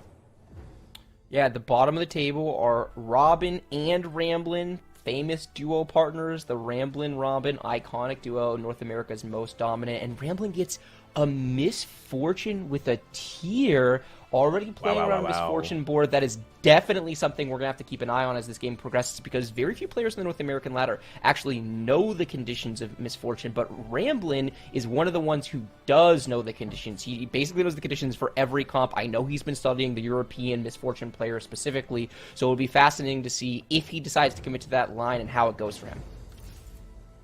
Hopping on board with Iniko, a player who got a nice shot in the arm with a top 2 performance in the previous game. Needs to do that a couple more times in order to put himself in contention for that top 3 spot. So far, starting off with true 2s, and looks like he's playing around the Zyra 2 to start things off with a tanky Morgana. I think Syndicate in general has been kind of a far cry from where it was in Gizmos and Gadgets when we had Shaco and Akali as part of a repertoire. But now it does seem like, Iniko is okay with the Syndicate. Usually it's because you don't have a proper setup with it. When you have Zyra 2, you have Darius 2, you have a Warmogs to go with the resistances for Morgana. It's actually a pretty decent setup here. one thing I worry about is I don't feel like we have a lot of damage, and that's where hopefully this Rage Blade can just get it done purely from the fact that we have so many auto attacks on a high quality champion. Yeah, luckily he's going up against DQA, who is also playing Mercenary, so 2 Mercenary players in this game. Taking a quick look at DQA's perspective, he's on 3 losses in a row. I do not know what round he was able to get the Mercenary trait online, but we're going to have a fight at the bottom on the Mercenaries, potentially. Iniko able to get that fight win, despite the fact that Zyra, it felt like, was completely whiffing the ultimates overall. And Iniko, you're not wrong that Syndicates has been a less popular and just less successful tree so far in 6.5, but Nico has been the player in the field that has played the most Ahri by far. A lot of his game plan surrounds Ahri, and he has a really good setup for it. He's got an early Warmogs on this early copy of Morgana. He's got Zyra item holding against his Rage Blade, which is one of the items that actually can find a lot of work on Ahri, as people have popularized some of the more attack speed oriented builds for Ahri, as opposed to just the kind of typical blue buff gunblade damage builds. Oh my god, speaking of damage builds, Infinity Edge, Last Whisper, and the Infinity Force. Milk fighting under leveled almost snuck one over Iniko with a nearly fully upgraded board, just showing you the power of that Infinity Force under the right conditions. As we take a look at Goose's perspective, a player who has just been putting on a good show, and I think regardless of how the rest of this tournament goes, I think Goose shut up a lot of the doubters, including yours truly, right? Like Bryce and I, we hosted a podcast power ranking a lot of the players going into it, and even featured some of Goose's less glamorous moments. And I'm just really happy to see him be able to prove a lot of doubters wrong, saying, yes, I know in the past I didn't perform in tournaments, but I feel dialed in for this weekend. And it looks like he is right now sitting in a very comfortable 27.7 points ahead of Solus in third.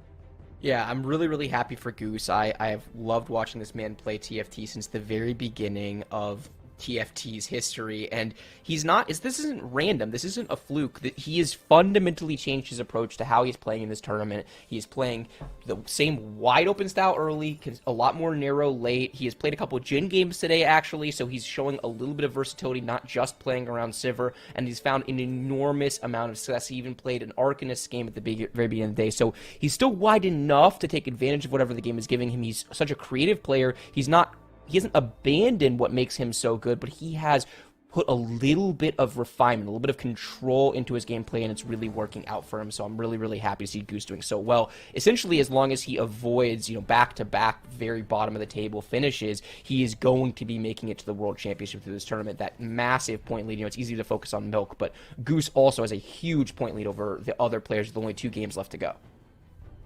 Is Milk rerolling Twitch? It looks like he is, based off the way that he's still at level 4. He didn't even go to 5. He rolls a little bit below 50, and he's holding things like those extra copies of Ezreal. We'll have to see if that ends up paying off. Twitch has been a thorn in many players' side, never really threatened to take first unless you turbo high roll, but just annoying enough to challenge a lot of this backline carry setups that people have gotten a little bit careless about, and you have to change how you position. Oh my god, Ramblin rolling at 6 and almost immediately hitting that Misfortune. That's massive.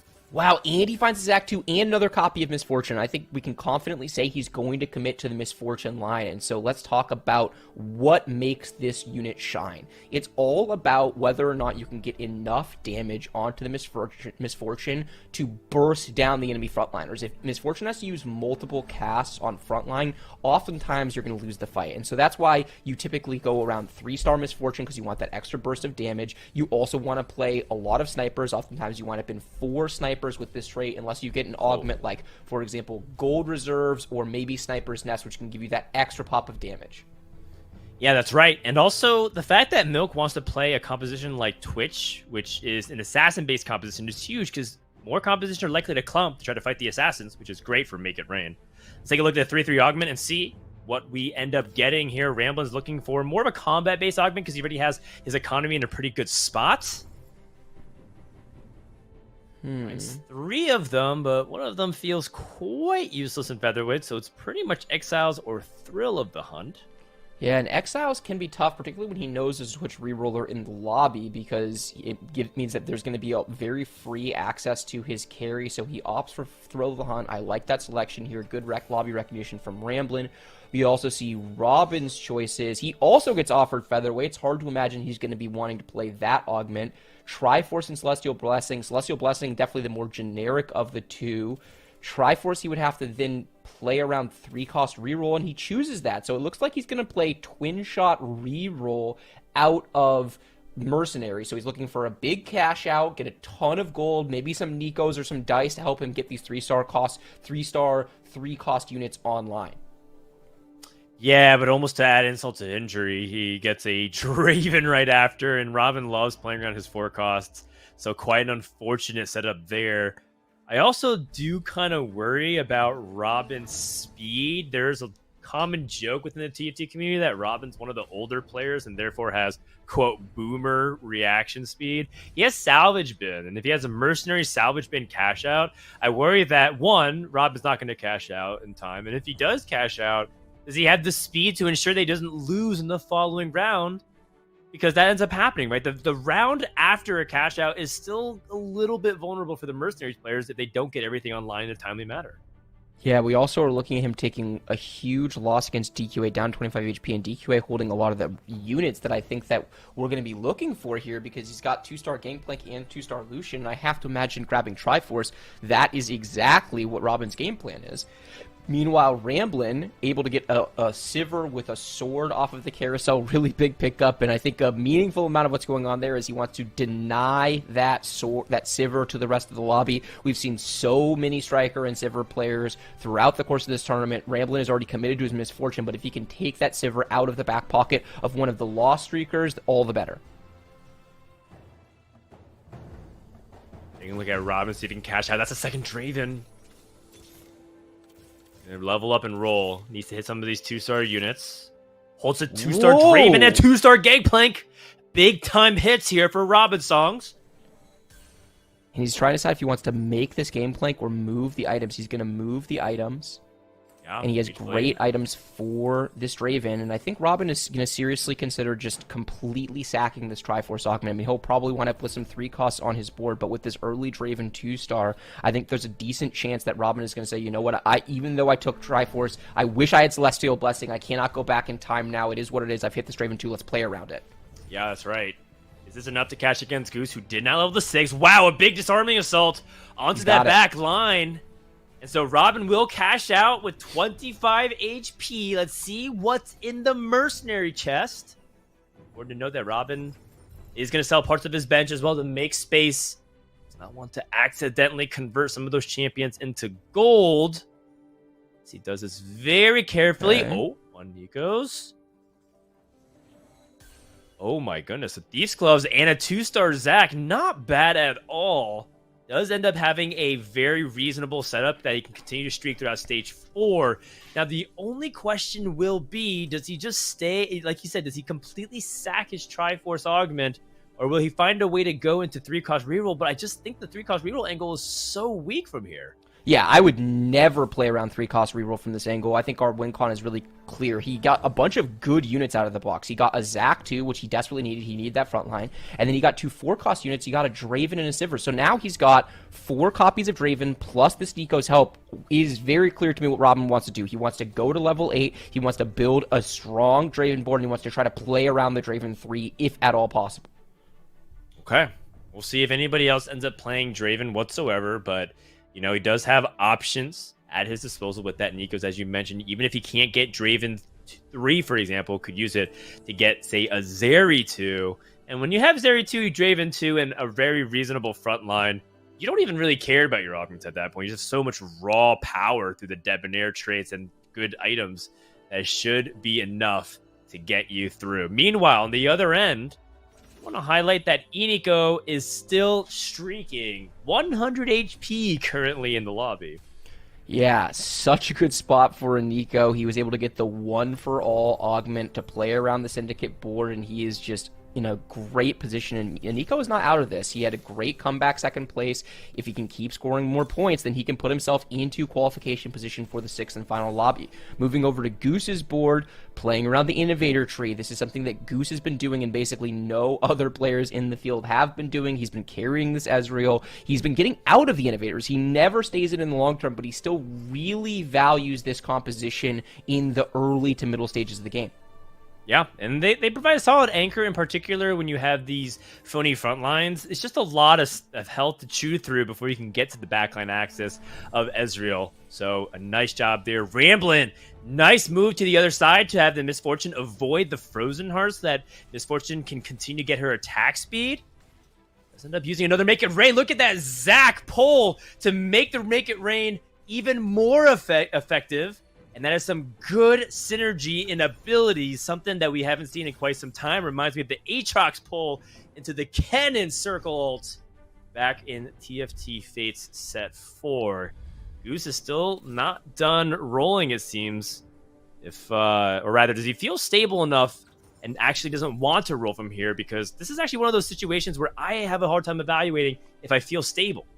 I think he is stable. I don't want to overreact. Ramblin' rolled a ton of gold and built a very strong board. And also, there's a reality to Goose's situation, which is even if he's not stable here, he should be able to kill a meaningful number of units. And if he rolls more at level 7, he is going to get stuck at level 7 probably for the rest of the game. So he needs to hope that he plays some of the weaker boards, that he can outposition them, and at the very least he can kill units going against Goobums, who has Double Trouble so small. Goobums going to be playing a really interesting iteration of Double Trouble that I don't know that I've seen before. It looks like he's going to be playing around 3-star Corki, 3-star Lulu, and 3-star Vex, taking advantage of the so small, play multiple copies of those units, and all of a sudden we're going from is Goose stable to is Goose going to be able to live to level 8? Yeah, this is part of the issue of what I've identified is that he's got a lot. His board looks actually pretty reasonable. For one thing, there's just a lot of stuff on the board. But I think there's a severe lack of damage in his composition because he's putting so much into the hands of Ezreal, but he doesn't actually have combat augments. So Goose agrees, rolls down, hits Aurelia too, but Aurelia has an awkward time using some of these items. So I'm curious how Goose is going to approach this. I am super curious how Goose is going to approach this. I mean, I think he has to put these 3 items onto Aurelia because if you're going to spend the gold here, there's no way you can only be rolling for Sivers. It's a 2-star carry. These items are they're not best in slot Aurelia by any stretch of the imagination, but they're also not worst in slot. You have some damage in the Giant Slayer and you have some relevant stats for the unit. So he's just hoping that this is going to be able to kind of salvage this game for him going up against DQA's board. He was able to get a meaningful number of upgrades, not just the Aurelia, and it looks like he's finally going to be able to get a fight win desperately needed from Goose. And remember, we talked about Goose's position going into this game. He basically just needs to avoid going bot 2 back-to-back games because he has a 7-point lead over the rest of the field, solidly in second place. So he wanted to take a look at 8. He was hoping he was stable, but after bad losses at the beginning of Stage 4, Goose says, you know what, I am aborting that mission. Let's roll down and see if I can get a 6th place and move on. You can look at some of the augments happening around. Milk hits featherweights in Stage 3. Nico with an unusual choice of One for All, which is an augment that is reminiscent of Voracious Appetite from Mutant. The more your syndicates or the more your allies die is powering up your syndicates. So curious to see how that one shapes up. Let's take a look at DQA's position, who's currently in last, playing a Twin Shot Bruiser setup. Leveling to 8. Clearly looking for ways to level up the power of his board. He's got an opportunity to pivot out of the Twin Shots as well, and he finds the Renata, but it's only a 1-star Renata. Yeah, and Renata as a composition used to be really, really strong as this board, where you played 4 Bruiser, 3 Kimtech. In the early stages of the set, this comp was absolutely broken. But at this stage of the set, this is not typically how Renata gets played. It winds up as a more kind of supportive secondary carry.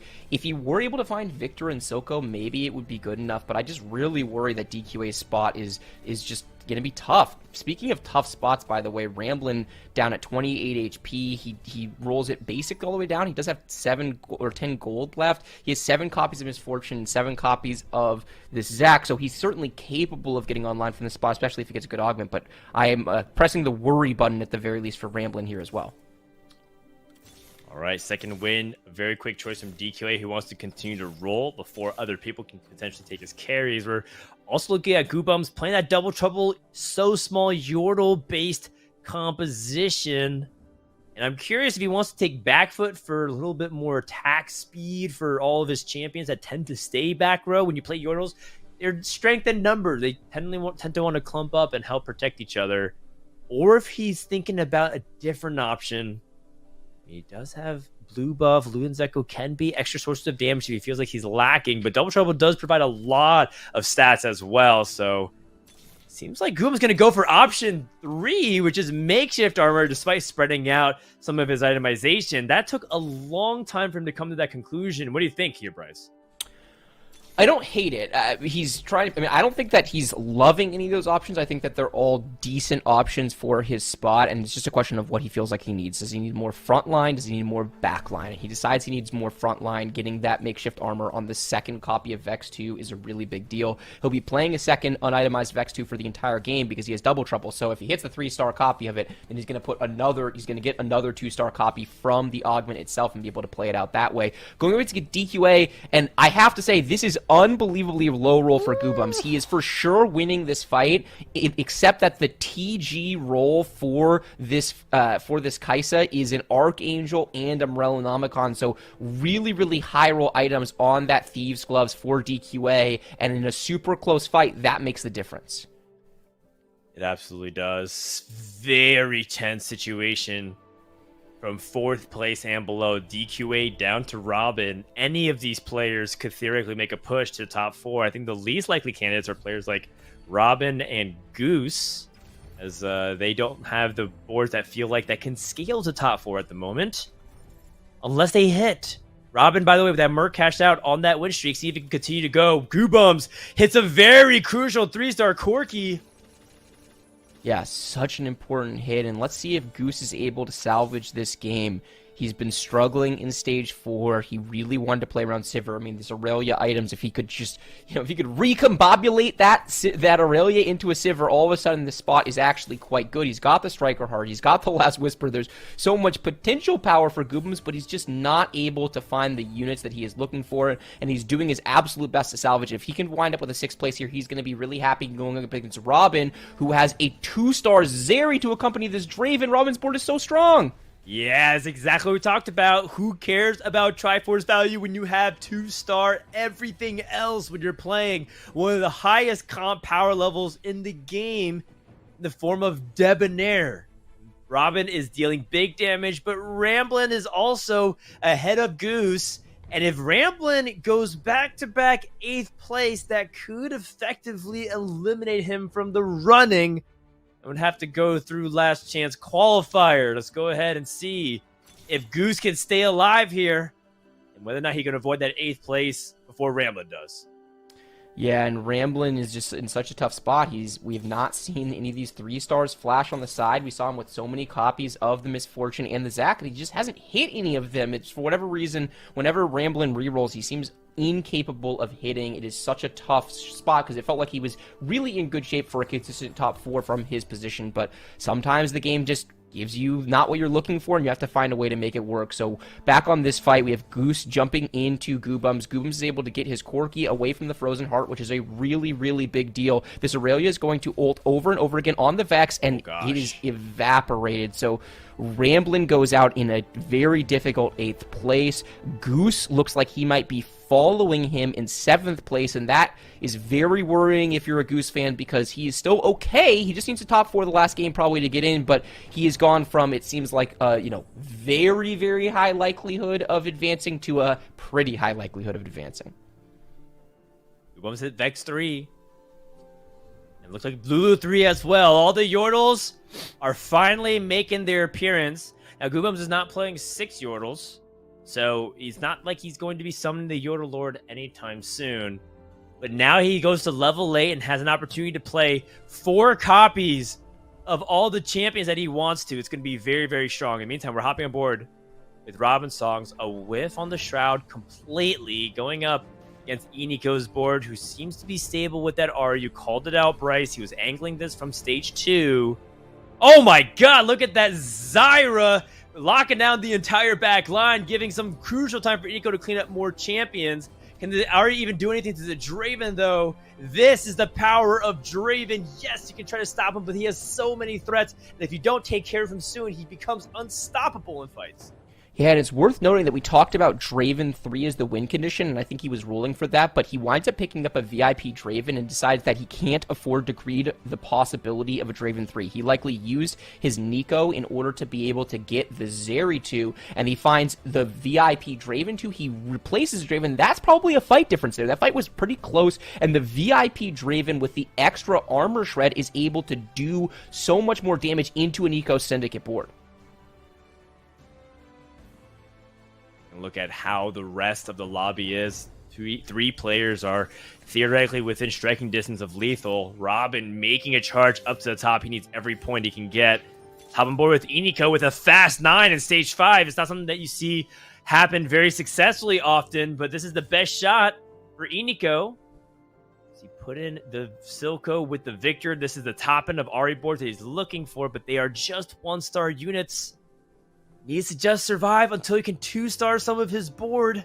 Iniko stops rolling entirely, tries to prioritize positioning, and says, I need to focus more about how the combat's going to pan out, even if I do have 2 stars going up against Delicious Milk. Shrouds the back line. Soka's not able to use his unstable concoction too early. A big Volt Breaker stalls. Iniko is trying to survive against the Rat Onslaught. Another Volt Breaker, but does he have the DPS to compete with this Rat? No! God, and he barely lives here. He's able to kill just one more unit towards the end of this fight, and that makes the difference between going out in 6th place here, maybe even 7th place if he had lost a little bit more HP. So big for Nico, but he needs more than this. He cannot afford to take a bot for. He's playing from behind, trying to fight for one of those top spots. Although any points he gets here, it makes a very big difference for his ability to potentially get into the last chance qualifier. He's rolling down. This last fight, it has to be said, was a positioning difference. He winds up directly in front of Milk Shroud, directly in front of the Twitch. He just has a 1-star Victor in front of the Twitch. Twitch immediately kills the Victor and is able to immediately go on to his Ahri. And here we go, the fast 9 into the full pivot, still playing around the 5 Syndicate, but he's going to move all these items to Victor, and he hits a Jace 2. This 2 HP could be the difference between a bottom 2 and a top 2, as Aniko's board is on fire now. Just has to wait it out for 1 or 2 more rounds, and he can make it to that top 4. But he's going up against a capped board from Goobums, but it is the Ghost. Noticeably a little bit weaker. Victor does show the 1 Chaos Ray, but it doesn't seem to wipe a lot of the back line, so he's going to rely on the second cast. Look at the attack speed coming in. Can the second Chaos Ray get it done? Oh, it's very close. Oh my god! Oh, he does it! Goodness. Deep sigh of relief for all Iniko fans everywhere. Iniko playing not only for himself, but as he was saying on social media, on streams, he's also playing for one of the players he deeply respects and loves the most, Spicy Appies. If you're a Spicy Appies fan, you are cheering for Inigo to make this comeback. 2 HP and a dream. 2 HP in a dream, and this dream is very much alive. This board is one of the most cap boards in the game. He has incredible frontline and a 3-item Braum 2, plus the 5 Syndicate trait. He has a Jace 2, a Victor 2. He's got a Silco pair here. He also gets offered a Banshee's Claw here, which is such a big deal. He can put this onto the Jace, and it's extra safety and survivability for his primary carry in this Victor. Victor boards just need stall in order to be able to wipe, and stall he has in 5 Syndicate upgraded Braum 2. Moving on board with Liquid Robin, who is on a 9 winning streak, has not lost a fight since we saw that Merc cash out playing around this Debonair board. He's gotten to level 9. He's gotten a Debonair emblem for this Vi. He is incredibly strong, but we're starting to see some other players capping out. Goobum's incredibly strong in this lobby, as is Aniko. Robin going up against the Ghost of Milk. Milk, who seems to have the Shroud line up in a really good spot, just in case he went up against it. Although the Rat is getting a lot of collateral damage just from being very close to the Zeri. That's going to wrap it up here for Robin's fight. Robin continues his streak. What happens around the convergence? Goobums has a streak snap. Iniko is able to get the win. If Milk eliminates Solus, that does mean Robin goes to the top 4. It does, which is huge. If Robin gets this win, he will tie Solus in points. Wow, that is such a big deal. We talked about how condensed it was in the middle of the pack, and our middle of the pack players were Solus, who bought 4s, Ramblin, who bought 8s, he takes an 8th place, and then Goobums, who is going to be absolutely fighting for that top 1 spot as well. So many of the boards in this lobby are so strong. Milk has an incredibly strong iteration of Twitch. Goobums with the Double Trouble Yordle board, everything 3-starred. We're looking at Robin's insanely capped Debonair board, and we've already seen Iniko's insanely capped Syndicate board. I don't know who's winning this lobby. Any of them are capable of doing it. Switch just to have Zeri on the left side. A nice shroud down the middle just to stall a little bit of time from the Amiya twin shot pressure. And here comes the lightning crash, a combination of the Debonairs versus the onslaught of the Yordles. Just look at all the dodges coming through. Robin could not make the comeback. So small is so good. And that is going to be a top 3 for Iniko, Goobums, and one of the guaranteed World Championship qualifiers from North America. Milk has done it with another top 3. His scores have been absolutely crazy today. Yeah, Milk has been bananas consistent. Every single game, he is in the top 4. Every single game, he's in the top 2. Every single game, it feels like he could potentially be playing for first. Though this game, I'm not sure that he can. I think the Twitch board has largely been outscaled, though Milk is so creative with his positioning. Maybe he's able to find a way into the top 2 here. We do have Iniko going up against Goobums. If Goobums is able to solve this Iniko puzzle, then maybe he's able to do fatal damage in excess of what Milk deals with.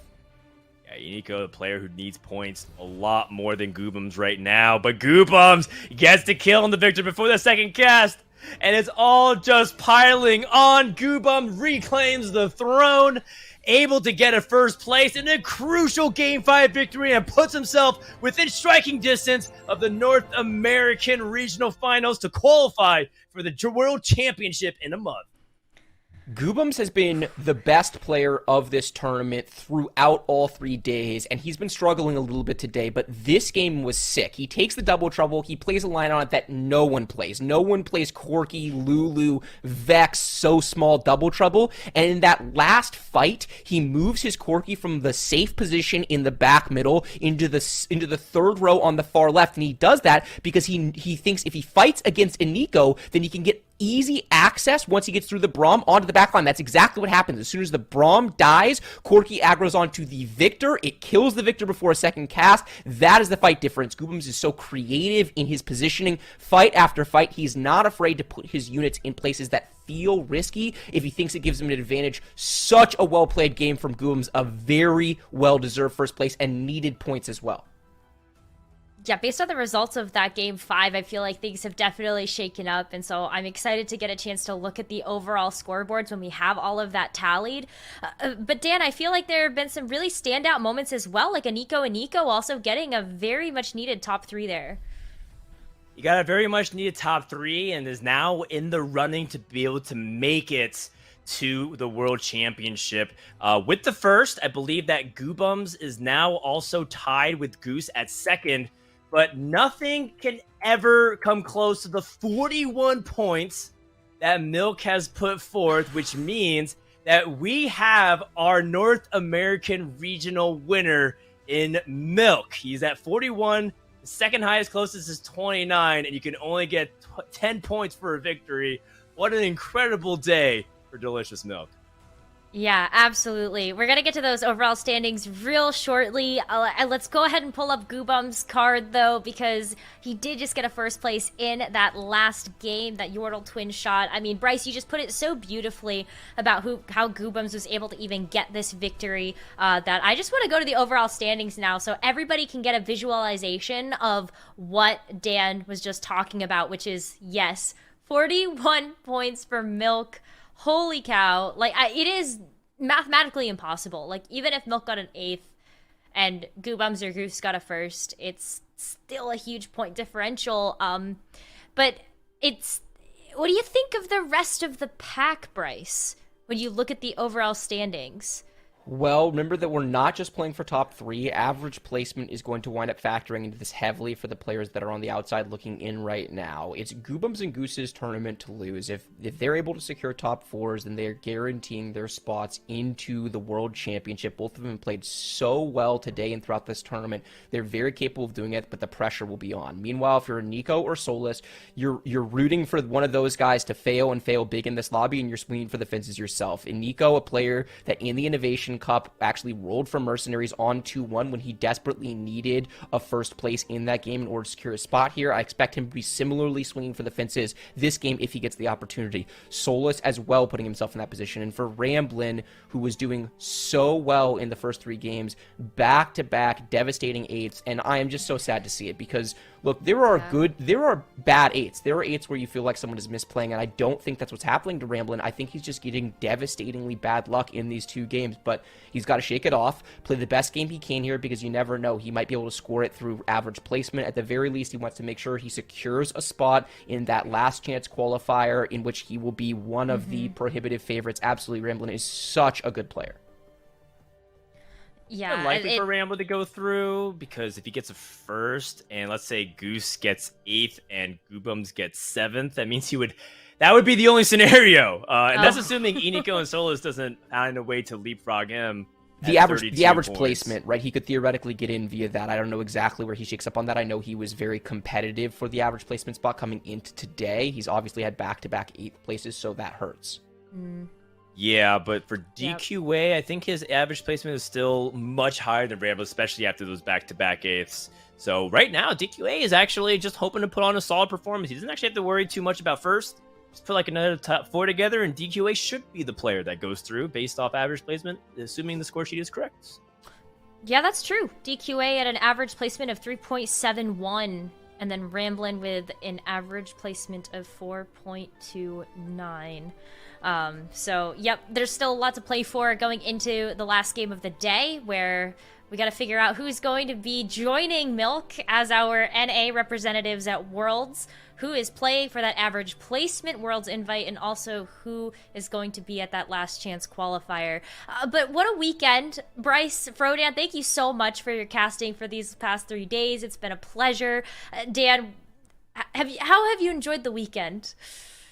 This is my favorite time in competitive TFT in general. Just so many players and people in the community, even Mortdog and the devs are joining in the festivities. It's just the best time to be a TFT fan during this week. Regionals weekend is just truly something special. And it's also extra special when you get to see people that you also care about and become friends with succeed. Jeffrey! Congratulations on winning North American Regionals. I can't wait to see you dominate in Worlds, and we're going to run it back. 3rd is not enough. We're coming for that crown. Let's go, North America, baby! Absolutely. Bryce, any final thoughts for the weekend? I mean, how do I follow that? Congratulations to Milk. I'm so happy for him. And yeah, like Dan said, Regionals Week is truly special. It's the time when all the community comes together. Everyone who watches TFT shows up to watch this event. Everyone who is playing in this event prepares their asses off in order to show up and play the best TFT that they are capable of. Milk has put on a blinding performance. We haven't seen domination like this since the last regional championships where Robin styled on everybody in the final day. So really well played to him. Excited to see how everything shakes out in the final game of the day. Ready to kick my feet up and just be a spectator with everybody else. It's going to be a great final game of day number 3. Bryce, Frodan, thank you so much again. We're going to take a short break. And while we do that, head over to fantasytft.com because this is your last chance to get in on the NA Regional Finals action for those predictions and get your little legend eggs. When we come back, the conclusion of the NA Regional Finals.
It's time, everybody.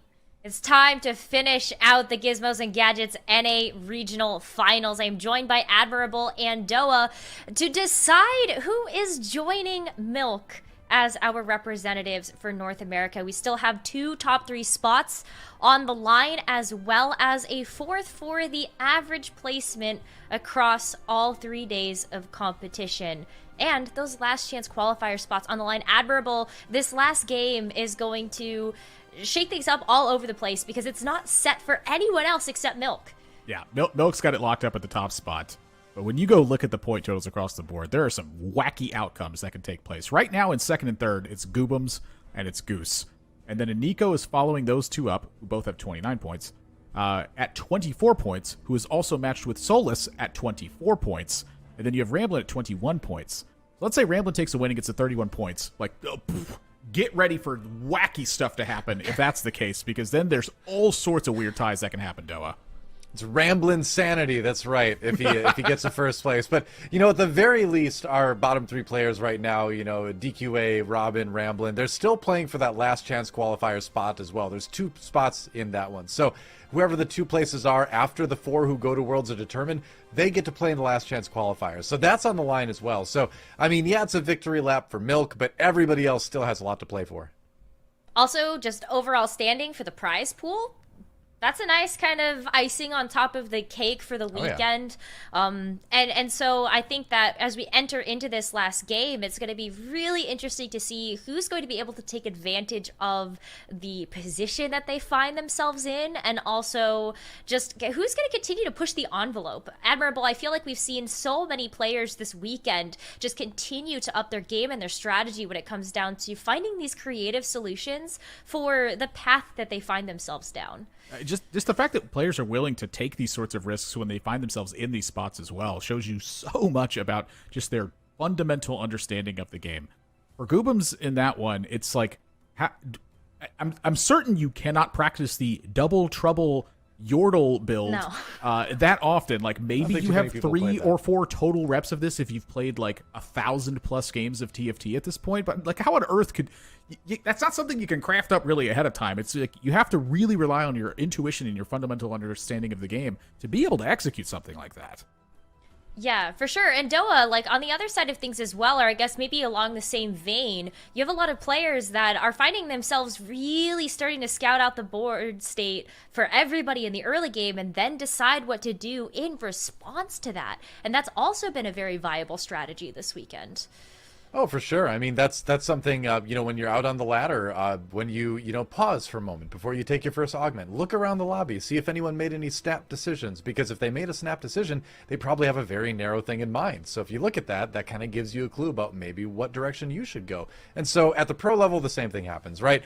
Nobody wants to be, unless your augment is like super obvious, nobody wants to be like the first person to pick the augment. Everybody's kind of scouting each other out. You're going to see those little legends pop up on different people's boards from time to time. And so, obviously, knowing what other people are kind of leaning towards is going to help you inform, what you're going to do on your board as well.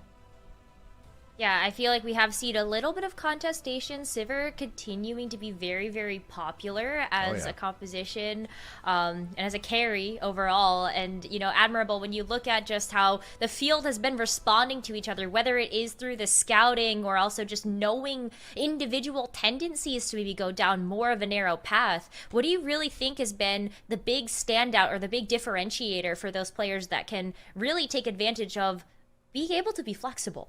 I think that one of the biggest things we've seen about it is how big of a cap that the endgame Debonair can really present at that point. Like having the Draven, having the Zeri, being able to get to 9 and 2-star them. The 5 Debonair, it's been a factor in some of these positions, but for the most part, it's just been like the enormous power that those units represent from their damage perspective. Getting that Zeri in play, getting that Draven in play, and then backing them up both with Sniper, with Challenger, and with Clockwork. You get a strong bodyguard front line in front of that, and they have so much time to just wipe the board clean. And Doa, I just feel like the caps that we've been seeing players be able to accomplish has just been unbelievable. Yeah, it's been really neat to see what boards have won. Yesterday I feel like we saw a lot of Arcanist. Today it's a lot of Sivir, it's a lot of Strikers, and it's a lot of just random, really interesting stuff like that board. So hopefully we'll see more of that in the final game. Yeah, well, hey, guess what? It's time for the final game of the day. And this is where Hooray. it all comes down to who's getting those Worlds invites and who's making it to the last chance qualifier. Doa and Admirable, take it away. All right, one last time. Thank you, Nekkra, and here we go. Doa and Admirable with you for the final game of the Gizmos and Gadgets Neon Knights NA Regional Finals. We're on board with Milk Guy. Doing his Milk victory lap. I'm not sure exactly what that looks like. Maybe a bunch of different types of milk together. You got strawberry, almond, coconut, maybe the regular one that comes from cows, some goat milk in there. All the milks partying together, right? But, of course, he's doing that thing. He's still playing the game. Everybody else with a ton to play for, though, in terms of prizing, last chance qualifier spots, highest average placement. There's a ton on the line in this game still. Yeah, it's crazy to think about just how much still is available when you get to a final spot like this. And again, just like what a big mark that Milk has set for this one. Being able to win by this large of a margin going into Game 6, like he's already locked it up. 41 points for Milk, second place, third place, both sitting at 29. I mean, he could finish 12th at this point, and he would still be in the lead. Just like what a great weekend. I really wonder what we're going to see him play, because this is an opportunity to show us something fun, right? I would respect him if he just played it straight up, but I also would kind of like to see something kind of silly, something out of the ordinary as well. Portable Forge for the first option here. Will that be it? True Twos, a very strong early augment as well. Of course, you get a decent amount of gold if you don't end up liking the units, but those 2-cost 2-star units can be very strong in terms of a stage 2 win streak. He goes for the Forge. Rocket propelled fist. It's a victory lap thing. No, of course it's going to be the Triforce again, the Trinity Force, and or it is whatever called they a call victory it. lap. I mean, It is. yeah, a victory, right? Yeah. There you go. Well, he's got the Yordles. I mean, you don't get much more of a win in the early game than that. Especially not with the Force coming through as well. Milk, I think, is absolutely hunting for a win. Like, just, again, the fact that that Milk was disappointed finishing in second place in the third game, followed that up with a first place in game number 4, and then locked it up in game number 5. It feels like Milk is just hunting for another win here. Yeah, I mean, his average dropped a little bit with that third in the last game, so he's got to get that back up there again. It's kind of embarrassing, right? Let's see. There's another Poppy in the shop. Is he going to pass it? Yeah, he is, for the level up and the Blitzcrank in there. He's confident he's going to get the win here and then buy the Poppy after. Yeah, that's certainly possible. And Claims you know Shiv. what? You just go ahead and sell and buy the Poppy right now. Yeah, why not? Too. Scrapping the bow. Wow, this is a great early start here. I mean, you can't really ask for much more. I mean, it I really would say out is. of a start than this. It really is a strong start. We haven't gotten a lot of look at the rest of the lobby yet, so we'll see what everybody else has. Going to look at DQA's board right now. He's got Yordles in as well. He's got the early Gnar, which is kind of nice to see, but man, Milk's board is pretty terrifying for 2-1 here. That is not the first PvP round you want to run into if you're a DQA. It certainly is not. I mean, this is just a great start on Milk's end. For DQA, getting the metabolic accelerator here, Yeah, at least you got that does really encourage you to play from the lost streak perspective. So maybe is able to just play directly into what they've been doing so much of, which is find themselves in the Warwick reroll. Ramblin with Mercenaries on 2-1. Now, I talked a little bit about this at the start, but in order for Ramblin to really have a contention for the top 3, it would have to be a win. Full stop. Second place will not do it. It will never cut it. Ramblin has to get a first place if that's going to work. Goobums with the 2-2 level 5. I just checked his board. He just put in 4 Arcanists. It seems to be why we see it the most often. Meanwhile, on Goose's board, this looks familiar. I feel like we've seen a very similar board earlier in the day, going for those AD items on the Ezreal early on with the Innovator Scrap trait combination. Going to be pretty strong. Maybe not a huge win streak board all the way through Krugs, but it's certainly going to get you there before the first carousel, I would think. Yeah, I would say that the component grab bag is going to play a major factor if this is going to be one of those 5 win streak style boards, but also Goose is going to be a major factor there. I mean, we've just seen him just demonstrate so much early game prowess throughout the course of this weekend so far that honestly, I was already impressed with how strong Goose was with early game play. I'm even more impressed after this weekend has happened because he has just put together an astonishing performance here so far this weekend. He's sitting at 29 points in third place right now. If Goose finishes anywhere except 8th place, I feel like that he is just enormous potential to find themselves in the top 3. It would be so cool to see him go to Worlds as well. With the length of career that he's had as a pro player, with the amount of times that he's, won tournaments, been close to winning tournaments, I feel like he's done the work. He deserves a chance to get a trip to Worlds here. So we'll see if he can complete that. I would be surprised if he can't, but then again, I don't want to cast or curse him, so we'll have to wait and see. Ramblin taking a big hit down to 74 as we go into Carousel, but does have Mercenaries online. So Ramblin is going to be looking for a cash out around the 3-5 mark, and you're going to be on low health from there, and you're going to have to play very clean. And we heard Dan mention it about Robin's thought in the previous game that there's kind of a joke about Robin's age and the speed at which he'll put a board together. Ramblin very much has a lot of deliberate action that he takes amongst pretty much everything that he does. He's not the quickest roller in the West, but I feel like that all of his play is very clean. So at that mark, I feel like that could be a potential weakness. It's just if the cash out happens, when the cash out happens, can he get his board together quickly enough afterwards, and does he have the life total to withstand 1 or 2 losses? Yeah, exactly. I was looking at Iniko, meanwhile. He actually picked up the Spellblade. So Spellblade 2 is his first augment. We're going to look at his board at some point in the future. Use Goobums for now, but that's just an interesting footnote. Not one you see quite as often. Goobums just going for the orbs instead, going for a little bit of extra cash, and he used it to hit that fast level 5 for the 4 Arcanist and maintain a high HP here. Yeah, it does have the 4 Arcanists online with Yordles cranking, so you're going to have a pretty strong econ. The question really is just how strong of a health total can you keep together as you get to that mid-game stage, and then at what point, if and when you should transition out of your Yordles up against DQA, who is in a fairly similar fashion, but does have, I think, a bit of a stronger board in a general sense because of that locket. Yeah, you're going to have a little bit more durability for sure. And you've also got the, I guess there wasn't a 2-star over there. Maybe there was. I'm trying to remember. It all depends on the Ziggs. Where did the Ziggs bombs land? Oh, the Gnar just dodges, just waddles right out of it. If the Ziggs bomb had hit, that first one, that Gnar would be dead sooner. That is. Is it enough? Ziggs bomb 1 comes in. I got a bigger one. That's enough. It is. Wow, that was a close one. Ziggs is here. The most frustrating unit in set 6.5. Like, no unit tilts me more than Ziggs. You never know if he's going to just decide to miss everything. But when he hits, you're like, okay, Ziggs is great. It's a roller coaster of emotion with this champion. It very much it reminds me of myself. It's like when I sit down for like an FPS game, I just suddenly turn into a stormtrooper.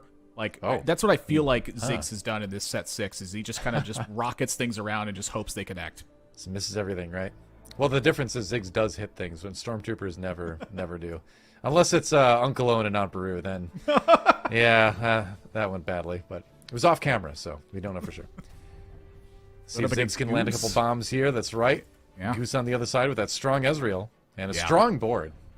Yeah, that's a scary looking board on Goose's side. I mean, he has, again, just slammed everything to the max potential here. It has the Locket online, Deathblade Runons, and scrapping the bow.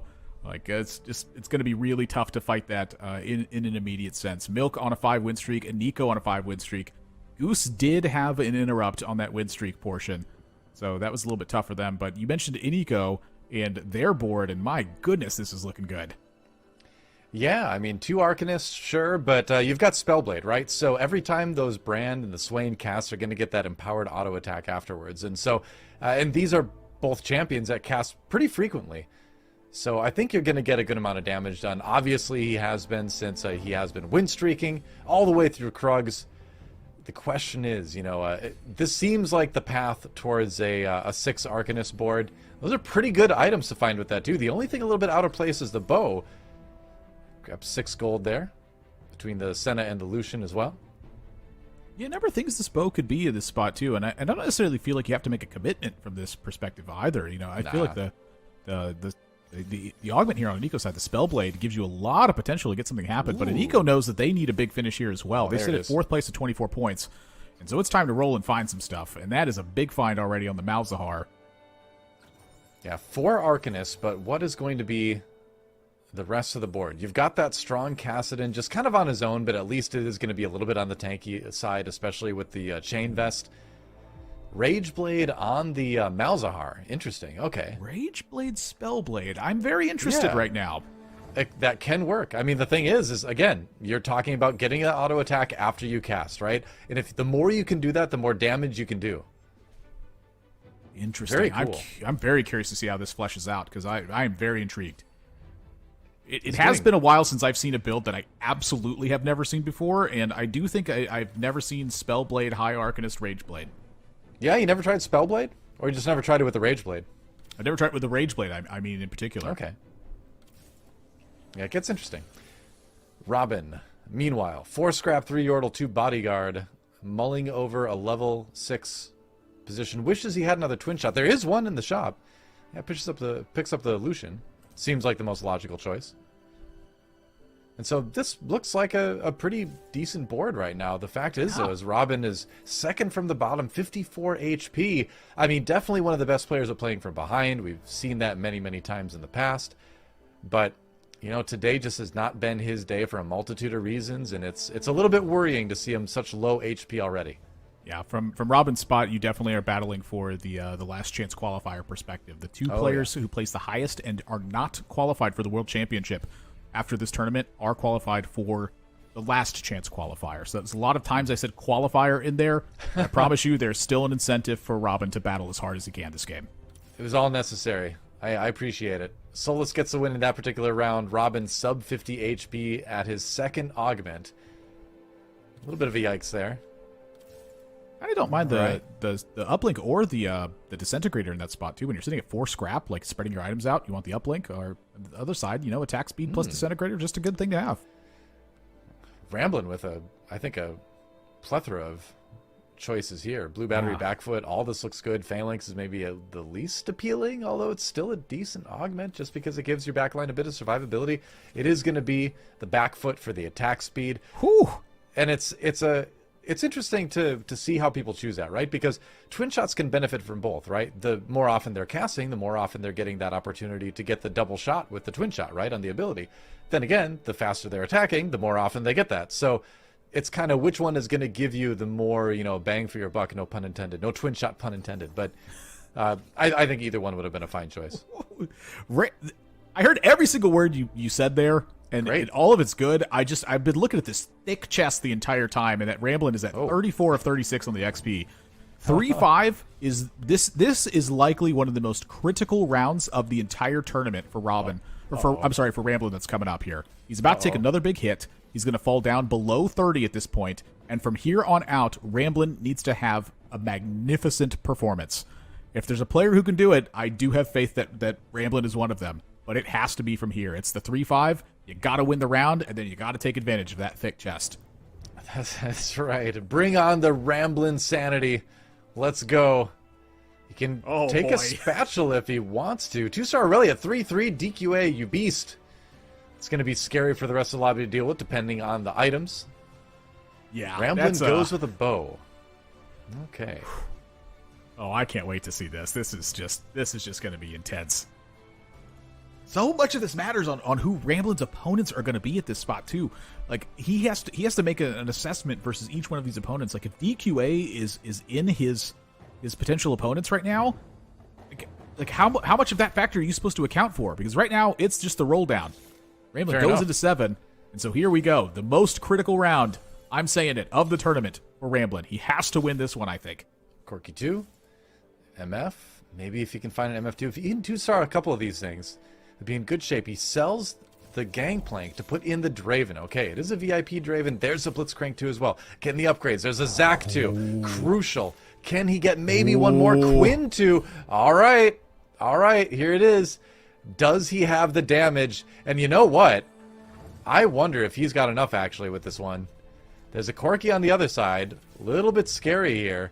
Yeah, the damage is coming through. That Corky's going to do a lot with the Giant Slayer and the Death Cap. This is not looking spectacular. Oh no. Well, the MF's still in the corner, though, dragging away that Corky look. Is this it? This is it. This is the cash out. No, it's not. Oh, Corky.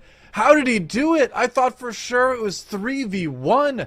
But Corky somehow managed to do it. That is a heartbreaker for Ramblin'. He's got 1, maybe 2 more tries to get this gold. And if he can't... Oh, it's a Draven 2, though. All right. It's not over quite yet. That Draven 2 is a massive find. Can you imagine the difference? Was it the bow on the Draven? Should it have been a Shiv?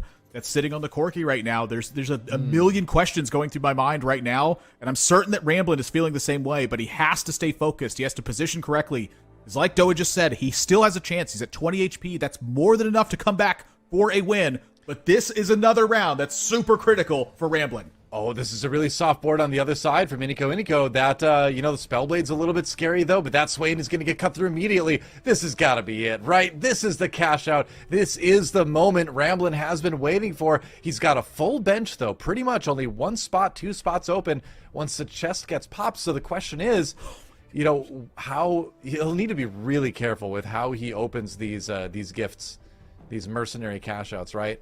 Well, thankfully, you don't want to just get a bunch of gold. Thankfully, he is on the creeps here as well. So this does effectively double the amount of time, but you have to be careful on this. All right. Gold. Okay, Wow. Sivir 2. All right, not too bad. A little bit more gold. There's a Leona that's going to help on the... he sold the Draven too. He's going to go for the Sivir Striker angle. And you know what? Can't blame him. The Striker side of things has been the strongest AD comp this weekend. It's the best way to go, I would say. Wow. Got a lot of gold to work with here. Going to be an easy level 8. Now the question is, can he win out? There's a Gnar, so that's another Striker. That's 4 Strikers. Wow. Level 8 to get it in. Good. That's a good Socialite Hex, too, actually. It's still going, though. It's not done. Again, Wow. this has to be a first-place finish. That Yep. round was critical, but so is every other round for the rest of this game. Yeah. Okay. Eve's gloves looking good. Wow, this is a beautiful looking board right now. Can Ramblin take massive advantage of this? Honestly, it's how hard Ramblin wins this round if he wins this round. That's going to get my judgment going from here. So the trouble here, the thing that scares me, Admirable, is that there's not much of a front line for Liquid Robin right now. He needs to get the damage done quickly in order to compensate for that a little bit. That said, the damage certainly got done there. Aurelia helping out, taking a few people out. So, okay. All right, that's okay. Ramblin got the win onto Liquid Robin, but again, that front line is going to need a little bit of work if this is going to turn into a first. Well, that's looking solid so far. Ramblin's at 25 gold. He's still got item components left. It's time to look at, I think, the rest of this lobby right now because there's so much going on. Solus, sitting at 24 points here. Solus needs a big game as well. He cannot afford to finish in the bottom 4. He has to find a top 4 performance from this spot. Okay. I don't think you lock for this, but, maybe you get a gold with a round win.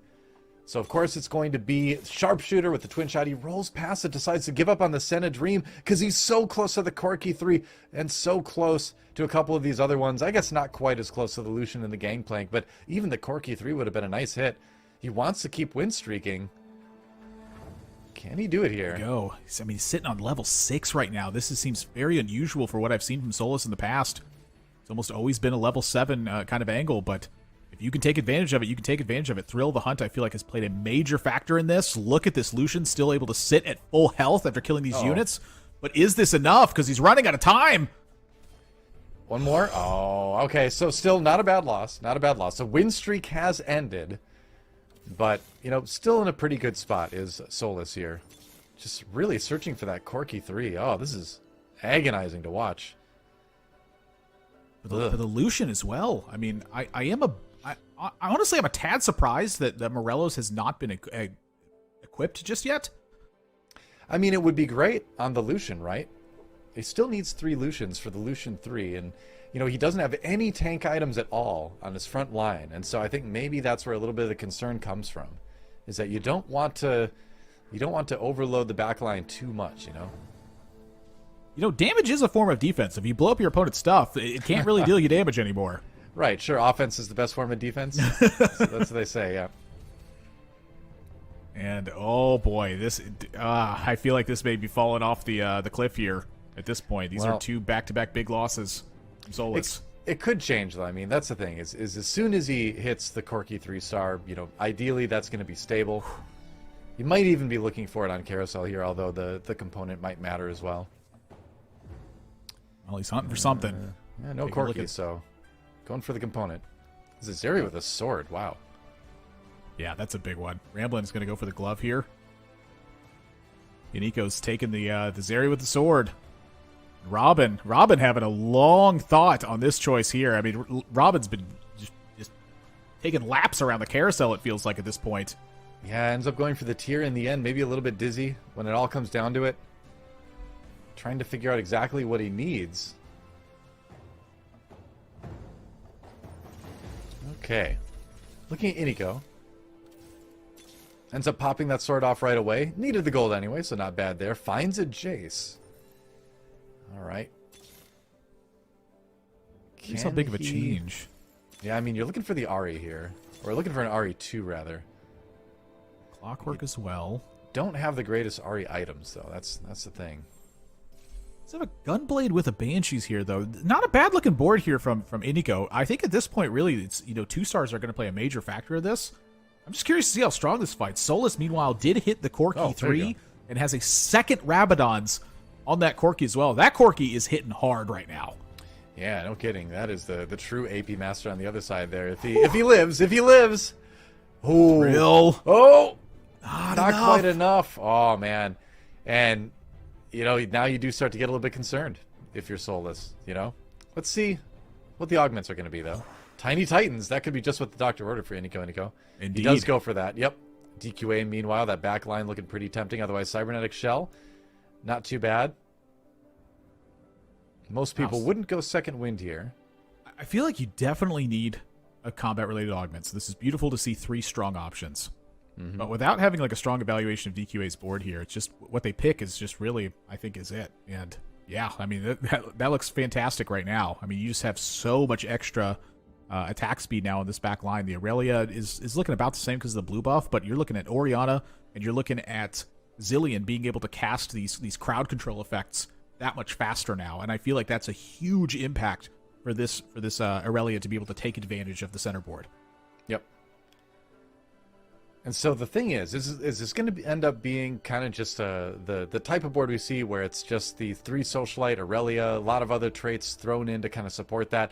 Can be a board that wins lobbies at its peak. We're a long way away from that from DQA for now, but it is going to be fairly strong. I mean, with that blue buff, too, Aurelia is just going to dive out from the back line. She's practically an assassin, but she's going to dive onto the front line, coming out of that Socialite Hex. And so going forward, the thing is, without a Last Whisper, that Aurelia is going to get stuck on things, and that's kind of what happened a little bit there. Robin does win the round.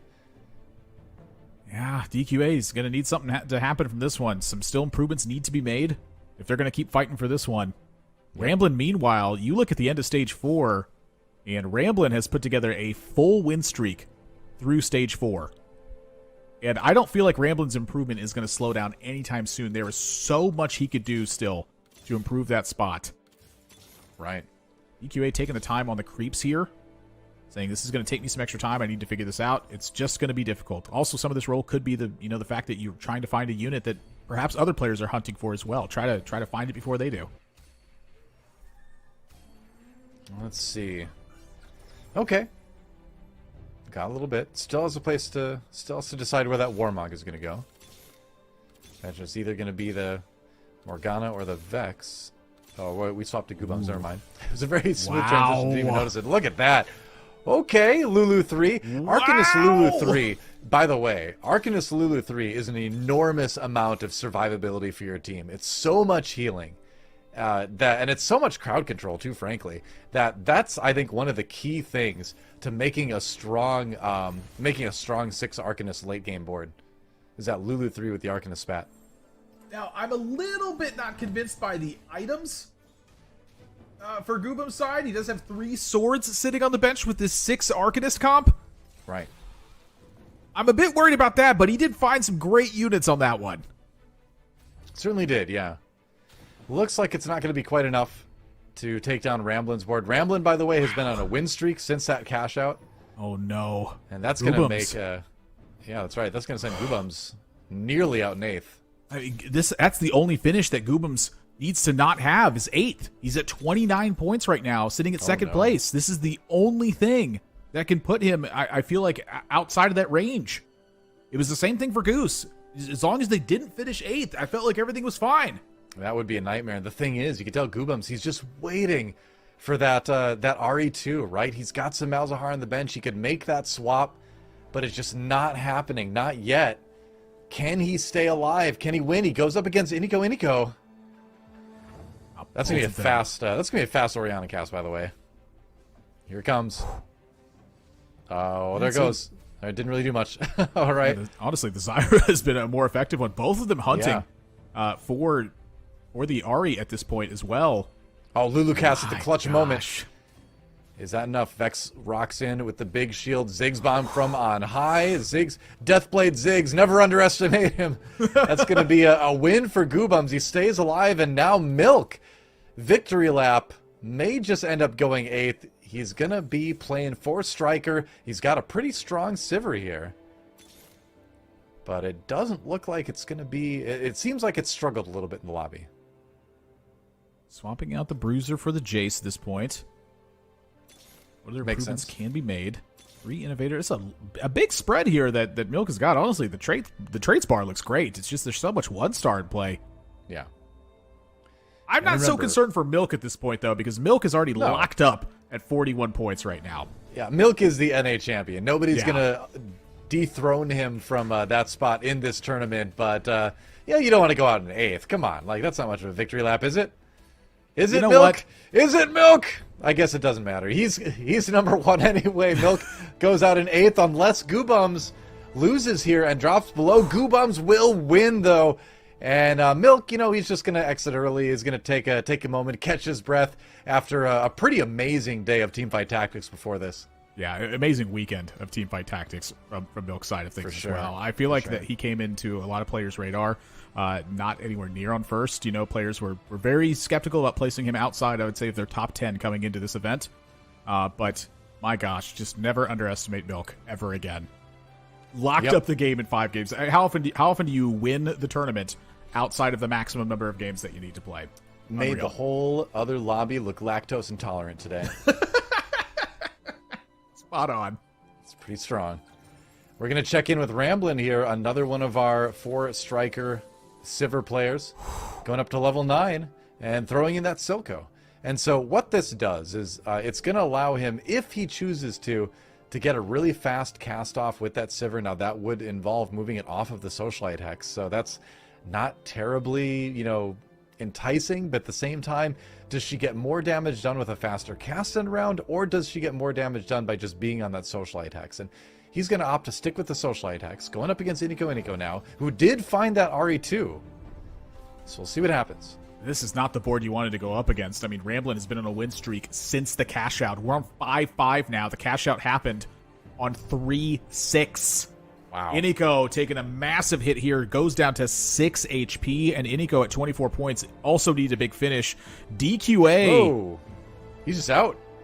That's out of it. Goobums is also out of it at this point.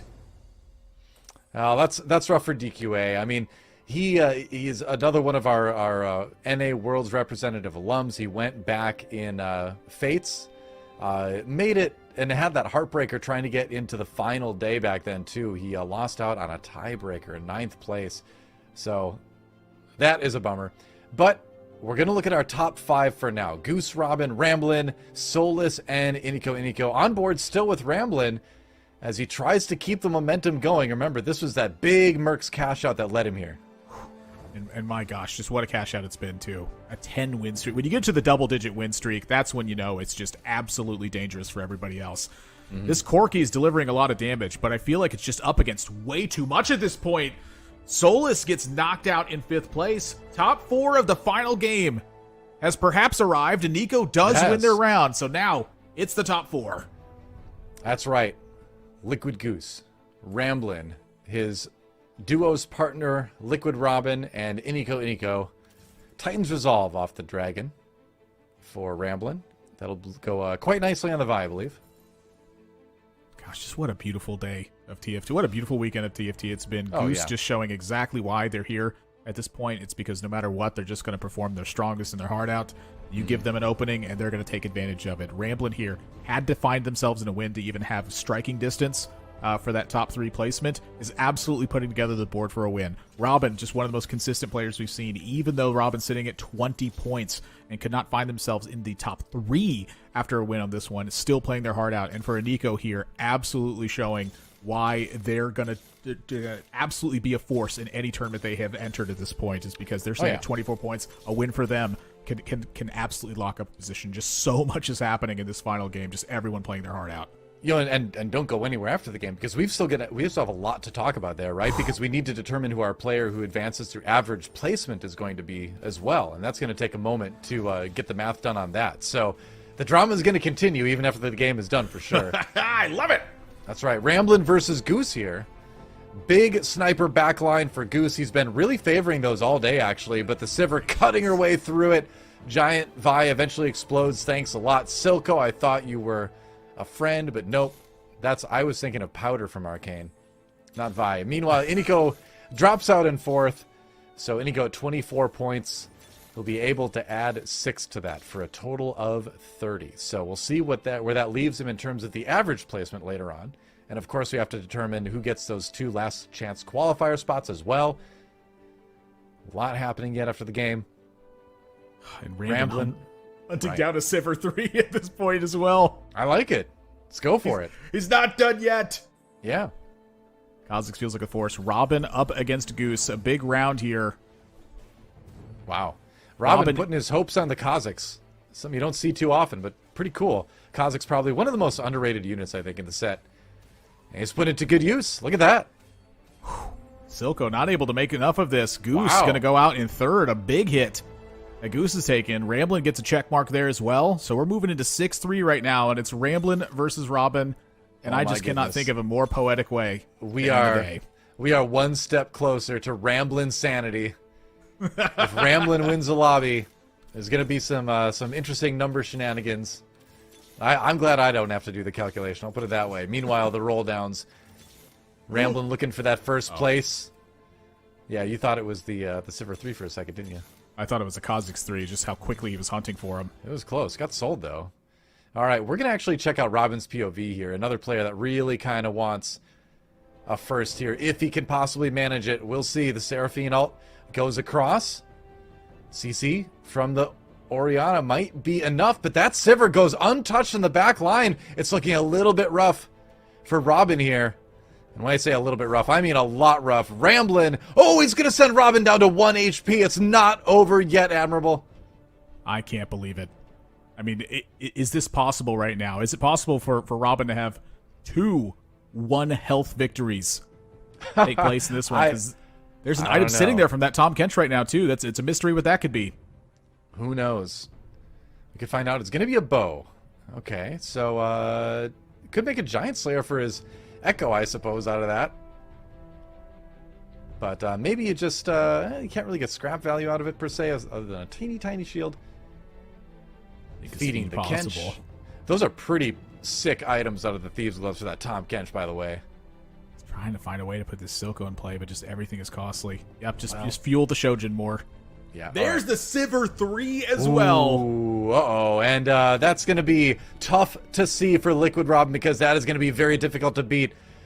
The Enforcer comes in on the Tom Kench. Oh, Kha'Zix goes in the back, but he doesn't attack the Sivir. Meanwhile, Sivir turns, destroys the Kha'Zix. This Sivir 3 is going to be unstoppable. And with this, Ramblin has done it from a Merc cash out at 20 HP all the way to first place. Robin takes second. Still a great result, but that is an epic finish to the day, isn't it, Nekkra?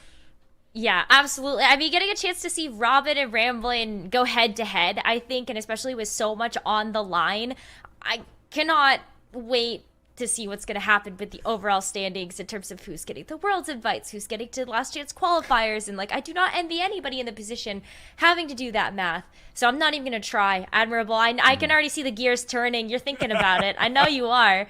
But let's. I know you are. Beautiful.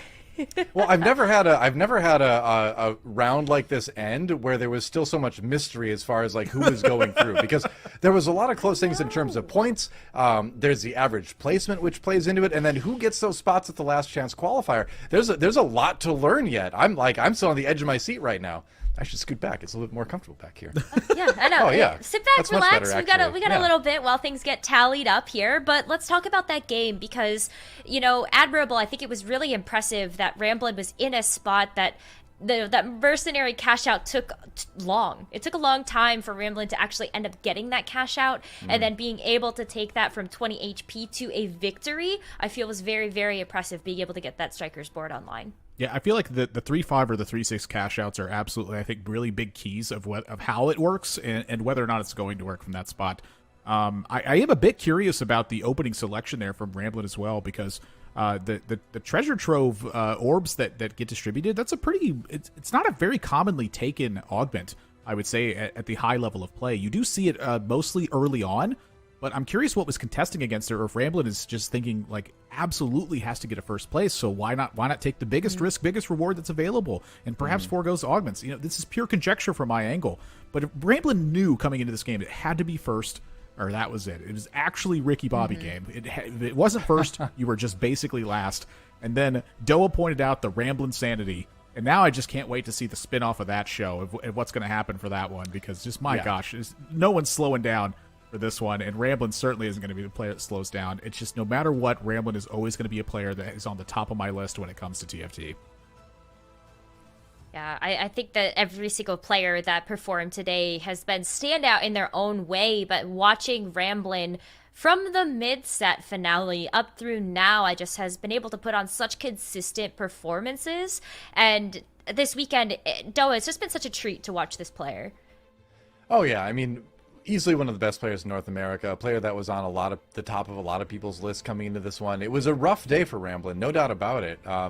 It was a little bit scary with 2 8s in a row, right? Started out pretty strong, 2 8s in a row, then follows it up with a first. So really, a flair for great TFT play, but also apparently a flair for the dramatic today as well. And that was a very dramatic way to finish the last game too. A Sivir 3 to secure that final round. If he hadn't found that, I think it would have been a little bit closer too. So really kind of a clutch completion with that Sivir 3 to secure the win.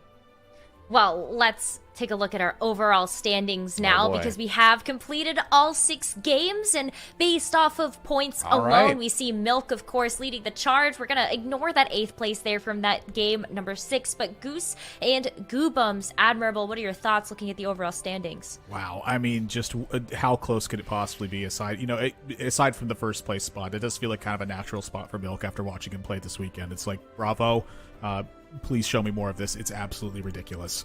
And so for Milk there, securing that in 5 games, and then Goose and Goobums following up after that, is just, as Frodan said yesterday, it's goo goo gaga at this point. It's just, my goodness, what a performance from Goose it's been over this weekend. Just absolutely consistent throughout the course of all of their TFT play. Goobums having a big spike here, Ramblin 1 point short of being in striking distance for a potential at the top 3. Yep. But now there's still more of this. What this means now is that the average placement is still a qualification that's going to happen, and then after that, 2 players are getting to the last chance qualifier spot.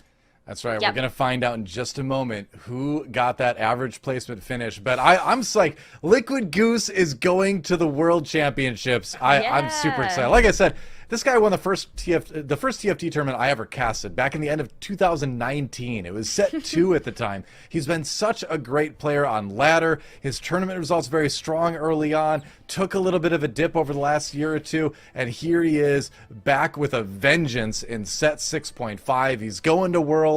And I think he's going to be a force to be reckoned with. He played great today. He has a style all his own, and I'm really, really hyped he made it. Well, who is joining Milk, Goose, and Goobums at the World Championships? It's none other than DQA, our player that has gotten through based on the average placement over the last 3 days. Ended up at 3.89 for overall average placement, and our last chance qualifier players are Ramblin and Aniko. So incredible stuff. Hats off, obviously, to all of the players that performed this past weekend. Admirable. We have an incredible amount of talent in North America for TFT. I just love to see this right here. I mean, Milk is just forever now on the top of my list at any time they're in a tournament. Goose, you can never have doubt about just ever again. It just continues to be consistent. And I am never selling my Goobum stock here. But the last chance qualifier, would you? That's a big it's a big point of focus for me, is because they're not out of the running just yet. And with DQA, you have to highlight what a strong performance that was over this weekend. DQA had such limited time to practice, and showing exactly why the fundamental understanding plus the power of the knowledge that you can find in just a matter of a few days can absolutely be the difference. I want to explain too that forfeit in case anyone who's curious. Basically, players were told before the event that if they were in a position where where forfeiting would qualify them to go to the World Championships, it's allowed. So he knew at that point if he forfeited, he would have that spot via average placement, and so that's a-okay. Secured his spot at Worlds, and it's going to be great to see him there. I mean, this guy, I'm pretty sure, didn't his house get like hit by a tornado or something like that a year or two ago or something? He's played through some adversity for sure, so it's going to be cool to see DQA at his second Worlds going back after that run in Fates in set 4. Yeah, it's going to be awesome. I also just want to point out that our top 3-point earners today were the 3 that we highlighted at the beginning of the stream. I think that's kind of cool. That's kind of cool. But again, what an incredible weekend of TFT. I think this has been some of the most innovative that we have had the entire set, and how fitting is it that it's during Gizmos and Gadgets? It's just been great to watch. We do have an interview after our quick break, but before that, I just want to say a huge thank you to Ball Street and their wonderful website, which you can all participate in at fantasytft.com. Hopefully you all got some predictions right and you were able to get some little legend eggs to add to your collection. If you missed out, then go sign up before the next tournament, because I know they're going to be back in action then. We're going to take a short break, and when we come back, we're going to talk to Milk, who had solidified his spot at the World Championships in game number 5.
as promised, we've got Milk on the line as our winner and new champion for the NA Regional Finals. Milk, first of all, congratulations on your incredible performance over these past 3 days. And you're going to the World Championships. Are you excited to get another shot? I'm excited and also a little sad because I was planning on going on vacation. So I've changed my that's plans too bad, to- man. I was planning to go to like really feel Disneyland or for you. Soju or something next week, but then somehow I just qualified. So, but I'm excited to go to Worlds again. I'll try my best. He's gonna have to build his lightsaber on his own now, I guess. Aw. All right. Well, I'll jump in here. Milk, you took third at last Worlds. You came close. You gonna take home the crown this time? If I high roll as much as I did today, okay, like my games today, I high rolled so much that I should not. I should like my first 5 games, the minimum placement I should have had for all of them were second, and most of them should have been first. Like if any player had my spot, they would probably win 1-1-1-1-1, 2-2. Yeah, but Okay. I just high rolled all day. It was solid play too. Solid play. Yeah, I was gonna say, I feel like you're not giving yourself enough credit, Milk. Like, there were plenty of times that we were talking about admirable. I think you were even noting this as well. Like, Zephyrs, Milk, they're just, you and Zephyrs go hand in hand, being able to, like, put them onto the right targets. How do you know to use items like that so well? It's because when you're a rat, just pray hits, Zephyr rat. Wise words. There you go. I do feel like there has to be a certain point at which like the luck is not the factor anymore because this has just been a Oh consistent no! performance I from you literally pulled so like long. Robin level high roll today, but I just didn't have the scores to like match it up because. But Not quite Robin like, level. He wasn't first, but no. The thing is, I'm saying I high rolled, but I played like worse than I should have. So like I should have gone 4 1s, and then 2-2. All right. Is what I'm So saying. what was take us through the little things then that caused the seconds instead of the firsts. What were those moments? I feel like I was playing at like 50% there, like 50% I know I can play at. Like I'm not really there. I think I haven't focused like really hard in TFT for like the past 6 months. So it's like today's like these 3 days were like first time like I've been like seriously trying, and I feel like a little off because I just haven't like usually I'm like I know like how to position, but today and like how to like change my board, but today I was just like it was just so bad. Yeah. All right. So bad that you locked it up in 5 games. All right, so let's focus on some of the moments ideas then.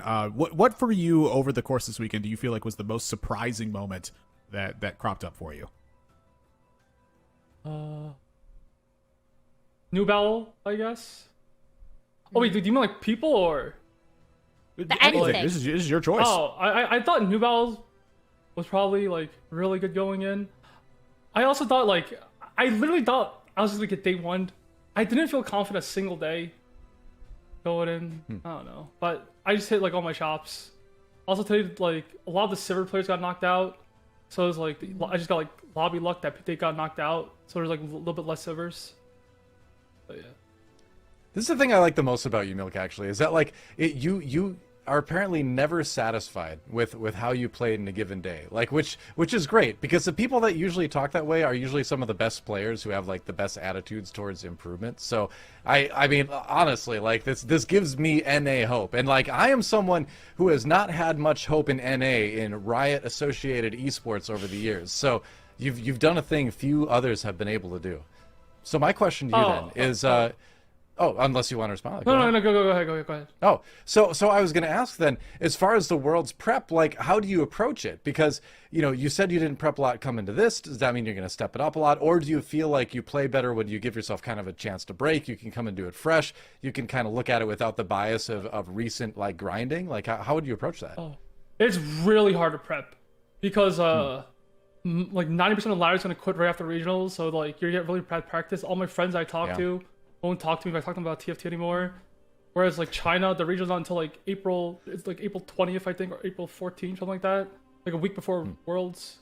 So like I'll probably just watch their regionals to see what the meta is because like our solo queue is gonna be like really bad. So it's really hard to practice. It's like usually the problem. Because it's a month apart and most people just like take a long break.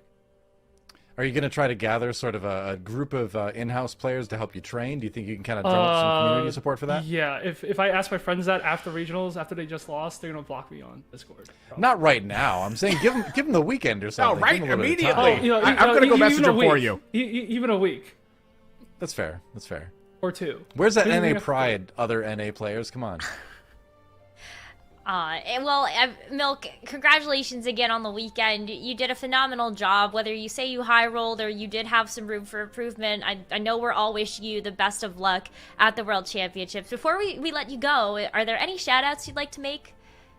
Yes. Actually, I'm gonna shout out like all my friends, because all my friends were super supportive, and like they all helped me a lot. Like even like Soju, like even though he lost, he stayed up until like 6 a.m. last night, like helping me think about TFT.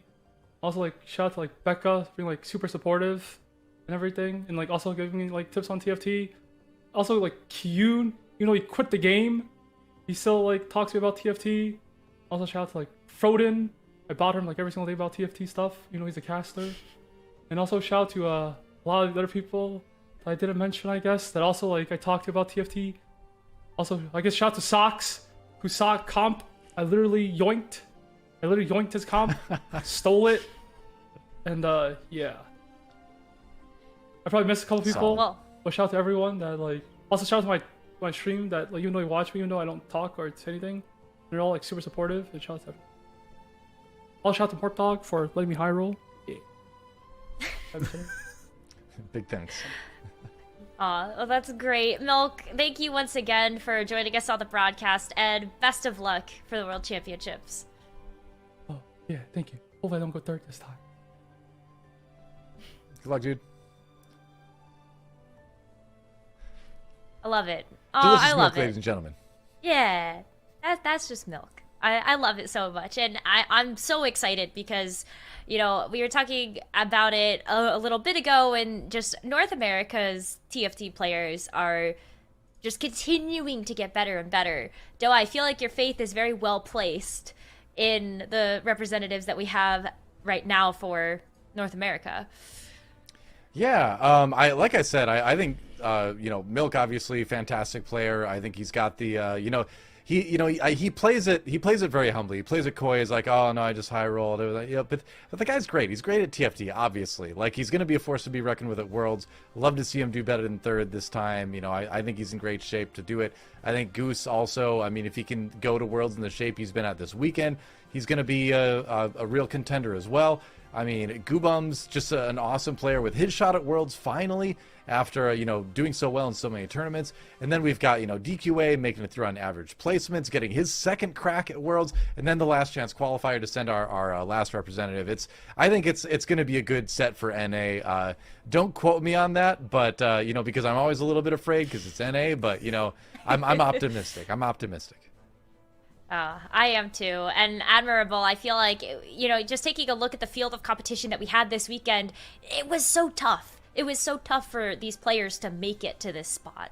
It just any way you slice it, this was going to be a tough lobby when you got to this final 8, and my gosh, just what a performance it was for the players who were able to crack through and get to the top 3 at this spot. And like Doa said, just the field that we have right now that's representing the World Championships for NA, I am extremely confident in. Number 1, we have 2 players who are returning to the World Championships at this point. We have a player who's been one of the most consistent players in TFT with Goose, and then we have Goobums, who we all know is absolutely the best, the smartest, the most handsome, the best dressed, you know, pretty much just pick a topic. Goobums is the best at it, and everybody knows that already. I'm definitely never biased about that topic. Plus, I've never heard this from you before. we have Ramblin' and Iniko going to the last chance qualifier here. It could get even stronger, which is ridiculous. Gosh, I love NA Esports. Let's go. It's been such a fantastic weekend for TFT, and I know we're about to wrap things up, and that's very, very sad. But any final thoughts, Admirable?